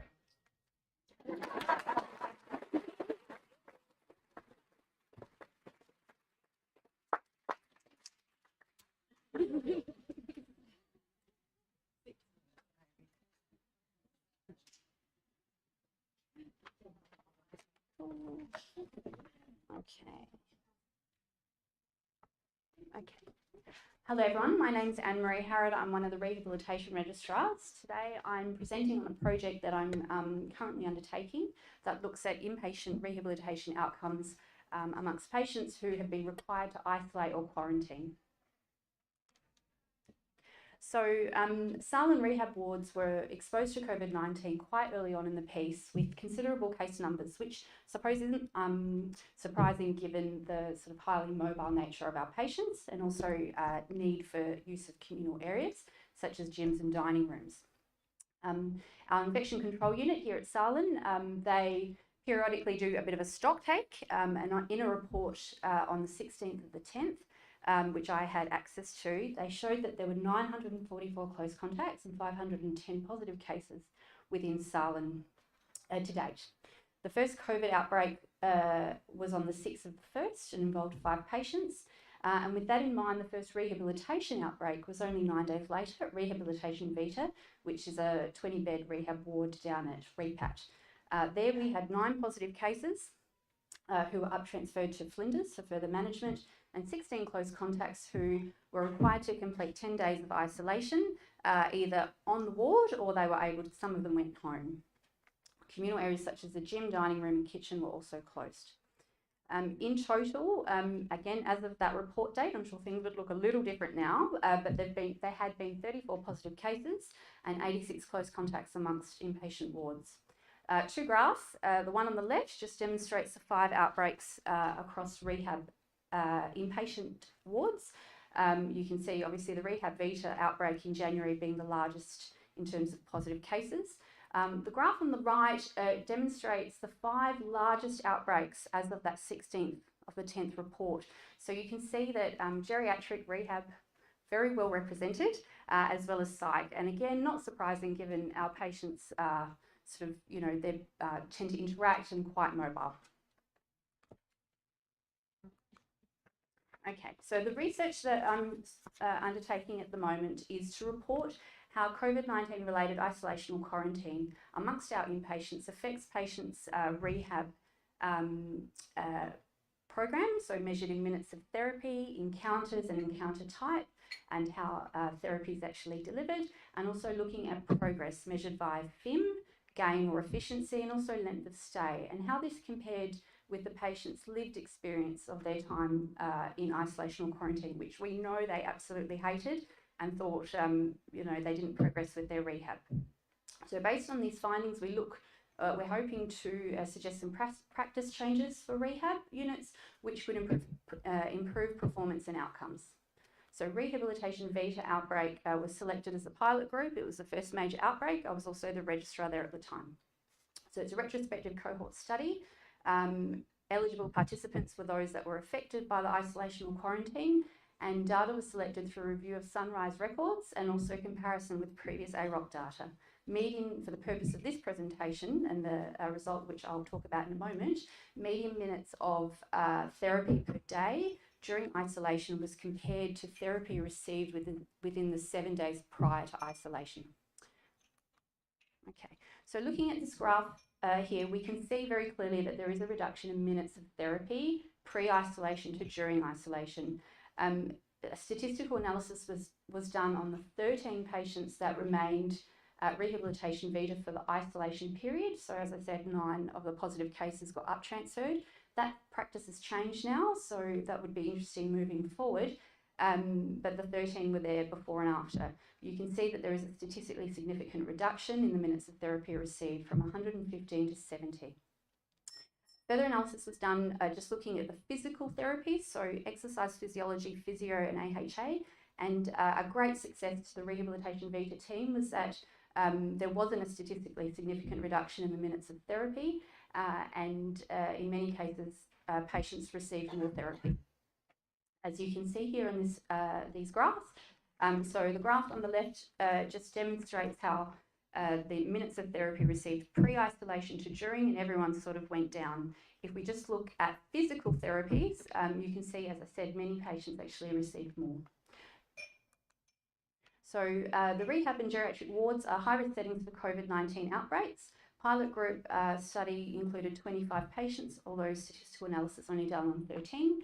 COVID-19 related isolation resulted in reduced total minutes of therapy, which was a significant difference. However, the physical therapies remained quite good. So this has aided our further understanding of how the non-physical therapies had changed during isolation is warranted to optimize, to sort of assist in provision of therapy in the future. So the pilot group was very helpful and hopefully will aid to the assessment of a large number, which at this point looks at over 100 patients. Thank you.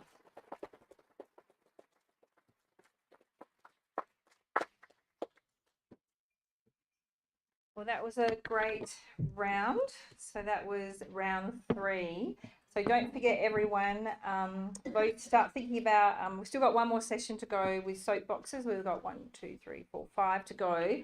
So just start thinking about who your top 2 are, and you might want to tweak that when we get to session 4.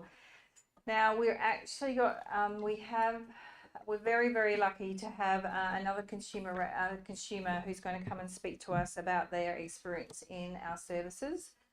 Annalise is just making her way forward with her mum at the moment. So Annalise is a 22-year-old beautiful young woman who has been diagnosed with the incurable disease, and her and her mum will share that. She spent some of her time at Laurel and describes it as a place of peace, love and comfort. She wishes to change perceptions around palliative care, which is commonly understood as simply somewhere where people go to die. Leaving a legacy is so important to Annalise, and she wants to ensure others like her who are facing a life-limiting illness receive the dignity and comfort they deserve through quality palliative care. So I'd like to welcome Annalise and her mum.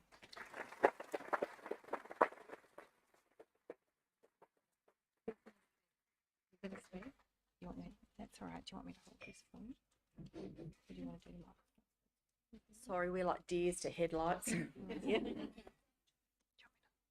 Yeah, can I put that up there? And that go up? Yeah. Do you want that? Yeah. Thank you. How does that work? Yeah. Do you want me to press it when you're ready? Can I do Can you it? see your beautiful face there? Yeah, it's yeah, not you can press beautiful, it. This but I can one. do it. How does it? Just That's it. next Press. to that Yep. one. Okay. And this one. You got that one? Or not? I don't know. Here you go. Go that one. Yes, very short. Yeah. Okay. Can everyone hear me? Yes. I'm sorry in advance. I do mumble really bad. Anyway. So basically, this is Mum Amanda. I'm Annalise. And I apologise to begin with. I'm terrible at talking in front of people. I'm like the type of person that has a nightmare of this revolving nightmare of being back at school and having to talk. I was the kid that ran under the stairs and disappeared. But anyway, I'll give it a go. And I do apologise. My dad's going to roll his eyes, but I have a freaking thing of swearing, so if I accidentally swear, I am really sorry. And it depends if people think shit is swearing or not, because I don't know. But anyway, yeah, so if I screw it up, better way, sorry. Anyway, yes, so a bit about me. So I'm 22 years old. I look 10, but I'm 22. I'm pretty proud. I went to the bottle the other day and I actually didn't get ID. So I was pretty excited. Anyway, I'm just a normal 22-year-old. Obviously I'm here because I've been sick. But like any normal 22-year-old in any other way, I enjoy going out. Actually, I say a lot, sorry. There we go again. I enjoy going out with my friends and family. Love puppies. We've got 4 puppies at the moment. And if anyone knows that Laurel Hospice, the nurses, they do come along. We've got 2 Kelpies who are like 2 years old, and a black Labrador who was meant to be a service dog but completely failed. Food's more important, in cuddles, but intense cuddles. And decided that it wanted to be Dad's girlfriend, so it sleeps with Dad every night. Missed out. We tried with the Kelpies afterwards and still not mine. But anyway, I love to travel, and I always wanted to travel the world when I finished school, but that wasn't the chance. I remember being really sick at the Women's and Children's Hospital, and my parents said, put on a chart what you want to do when you get better, and I wanted to go to Bora Bora. So I put up, you have to take me to Bora Bora when I get better.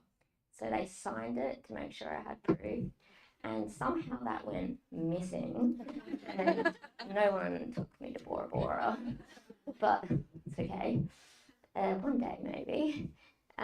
Yeah, I love music. I think music has lots of healing properties. Everyone knows you want to cry, you have a playlist on your Spotify, cry, or you have one to make you dance, feel happy.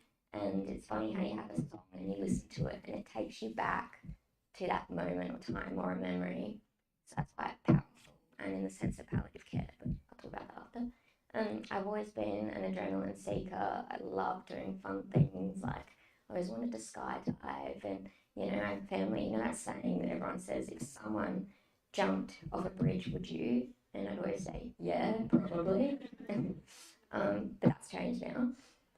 As you know, with nurses or anyone like that, you see all the head injuries and all that. So now I've been in hospital and seen all of that. So now I'm terrified to even drive a car. But I'm a giant foodie, love food, as like everyone, it's great. And I've always wanted to study paramedics, and I did pretty well at school, and it was just devastating when I got sick because I couldn't do it. But it's still a dream there to help others, and that's always been what I wanted to do. And especially being sick, I believe everyone has a second chance. I believe everyone has a story, and I think we can all do something, contribute to make people's lives better in such a selfish society, I guess, these days. And I think we should all just smile at strangers, because I think like you walk past someone, if they smile at you or just say you look beautiful, if you say it out loud, you can make someone's entire day. And I truly believe that when I'm out and about and I think something like that, I just help people now, because I think we can't change big things, but we can change little things, which are big things in some people's worlds. And like I said, I hate public speaking. What am I doing? Anyway, do you want to say anything about you? No? Mom? Yeah, so it's just I play guitar, so I just put a little bit of a thing on there. I haven't done it in a long time. Play guitar. But like, yeah, all the things I like to do, I like to put more pictures up because they're normal, and a lot of people, when I'm sick, see me at my worst, and I just like to be known who I am now. I'm not the sick person in the hospital. And there's definitely me on a camel in, where was it? Broome. And don't do it. It's horrible. And that, the whole time I was just like, when is this going to end? My backside hurt, my fanny hurt. And this was a trip just before you became sick. Yeah, so it was kind of my last one. It was for Mum's 50th. Sorry, 20th. I don't do the calculations. But this particular camel pissed on me too, so not worth it. But we went and did horizontal falls, and it was one thing I did before I was sick, and I wish I had videos of it, but couldn't find them. But I got to second pilot a seaplane over the horizontal falls and the Archipelago Islands, and do that. That is amazing. It's worth all the money in the world. And since I've been sick, it's funny, we care about the money, and at the time I remember there was a helicopter, and I always wanted to go on this helicopter without doors, and actually I just wanted it on a GoPro because it's going to look cool on Facebook. But I wanted to do it, but they said don't bring money because you've got to fly this little boat thingy near the horizontal falls. So we couldn't do it, sadly, and I wish I did now because we look back and some of the things we did pay money on then, we look back now and go, well, we're so glad we did that because that was a memory. And at the end of the day, life is so short, and I didn't see myself right now, you know, instead of planning my trip to Croatia when I finished school with my friends, to instead looking at my legacy and dying in a sense. But yeah, I'm glad I did all those things when I did. So worth it. Excellent. These are just some photos. There's actually a girl here who's called Caitlin. I actually met her on a support group because my disease is so rare. And that's a good thing, I guess, about Facebook is I lost a lot of my friends at the Children's Hospital because I spent 9 months straight in there, and I think I as well dropped. I didn't want people to see me how I used to be and not sick. And I had a lot of the tubes and stuff on my face. I didn't want people to see it. But I lost a lot of my friends, and it was probably like the loneliest 9 months because no one came to really visit, or no one did, friends-wise. But the great thing about Facebook was this beautiful young girl who's only 2 years older than me reached out to me on Facebook, and at first I thought she was a creep.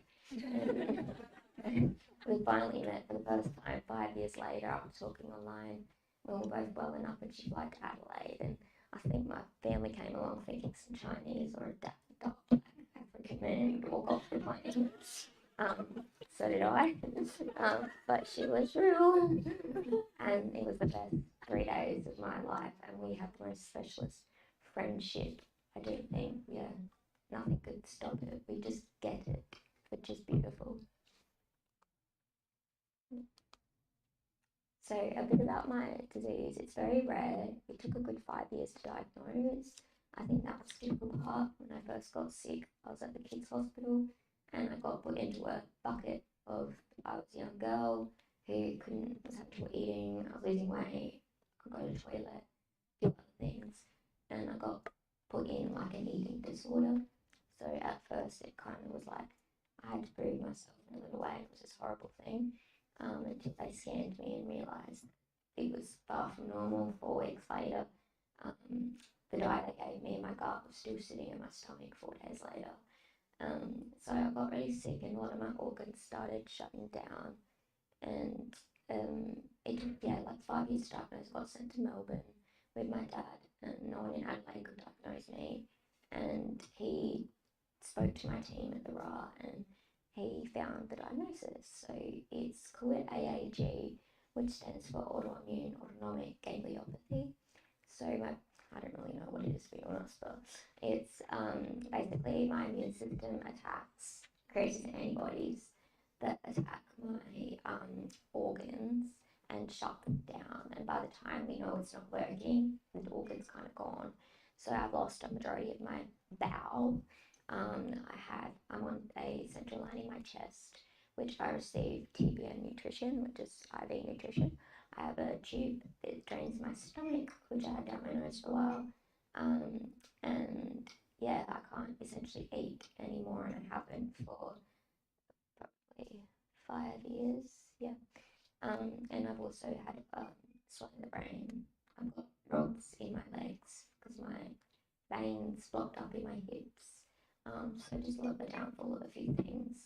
At first it wasn't palliative, but like all the comorbidities of my disease turned it palliative pretty much, because TPA can't keep you alive forever, and the more sick I get, the more organs fail, the more pain. It kind of becomes a bit cruel, to be honest. And the second hardest thing is no one knows what it is, so it's quite isolating. It's not just cancer or something. I've received a lot of oral treatments that are quite invasive, and I guess they determine who you are because they make you mature a lot more. And this is the side of the medical treatment acutely that you don't get a say in. They don't really seem to appreciate your emotions, how you feel, how it's making you. You become a number, a disease, and you lose yourself. You're just a shell, pretty much, in a bed. with all medical professionals just looking at your body and not giving you really much dignity anymore. But that made me who I am. Anyway, about palliative care, I entered palliative care probably 12-ish months ago. I actually found out about it by this beautiful young girl whose mum said I could announce it. She actually passed away a year ago. She, weirdly enough, we look like each other. We have this photo, we're 4 years apart, but mum has this photo, she's in the UK, and I'm sitting in this outfit as a baby, and I have the same picture here with me in the same outfit as a baby. It's very creepy. We always say there's something out there. But her name's Amy Knowles, and she was a beautiful soul who ended up having a bowel transplant and sadly passed away. But her mum and her were the reason I knew what palliative care was. And she was the one that told me, you need to ask about it, because most of the time, when, especially with our disease, things happen out of the blue. And she said if it happens out of the blue, there's a wait list to get in, and by that time it's too late and you're fighting for that treatment of peace. And in that moment of end of life, you don't want to be fighting for something like that. You want to go with peace. Yeah, because in England, it's Martin House. Excuse me. And yeah, I haven't been to England, got lots of relatives there, but somewhere near Yorkshire. But they actually have palliative care for young children and also young adults as well, and teenagers. They have two houses. One is Martin House for children, and the other one is in my diary here, and that is for the young adults. That's the second house that they have on the premises as well. And as far as I know, that in Australia, from what I read, there was nothing for young adults in palliative care, but the Premier in New South Wales, I think it was about 12 months ago, she decided, that's one, said that no, we need palliative care for our young adults. And from last year, they were in the progress of, I think on the North Shore, building a palliative care for young adults, which was supposed to be finished near the end of this year, but I haven't heard, so if anyone can update me on any of that information, that would be amazing. But there's just an urgent need. I know our hospital system, children's hospital system, having a lot of experience, is in dire straits. But also on the other end of the scale, once you get to 18 and you leave the children's hospital, there's just awful transition into adult, in the adult world. And this has been questioned by many specialists who I've spoken to, have also said to me as well that they are extremely worried about the young children leaving the children's hospital and transitioning into the adult world, because it's a one-stop shop, really, the children's hospital as such. But once you move premises, you really have to be on your toes. And if you're a parent that's very good at advocating, mentoring for your member of the family, that's okay. But there's a lot of people that just haven't got that ability. And then they've got to go seeking out those services. And a couple of parents that I noted saying in a paperclip said, like, when we've left the children's hospital, we feel like we're falling off a cliff. So let's just give you a little bit of understanding of where we're sort of at, a little bit different than sort of everyone has this vision of palliative care being for older people. So that's just our perspective from where we're at. Thank you. Sorry.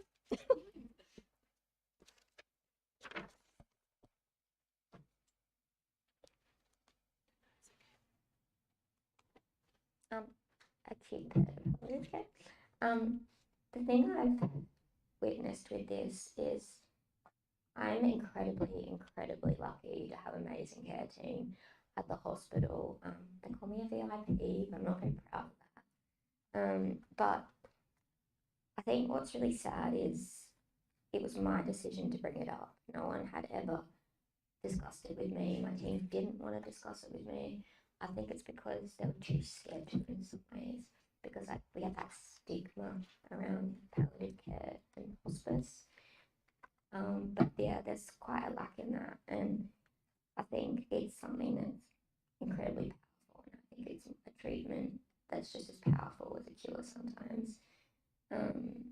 Yeah, I'm much more about that.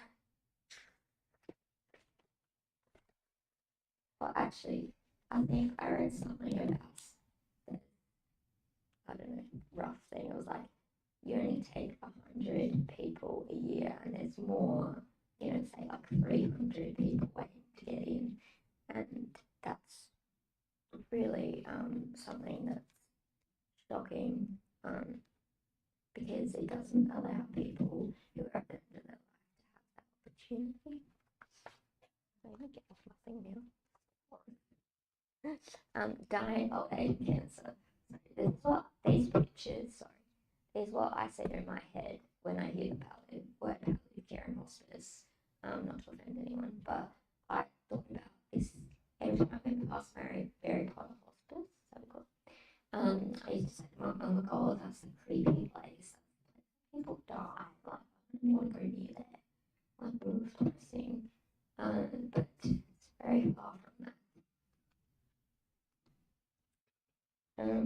Yeah, like I said, all I knew before was I thought, palliative care was something where people literally have a couple of days left and you go there to sit in a room to wither away and die. So when, before I even got into hospice, I was crying saying, does this mean that I'm dying? Does this mean it's the end of it? And that's what I truly thought it was. It was this scary place. And especially as a young person, it's all generated around geriatrics in a way.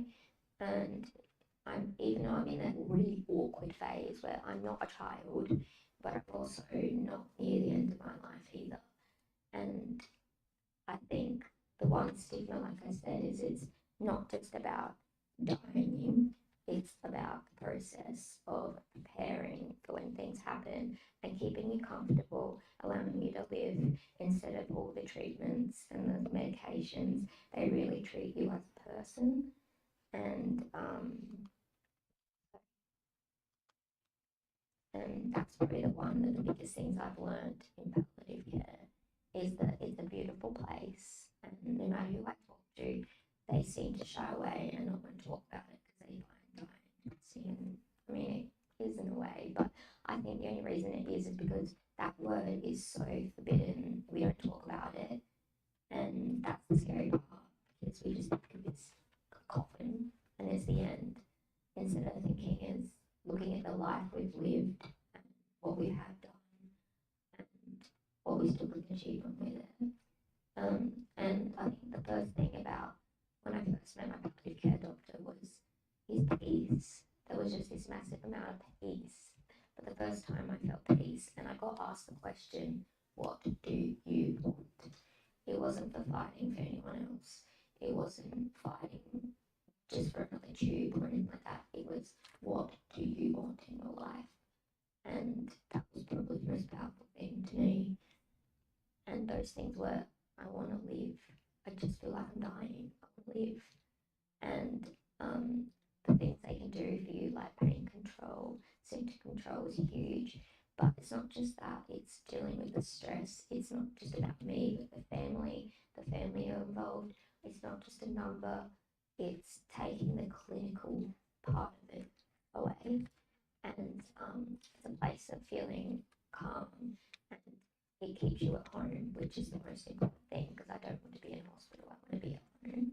And so far, palliative care has allowed me to be home, walk my dog. I do still want to attempt to study, meet my beautiful friend, and spend time with my family, instead of sitting in the walls of a hospital bed for 9 months, undergoing every treatment, basically killing everything of who I am.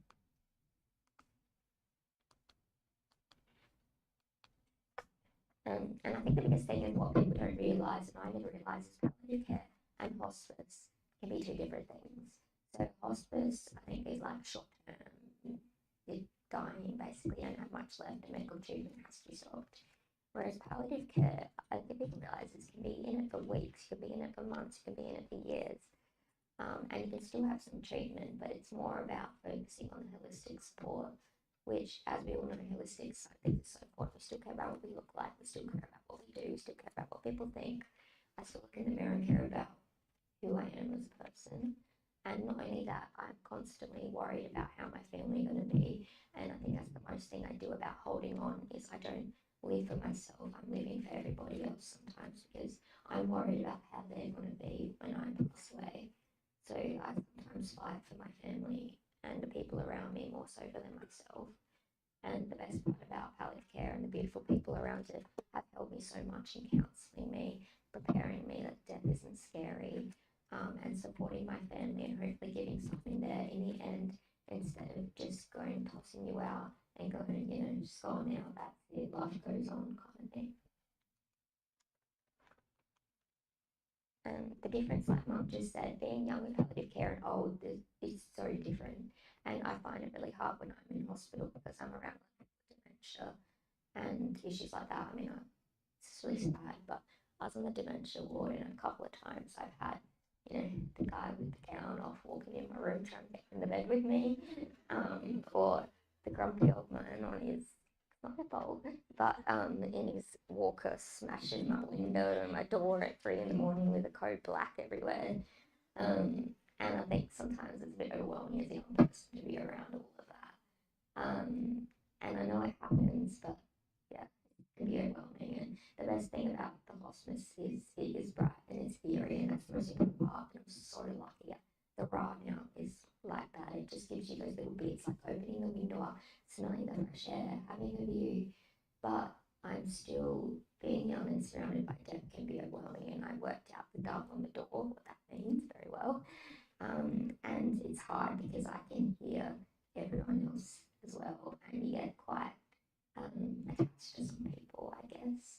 And there was one guy that got married next to me, and I woke up one day and there was roses at the door, and I thought it was the most beautiful thing, and I just made it so special at Laurel. And I wrote a card to him and gave it to him saying, you give me hope, you give me that I can still achieve some of those things and still be sick. And the next day I heard these cries and I was crying, so I had a bad day, but it was probably over something pathetic. And I heard this screaming and I said to Mum, I think she's gone. I think he's gone. It was this painful scream. And Mum came in that day and she was like, no, he's there. I was like, okay. So then I was having fun with this friend and I walked out and looked at the door and the bed was empty. And Mum was like, I just didn't want to tell you. And I cried. And I didn't even know this person. And I cried in the whole day. And that can be really overwhelming too. Mentally being a 5-year-old, that's probably one of the downsides. So being young, I think something's going to be changed around that. And the difference between being old is you've lived your life. You have had a family, you've seen things, you've done things.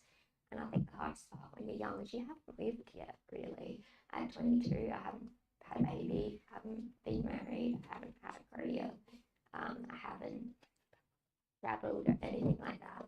So scenarios are very different, and also it's not just about you, it's about, instead of you being a mother or father, you have a mother or father and a sister, and it's just your dynamics of family are very, very different.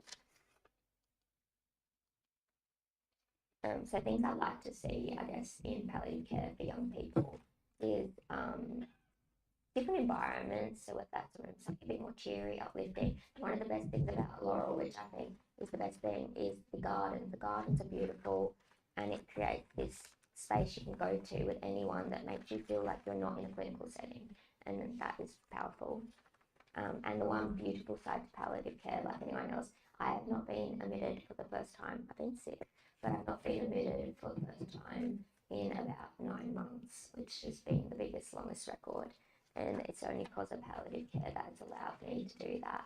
And just a little thing up here is I've got to meet my bestie at the airport. So it was, yeah, really lovely. I had to put that in.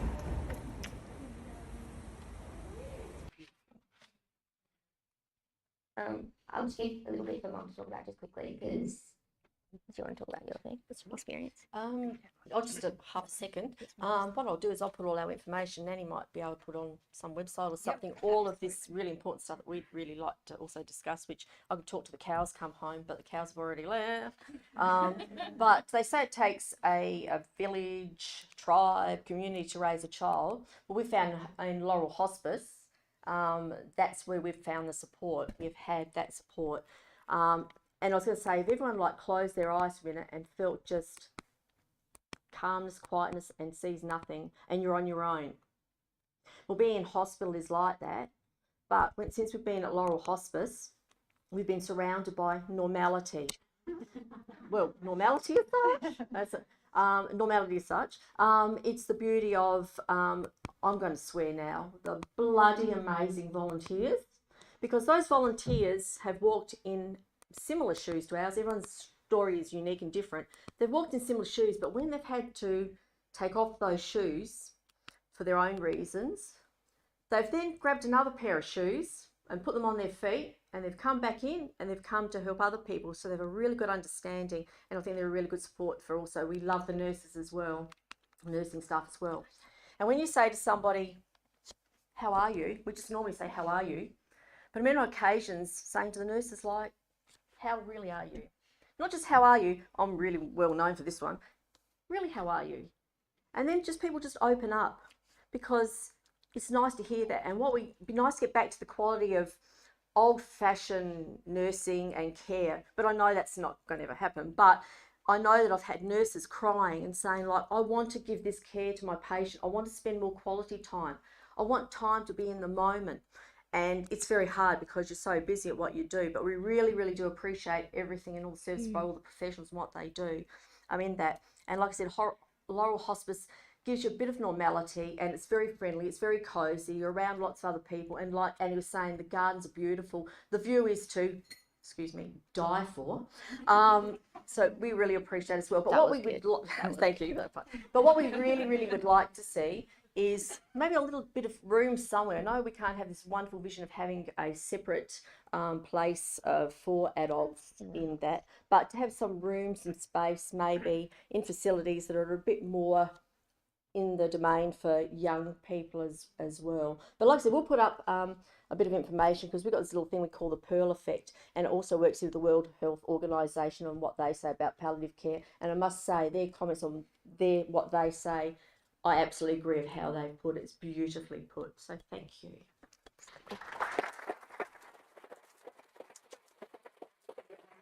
Just one more thing quickly. Wait.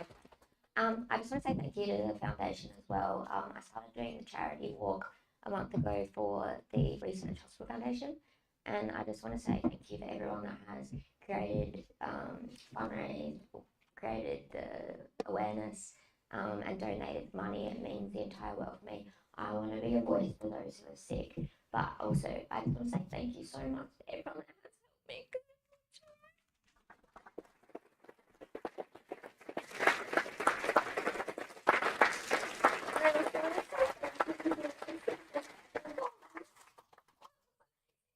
You so much, and like Mum said, I wish I could give you all a hug that have helped me, because you become my family. But thank you.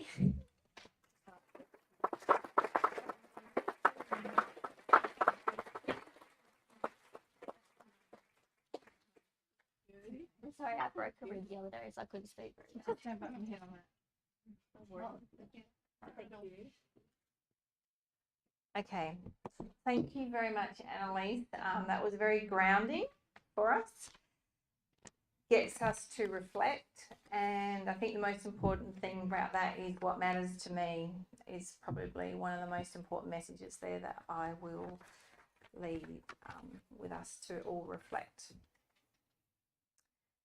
So for the last session will be our soapboxes. So everyone have a drink of water. I think you need to stand up. I'm going to pretend I'm Siobhan. Just stand up, do some stretching, shake out, reflect, don't forget, and then have a drink of water, wipe your eyes, and have a sit and have a seat, please. If everyone can sit down on 3. 1, 2, 3. Everyone sit down, please.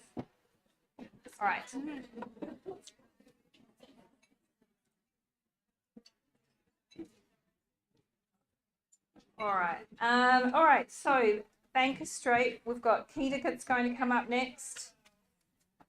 Guys, sorry, we've got our Tim, and that we've got our next soapboxes. Yep. I know I sound like just don't know. Right. All right, Keita. Then we've got Kat, Tracy, and Matt talking, and then after that we're going to do the voting. So please think about the soapboxes and which ones you would like to vote for. This is session 4. Then we will do the wheel. I was going to say the wheel of fortune. The wheel of names, and then we'll see how much time we've got left, whether we do the 1 or 2 questions in the wicked question session, so that we can get a little bit of an early minute. All right, so I think that Keita's up first. Yep. So you're surprised? Oh, yeah, it's just there. So that one, just that one there. Right. Pretty tough act to follow, I have to say. So I'm going to talk about the Banker Street artwork. Banker moved to its new home at the Repat in March of 2021. And the move to Banker provided a much enhanced environment for our patients, some of whom have very long lengths of stay. And the environment, whilst much improved with a gym, lounge, patient kitchenette, and a home-like feel, was a welcome change, but there was a lot of really large blank walls around the unit. As part of the design planning, we engaged with Carl Winder-Telfer. Carl is a Ghana man who's been supporting RAP and SALHN for a number of years. He's a Ghana cultural custodian and a community leader. Carl was able to provide us with suggestions about how to ensure the design of the unit met the needs of Aboriginal and Torres Strait Islander peoples as best as we could within the environmental and the budgetary constraints. Simple measures such as swapping out garden beds for grass to allow for greater connection to the earth and changing the harsh corners and angles of paths to curves were very easy to achieve. It was clear that there was a limited number of ways, though, that we could influence the built environment given the speed of the project and the decisions that had already been made with the design. We identified that the artwork was an area where we could control and spend time to achieve the comprehensive consultancy process that needed to happen in order to achieve the outcomes desired. The priority for the team was to ensure that the entrance to the ward and the gym space, where many of our patients spend a lot of time, were welcoming, engaging. We wanted to ensure that the images were local, to provide patients with a familiar view, to enjoy and also to jog memories about time spent outside of the hospital environment. We also wanted these images to be a calming effect on patients and also staff. The idea was developed to share the Jabrulki story, and apologies if I'm pronouncing things incorrectly, which is the story of the local area through images of key sacred locations from the natural environment, which links back to one of our talks earlier this morning as well. So this is the entrance to the ward, and I guess the opening of it with the artists. The Jabrulki story is held by the Mulawira Una, the Dry Forest people, one of the tribal family clans that make up today's Ghana nation. The Jabrulki was a respected ancestor skilled in tracking and hunting. He also held great knowledge of fire and its uses. He travelled all along the coast, grieving for his nephew, which his tears created the freshwater springs all along the coast of the Fleurieu. The story is the story that we relate to and can learn from. He was a man of the law who warned of the destruction that would result from greed, deceit, and law breaking. This story is called the peace law today, and people are reminded about the story so that we can come together in truth and peace. Through contacts at SALHN, we were able to engage with the skills of a local photographer who worked with Carl to bring his concepts and vision to life. Nicholas Blythe and his father Andrew, who's the clinical director of ED, spent countless hours travelling the sites with Carl, learning from him the story of the local area and the vision that Carl wanted to achieve. Our patient and family rep Diana also supported this work with many consultancy meetings to ensure that all consumer voices were heard. Due to time constraints, we were only able to achieve the primary phase of Carl's vision, which included 3 large murals throughout the ward. This process still took a year to achieve. The first image at the entrance of Banker is the Jabrulki Gateway at Warraparinga, our Sturt River. This is also a historic campsite of the clan. Warrapari means the windy place by the river. It's the home of the Living Ghana Cultural Centre. The tree sculpture design was supported by Carl's late mother and Ghana elder. There are many points of significance within the image. The second image is Warrawinga, Port Wallunga, a summer fishing and camping place on one of the freshwater springs. This image was chosen for the gym. It's at the western end of the ward to link with the geographical location of being near the water. And the idea was to provide patients who are walking in the parallel bars a purpose, somewhere that they're going. There's also a couple of hidden items within the picture. There's a plane and a bird, and there's extra points for who can spot them out. The third image is the Jabrulki Monument at Kingston Park near Merino. The story, sorry, that's the full image at the gym. The monument was the first public acknowledgement of the creation of Jabrulki and was designed by an artist and opened in artist John Dowie and was opened in 1972. There's also a hidden boat in that image as well. We've been very grateful for the stories shared by Carl and the hours taken to achieve the images by both Andrew and Nicholas, and we've had many positive comments from patients bringing their ideas and their memories from early days spent at the beach.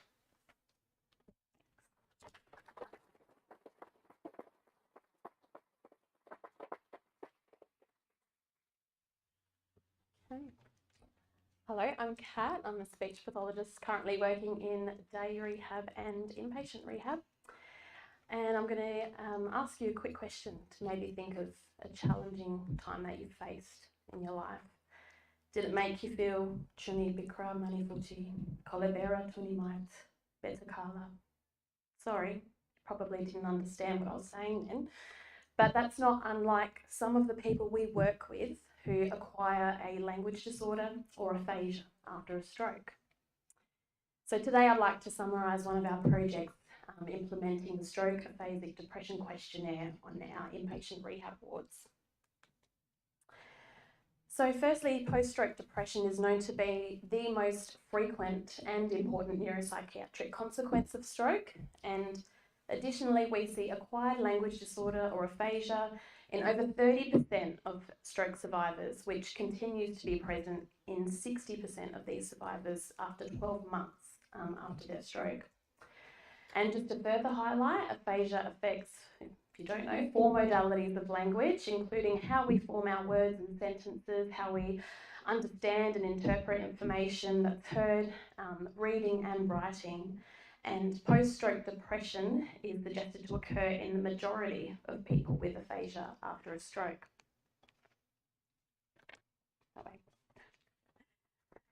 So the National Stroke Guidelines indicate that all patients entering rehab need to be screened for low mood using validated screening measures. And as you can imagine, with aphasia impacting one or more of those modalities just covered, it'd be difficult to obtain an accurate and valid measure using a self-report measure such as the DAS-21, which is currently what we use on inpatient rehab. So this led us to look at the SADQ-H10, which is an observational screening tool rather than a self-report measure. And it's specifically designed to detect depressive symptoms in stroke survivors with aphasia. And as an example, a family member or a significant other provides a rating based on a 4-point Likert scale based on observations within the hospital context. That way. So our aim was to use this tool to implement a new procedure to screen for depressive symptoms in stroke survivors with aphasia and to also involve psychology intervention early during their inpatient rehab admission. So we just formed a small working group, looked at the literature, and we formed the following procedure. That way. Which in summary is that a communication assessment determines the severity of aphasia, and based on that severity the SADQ-H10 is administered, and if that person scores above the cutoff then they're referred to psychology during their admission, and the treating speech pathologist informs of any communication strategies that might be useful for that particular patient or for the psychologist during their sessions. And very quickly, so far we have administered this on 37 patients, and in line with the literature, 60% of these patients scored above the cutoff, indicating depressive symptoms, and 82% of these patients consented to a psychology referral. Speech pathologists have been partnering with our psychology colleagues to support communication during their sessions, whether it be through joint sessions or developing and providing some visual resources that may benefit during their sessions. Anecdotally, we've certainly seen that some patients who have presented with low mood that has impacted on their participation in rehab, who then engage with psychology, we've seen their increased mood and overall increased participation with our therapists. And we've also seen psychology input continue following discharge on return to the community, which is really important to note given that the research shows that once these stroke survivors with aphasia return to the community, it's very rare for them to then seek support in mental health. So just to finish, communication is central to all aspects of our life, and post-stroke depression in people with aphasia impacts their overall recovery and response to rehabilitation. And we don't want to see our patients with aphasia fall through the cracks because of their communication impairment, and therefore screening for depressive symptoms early using a tool suitable for people with communication impairment is important. And I'm really proud to have been part of this implementation, and would also just like to acknowledge Andrew Bate and Dr. Viv Wong as well for their involvement. Thank you.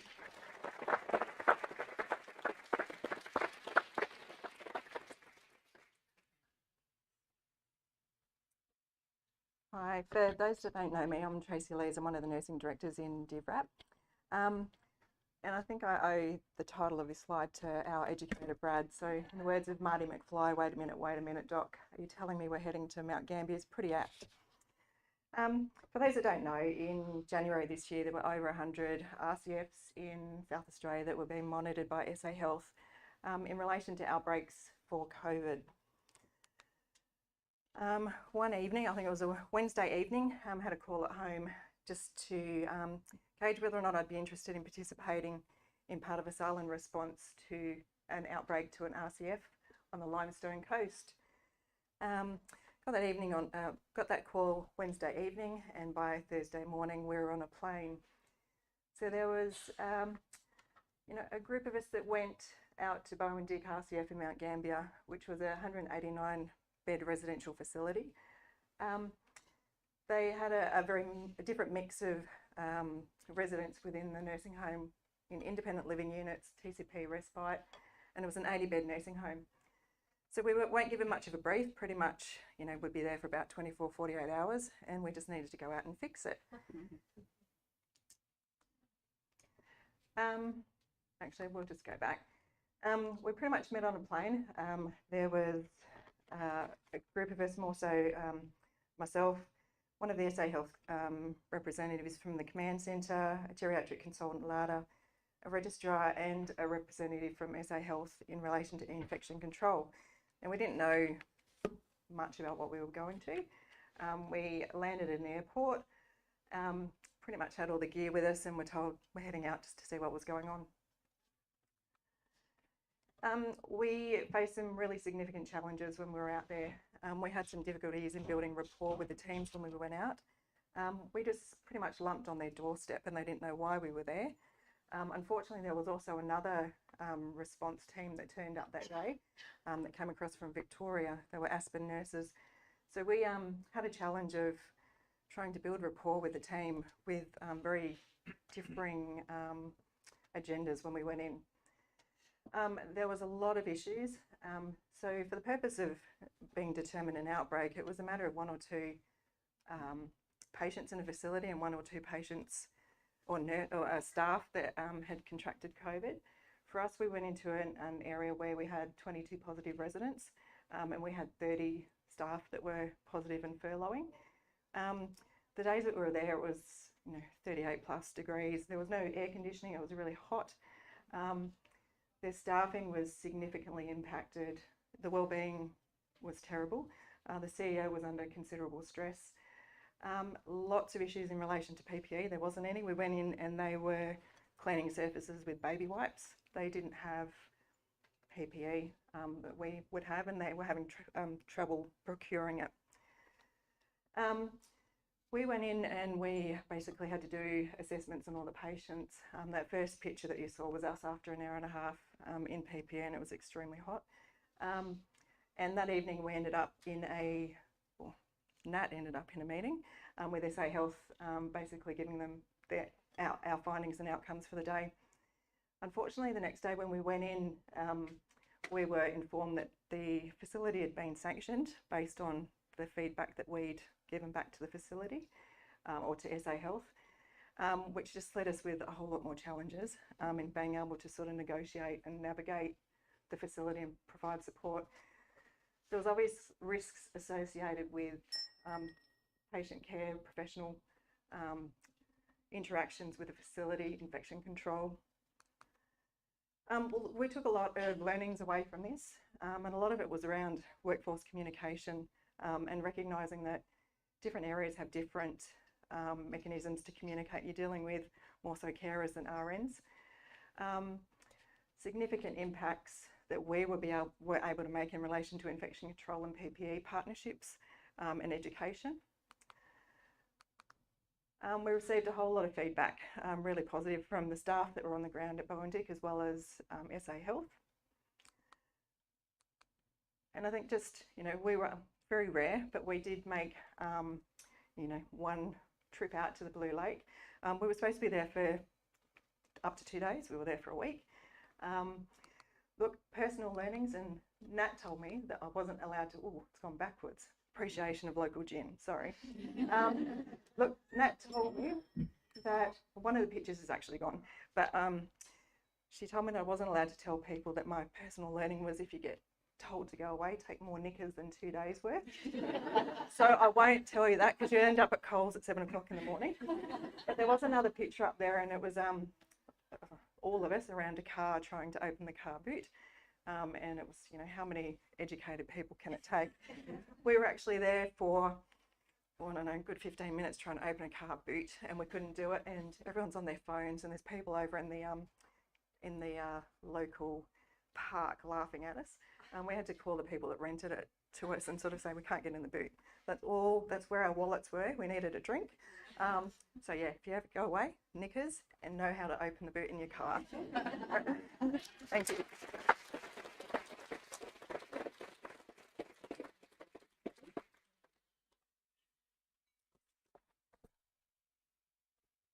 Good afternoon all. I'm going to sort of continue on where Tracy stopped, I reckon. COVID again, and communication being one of the key theme of almost all the presentation that's been discussed throughout the day. I'm going to talk about a quality improvement project that I undertook on patients' experience of communicating with staff wearing PPE in hospital setting. Oops, sorry. A bit of a background. So as we all know, last couple of years had been particularly challenging for all of us, and during Banker Strait lockdown, most of our patients reported these challenges around communication with our doctors or clinicians with PPE on, which sort of made me reflect on with communication being the heart of everything that we do, and COVID standing in 2022, it's been 2 years and still going on with different variants like, you know, Alpha, Omega, whatnot. And PPE being the frontline tools for us to fight against this life-threatening viruses. What could we do while adhering to infection control protocols, but also to provide the best quality of care to our patients by ensuring a better experience for them? So with that idea in mind, I had this opportunity to undertake this quality improvement project, reviewing into few literature, national and international studies to see how we can integrate research or evidence-based practice to give or to make sure that our patients have the best experience while communicating with PPE on. So a bit of a national review. A study conducted by a group of researchers in University of Sydney, they reinforced that use of masks in healthcare settings alter the clinician's voice and also the way they're understood. International, international, oh, I'm going backwards, sorry. World Health Organization had conducted a study, and they reinforced that it's significantly impact on patients who actually rely on lip reading.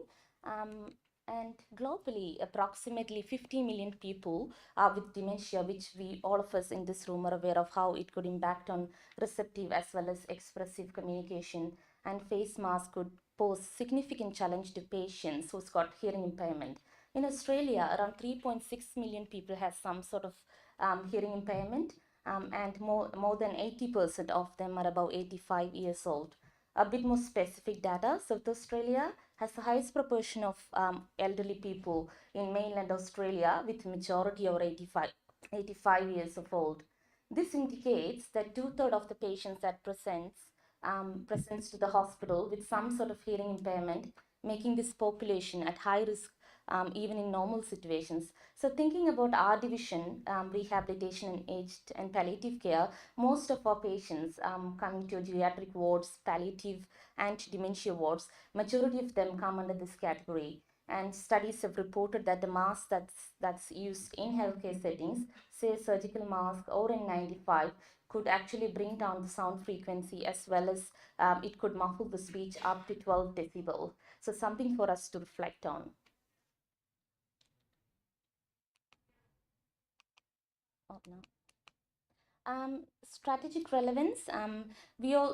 Everyone who is sitting in this room, I'm sure that our primary goal is to provide the best quality of care to our patients based on the national safety, quality, health standards that's displayed over there. And partnering with consumers being the center, I think PPE poses a significant risk in achieving all those requirements. Partnering with consumer standards, communication for safety, and comprehensive care, it is a significant challenge. A bit of data. The study that I undertook in RV ward and Banker Street ward, with around 40 participants participating in that survey. As you can see, around 91.4% of our patients clearly indicated that PPE actually reduces the ability to connect with the clinicians, and also it's impacting the quality of care as well as the way the clinicians are understood. And some of the suggestions to improve communication skills: communication board with grids and detailed pictures, staff wearing a photo badge, speaking more slowly and clearly, and to staff to look at our patients when we are talking to them. Oh God. I'm just going to conclude with what International Association of Communication commented. It could be very daunting for our patients. They're already very vulnerable and afraid, and PPE takes the humanity away. And as our beautiful Annalise, her story touched my heart, as she said, non-verbal communications like a simple smile could go a long way, and that's what PPE and this additional barrier that's taking away. And small changes, I'm just going to echo what she said, small changes can make a big difference in our patient's life. I hope we'll be able to do that as well. Thank you.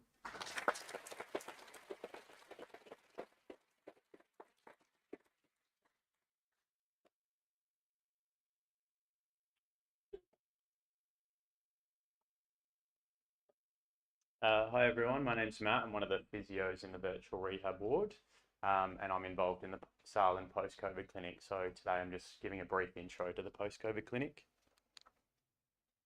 So we are an assessment clinic, so we aim to use information and guidelines from interstate and overseas, and use that for our assessments and to give to patients. We have a collaboration between rehab medicine and respiratory medicine. So in the team we have a rehab consultant, respiratory reg, psychiatrist, physio, nurse. We commenced in March and we don't have any funding at the moment. This is an overview of the clinic schedule. So it's every Tuesday morning. We used to see 6 new patients every Tuesday, but now we've dropped that to 4 due to workload for the doctors. So they'll come into the clinic, they'll either see the nurse or the physio, and then they'll see the doctor. So they'll have 3 visits during the clinic. We've also got the psychiatrist there that we can book a week, the following week if needed.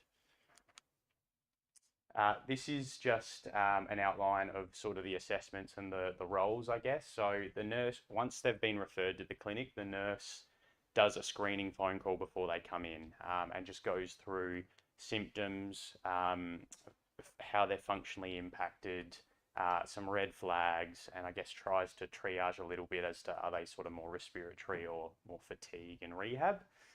We post them out, these list of outcome measures and screening tools for them to fill in their own time. They bring that to the clinic the morning of. so the nursing assessment involves OBS, looking at those scales and getting them into Sunrise, possibly doing a mocker if sort of needed, and doing a NASA 10-minute lean test if identified that they have any orthostatic intolerance.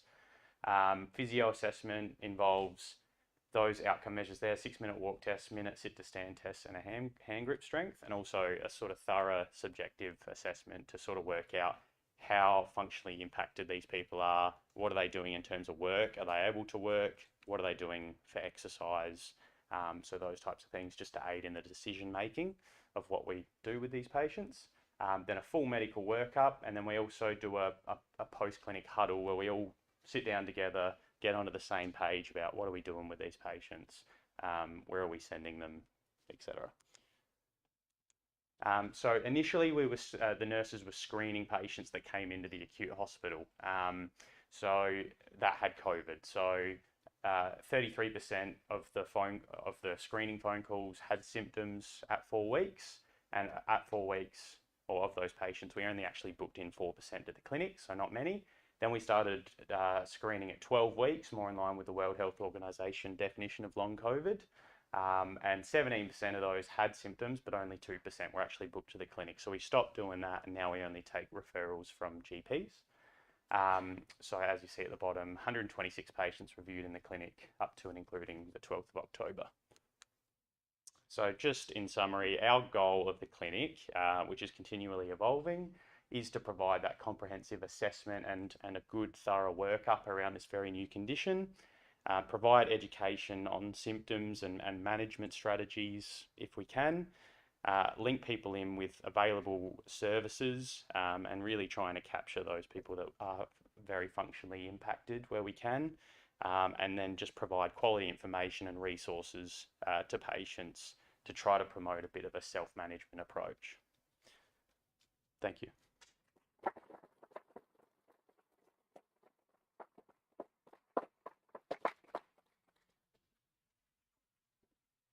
Thanks for that. All right, that concludes all the soapboxes and all the official presentations, and now a little bit more fun. That was very much fun. So I think we'll put up the Mentimeter, thanks.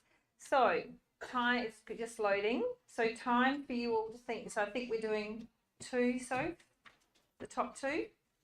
Yep. Yep. So let's do the top 2 once it's loaded. If you can vote who your people's choice number 1 and people's choice number 2. No pressure. It's coming. It's coming. Just while it's coming. Yep. All right. So you should on your phone. So put the number in at the top, which is 3858503. So if you don't, so Google Mentimeter on your Chrome or your Safari, put the number in the top box, which is 3858503. Then you can select 2, I suppose, is how it goes. How many? One. Just select 1. If you don't have a phone and you want to vote, I'm not sure what we'll do. What's that? Oh, you've got a spare. Emma's got a spare phone. Emma's free.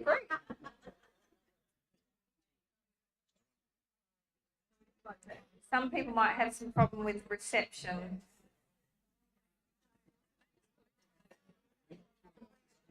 Is it starting to pop up? It should start populating. So it should start just populating.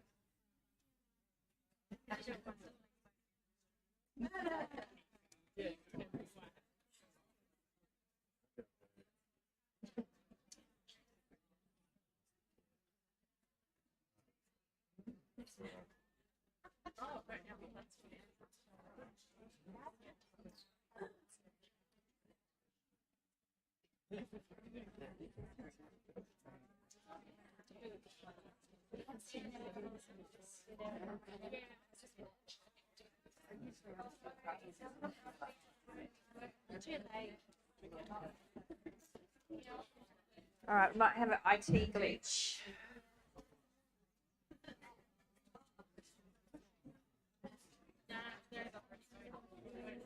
So,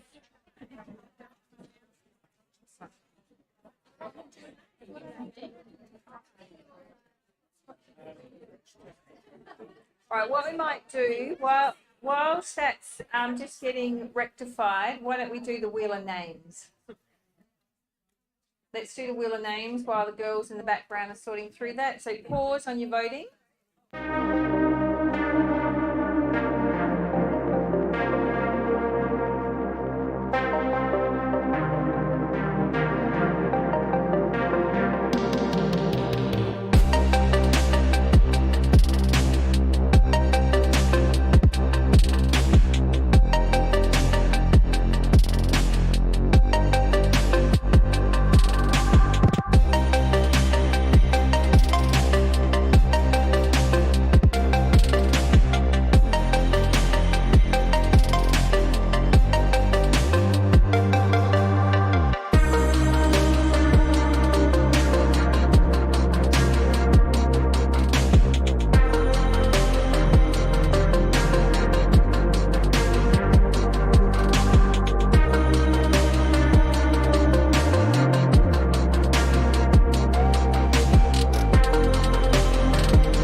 And at 20 seconds, it's going to stop just randomly, and that person's going to get a present. So how easy is that?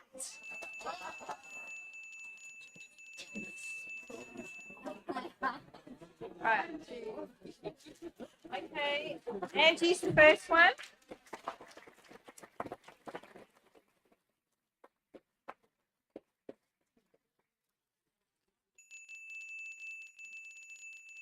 Okay.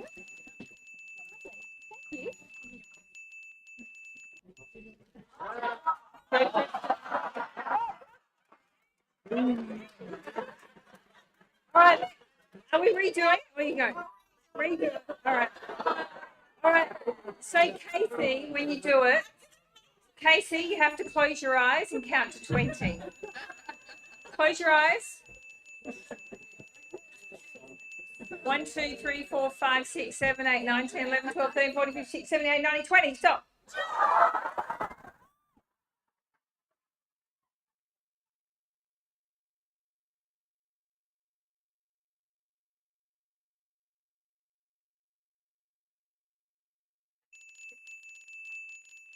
Five, 6, 7, 8, 9, 10, 11, 12, 13, 14, 15, 16, 17, 18, 19, 20. Stop.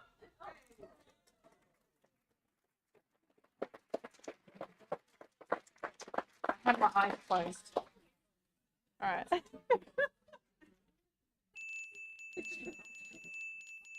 Okay, I think we'll do the panel. No, that's it, 3. All right. Okay. Casey and Tom, are we doing the Mentimeter for voting, or am I doing the panel? All right, let's do the panel. All right, so what we're going to do is Sharon, Belinda, Diana Voss, and John Benici. Where are you all? All right, so we're going to do. Where's Roxley?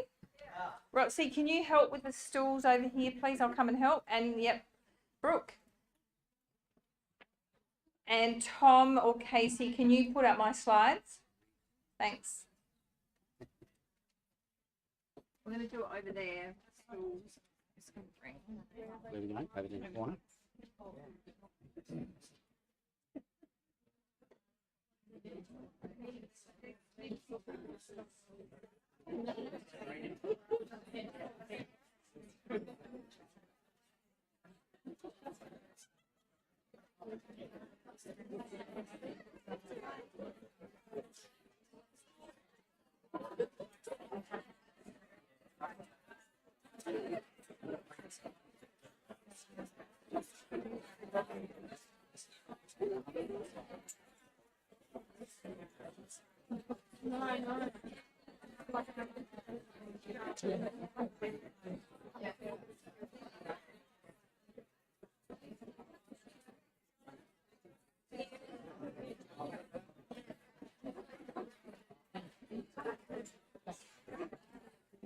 We're in the microphone.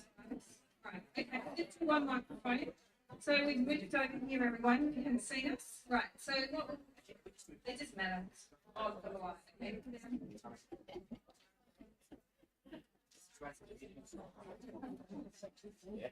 You're doing it over here, it's a little bit squishy over there for the two screens. Right, so. All right, what we're going to do, for those of you who were here last year, we did do what we called citizens jury, and Caitlin did facilitate, so you've got me to facilitate. So this is really around, I'm going to in a minute present two questions. We'll do the first question, and you're the jurors, okay? You're going to make a decision around for and against. So this is around how do we consult with people in the community when sometimes we're not consulted. Unfortunately, government just put changes in. But if we were consulted and you were a jury and you have a voice, and we all have voices in some way, even when decisions are made, this is your opportunity. Next slide, thanks. So citizens jury, it's not a true citizens jury that we're doing because we don't have enough time, but it is the concept. So citizens jury, or I called it a wicked question, is used for engaging members of the public in policy decision making, addresses wicked problems. Examples should we tax soft drinks? Should SA store and dispose of nuclear waste from other countries? And how should the emergency department prioritise patients? So next slide, please. So we've got our experts today. So we have Sharon Pittman, who has already presented to us on sustainability and the environment. We have Belinda, who is presented to us on technologies, patient care and therapy. We've got John, our guru from the division, who is very much around the environment and sustainability that we all know. And then we've got Diana Voss, who's our magnificent consumer rep, who is the patient voice and who we listen to all the time. Next slide. I'm really hoping it comes up. It's not going to work. Has anyone got my questions? Yeah, so it was on the Mentimeter. Right. So the first question that we're going to get the jury, the panel to talk to us about, and Sharon's going to be the for, Belinda's going to be against, John's going to be for, and then Diana's going to be against the question. There we go. Thank you, guys. So the first thing is, as a patient, we want you to panel to consider the environmental impact. On to the second one, we need the one before that. I'm going to do that one first. All right. So they're going to be pretend that they're patients. They're going to. We're doing a swap. He's going first. No, not Diana, John, and Sharon. We didn't do a rehearsal. All right. So the question is to the panel: as a patient, consider the environmental impact of your treatment options. That's part of deciding your treatment. So should you consider the environmental impact of your treatment options when you're deciding on your treatment? John. So resounded, yes, thank you very much. Now, in case you're wondering, it's not a matter of turning up to a hospital, you've broken your arm, and the doctor says, well, you know, it's too much of an environmental cost to be treated. Go home, have a lie down, come and see me in the morning. It's more about choice, and it's choice for a future, and sustainability being the key word and the key theme. Believe it or not, even though it seems a bit hard to digest initially, it is the statement does go hand in hand. What it actually is saying, to think about this one, is saying I'm responsible for me, and I'm being responsible for the impact I have on the environment, which includes being a health consumer. We are making these decisions now. We can definitely grow this opportunity to consider the environmental impact on the way patients, as we ultimately will be a patient at some stage, receive treatment. It's all about choice. So how do we do this, I hear you ask? Thank you. The two main, and we've touched upon it today, technology is obviously one way of doing it, and it's also, and we'll touch upon this today as well, in the talks, investing in practical things and the way we deliver our services. So, and we need to be at the forefront, I think we are at times and often are, in developing and implementing new, better, more efficient health services and techniques, as well as being early adopters. What this does, it gives us choice, and choice then allows decisions to be made in a more informative way to allow for the environmental considerations. So we do have a choice in the way we get treated. And the example I said, can I ask that people don't vote yet? It would be a bit weird that you're voting and you haven't actually heard. So just pause on your voting. Which votes have voted? Sorry, I don't have a problem with that at the moment. So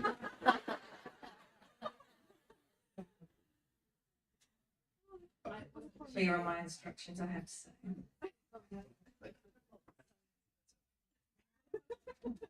Okay, so we've talked about today virtual rehab, technical sessions, iPads, we've got a gate lab, robotics, specialised equipment, home and community-based services, and that's where the choices, and you're minimising the demand of hospitals, and therefore decreasing the demand on hospital services, and then it decreases the impact it has on the environment. So that's where the choice is.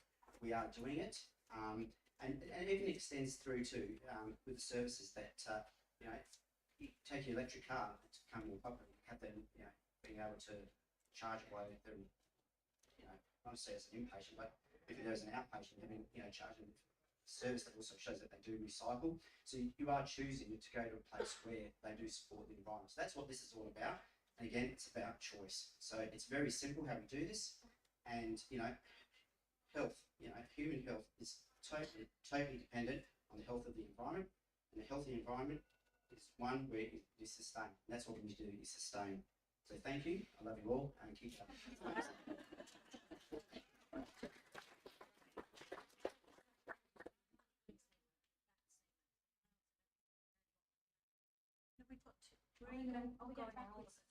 So 4 again, 4 again. About one question. Yeah. Okay, we know what we're doing. Trust us, we are experts. Thank you. It's interesting that you talk about choice because I think this proposal will put an extreme amount of burden on patients. There are so many challenges for patients making decisions about their care, and it can be quite overwhelming for many reasons. Firstly, a lot of medical concepts can be difficult for patients to understand, and that there are many things to consider in terms of the availability of treatment options, timing, potential benefits, and possible risks and side effects. And so this can already lead to an information overload and real challenges for the patient in terms of making some of those choices on an individual level. And I think that this proposal sort of aims to add more information, more complexity around that discussion of treatment options. So I'm not saying that the environmental impact of treatment decisions is not an important aspect, but I do have strong objection to putting this onto the patient. What if the best treatment option is possibly a high impact on the environment? Should we expect the patient to make that choice and that the option for them is not as effective and appropriate for them? And just because it might have, and the big statement here is might have an impact on the future environment, how do we expect that pressure on that to cause that on that individual and their family in terms of those treatment options? And many patients will actually look to health professionals to help them with these decisions. And how will this affect the relationship between the health professional and the patient? Will they feel more pressured to undertake, to make that decision that's not the best for them. 7, So 6, this 5, is 4, innovations as well. So 3, 2, 1.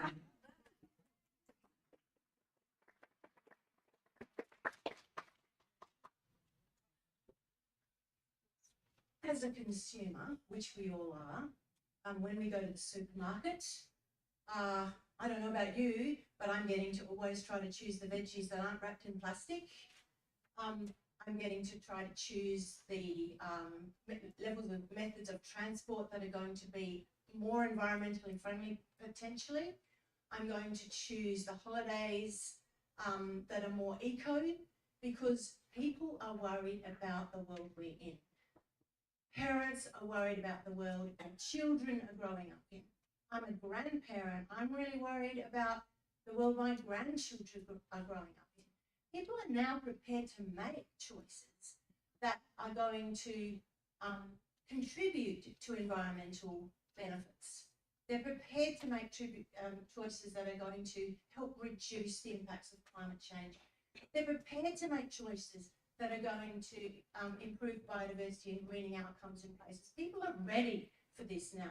All of the market research shows that environment is a big, very high on the list. So, I would always, and I'm not a health professional, thank goodness, because I'm a bit like Dr. Martin. I have a little bit of trouble with blood, but I'm not that kind of doctor. But I will always choose an option that will result in, say, materials used that are compostable or recyclable. I will always choose an option where there might be some nature, some parks, some trees, some restorative place. And I think there are no excuses anymore. There are no excuses for patients. There are no excuses for health professionals. We've actually got to get on and do it. It's not business as usual anymore. This is a biggie. This is a biggie. There's great concern, and every drop in the ocean counts, including the decisions made by us as consumers who are also the patients. Thank you, Sharon. Thank you very much, Sharon, for your passion, and I really feel that. But I think that patients feel very strongly that actually they're not consumers. They're not choosing to go to a supermarket and what food they're going to consume. They are people in need. And when they're in need, they don't need to have the stress of everybody else about the planet falling apart. They're actually thinking, am I going to die tomorrow? Which treatment is best for me? And I'm afraid at that stage, that's the most important decision that they need to make. So lovely as it is, and it's very, very important, when you get to the really pointy end, that they need to focus on the things that matter to them and their family immediately.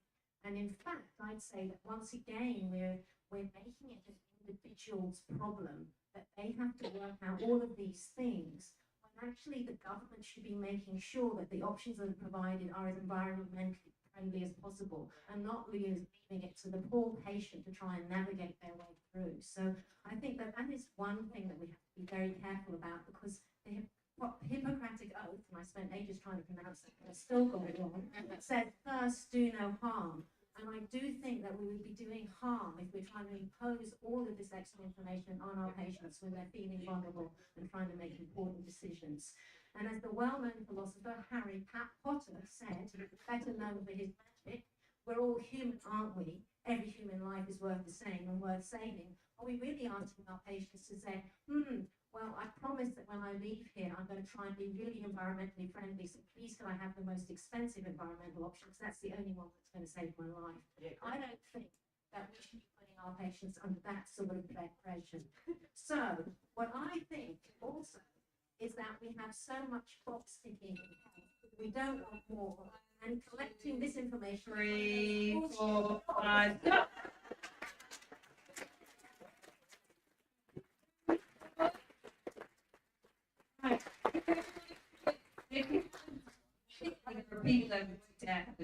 So the body is in.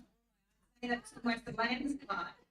I do want to say, in John and Sharon's defence, please don't judge them on their debating in terms of, I'm sure that they do care about patients, all right? So now Sharon did say she used to be on the debating team. Never. But I'm not sure it did you any good today. So it looks like it's a big no around environment. Right. Okay, so we're going to go to the next one. Okay, so if we have the next slide, I've got one more question. Please don't vote yet, guys. Just hold your votes.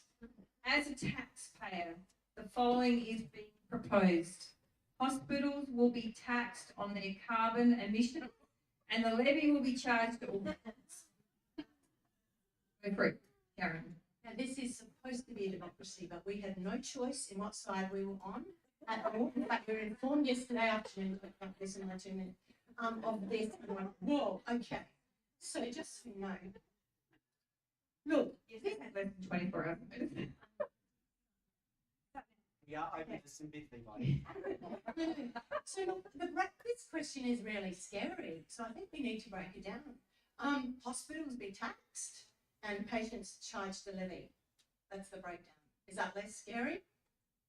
Really? Okay. Look, healthcare, to be serious, has a huge environmental footprint and creates harms. Environmental change, such as fires and floods and climate change and pandemics, of course, also harms health. But healthcare also causes environmental harms in return. And there's several global and Australian assessments of these. So globally, the healthcare sector contributes 4.4% of greenhouse gas emissions, 2.8% of harmful particulate matter, 3.4% of nitrogen oxides, and I could go on. And a Victorian study shows that a very high level of carbon emissions, up to 60% of the health service carbon footprint, is related to embodied carbon within the goods and services it uses every day. And a lot of this is through, over 60% is through the hospital sector. So in Australia, the healthcare sector contributes 7% to total Australia emissions. So what is the way forward?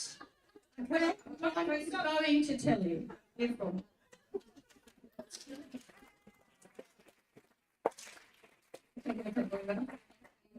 The idea behind the carbon tax is that it's a way of charging big emitters as an incentive to encourage them to reduce emissions. So it encourages change through that funding. But we know that hospitals do contribute to emissions, and that falls under different areas. So procurement, transportation, waste, and day-to-day running of wards and services. So if the carbon tax is passed on to consumers in the form of a levy, how will this change or encourage hospitals to change practice? It won't achieve the purpose unless the hospitals bear the cost. So if patients pay the levy, they have very little, or if any, control or influence over the decisions that are made in the hospital, and no control over things like procurement, no control over waste, and very little control over the energy use on the wards. If hospitals do pay the carbon tax, there will be a financial incentive to change. But the query then is, how will this impact the services offered and the quality of the services? So there is a risk of cost-cutting measures that change quality of services but don't impact emissions. One proposal could be that healthcare professionals have a better understanding about the environmental footprint on the healthcare system and their role in it. Thank you.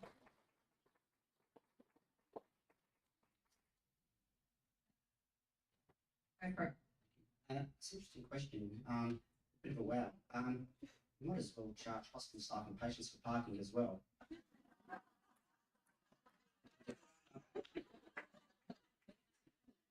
Like it or not, environmental fees will emerge and become the norm for all parts of society, and health should not be exempt. Simple as that. Given the resources we utilise, and dare I say, at times waste. But remember how we just broke that question down as well into two pieces, that we taxed and level passed on to patients as well. Well, we do believe there should be some sort of tax, but not necessarily passed on to the patients.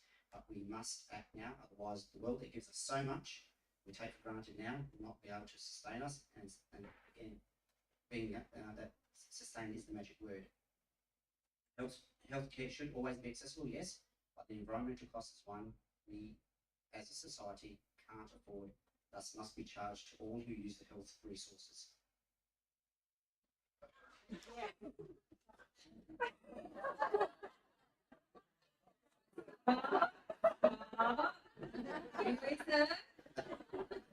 Thanks, Mum. And I think we also look at the point that okay, any money that is raised, whether it's through taxing the hospital or the patients, it's got to be used and reinvested into minimising our environmental footprint. Thank you. Thanks, John.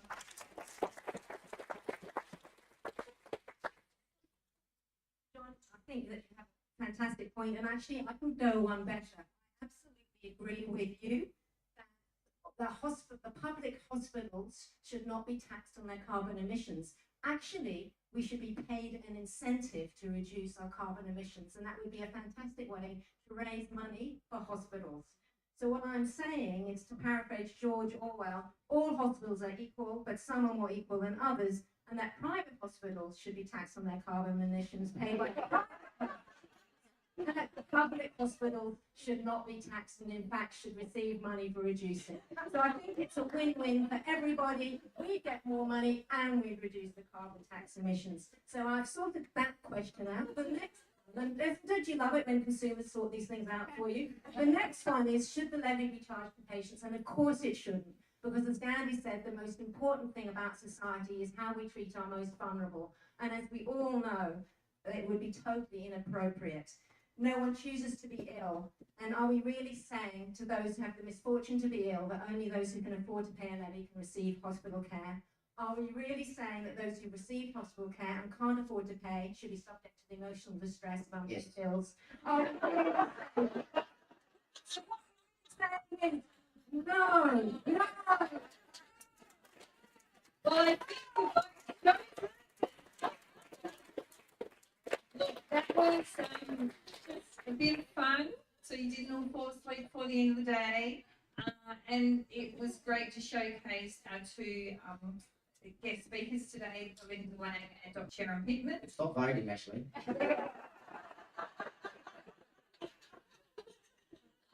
So yeah, it was just a good way for us to hear a little bit more from our guest speakers about their dialogue. So for us to have a bit of fun. Not many people. All right, so thank you everyone. That was fantastic.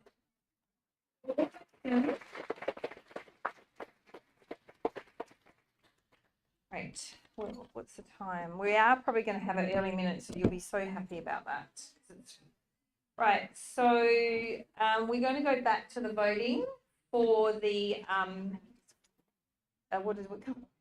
The soap boxes. Is it going to work this time? Oh, God. All right, so if everyone could put in one vote for a soapbox, please. Sorry, revote. Yeah, no, we're going to do a revote because it wasn't working properly, and it is more fun when you can watch it live. All right, so let's just redo it. I know it's pain. We could have a bit of music. I can't sing. We need Annalise to play a guitar.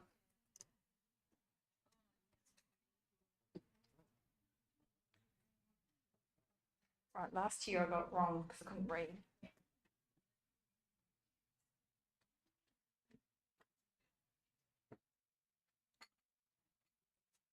So how many people have completed the check-in for attendance? What are we up to? I think there's about at least 130 people here today. 160 people. 168 people have attended today. So just thinking about the numbers need to be quite high here. So please keep voting. So we've got Step Up is coming in first. Then we've got Equal Second happening there. All right, we've got someone coming in second. Second and third is pretty close. I'm not sure that adds up to 168 yet. No, yours is pretty obvious, 79 to 2.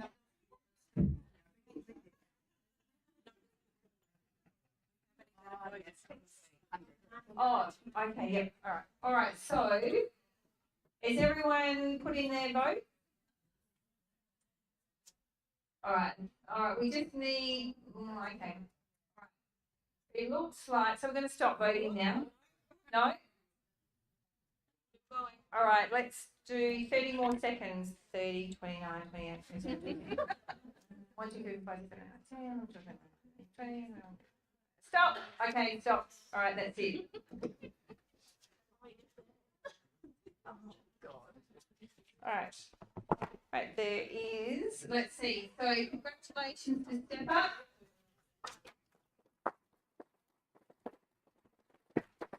That is Heather Fox. Heather. And then this, I'm hoping Heather's still here. All right, so congratulations to Heather. So we'll give Heather her prize. And for number 2, second is management of a dry mouth and palliative care. Well done. And I'm not sure that's in my phone. Look, it's a, well, you know, I think everyone's a winner. It just brings a bit of fun. So I just want to say a big thank you to everyone for today. Craig has unfortunately had to leave early. Like he said, he's got to get on a plane to go and help his daughter come home for Christmas for about 8 weeks from Queensland. They're going to drive the car home. I suppose today was a very emotional day, we could say, but a great celebration of who we are.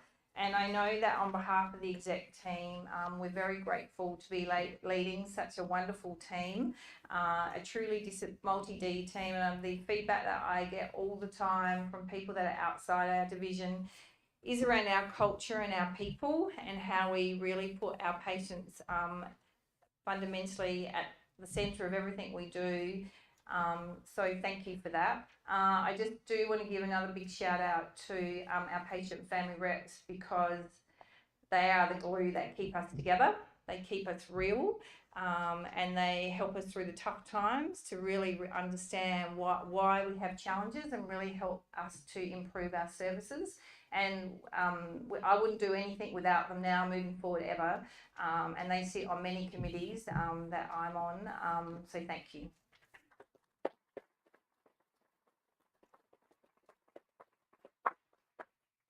I also wanted to say a huge shout out to Sophie. Sophie had lots of people helping, but where are you, Sophie? Stand up, please. So Sophie did. Sophie has pulled this together with lots of support from everyone, but she has almost, you know, she's spent a lot of time. So thank you, Sophie. It's come together magnificently. Casey and Tom, thank you so much for the IT. Don't worry about that. There was a good glitch. It's all good. We're here. And also to the rest of the team that's been helping, Tegan, Fiona, Brooke, Roxley. I'm going to forget someone. Kylie. I'm going to forget someone. Fiona. John.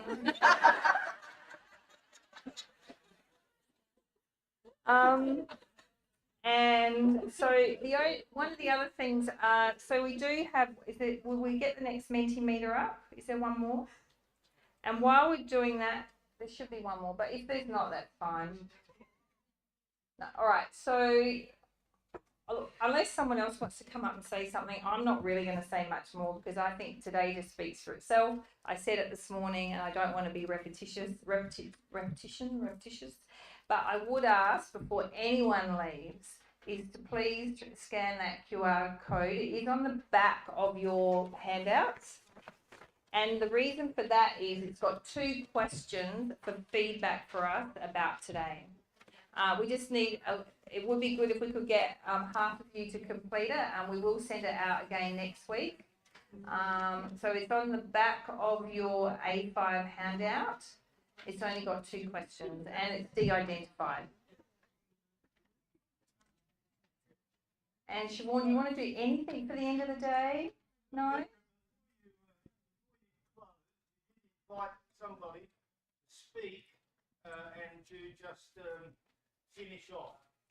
All yours, John. First, I congratulate you on being a wonderful adjudicator for dealing with an absolutely frightening technological problem, for transforming yourself into a wall and having absolutely no effect on the speaker. But seriously. He's so funny. You're so funny. The patient and family reps, I haven't asked them if I could speak on their behalf.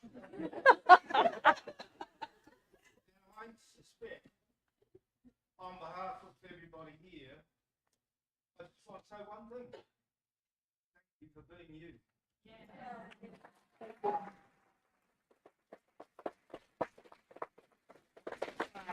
Okay, thanks for that. Yeah, good luck, chicken. Winners. Go Siobhan, go Rice, go Mist. There'll be lots of fun tonight. I think I'll have a glass of champagne, even if we don't win. All right, if you can do the QR code to do your survey, and when you've done that, please have a wonderful weekend, and we'll see you all next week. And for those that are working the weekend, thank you.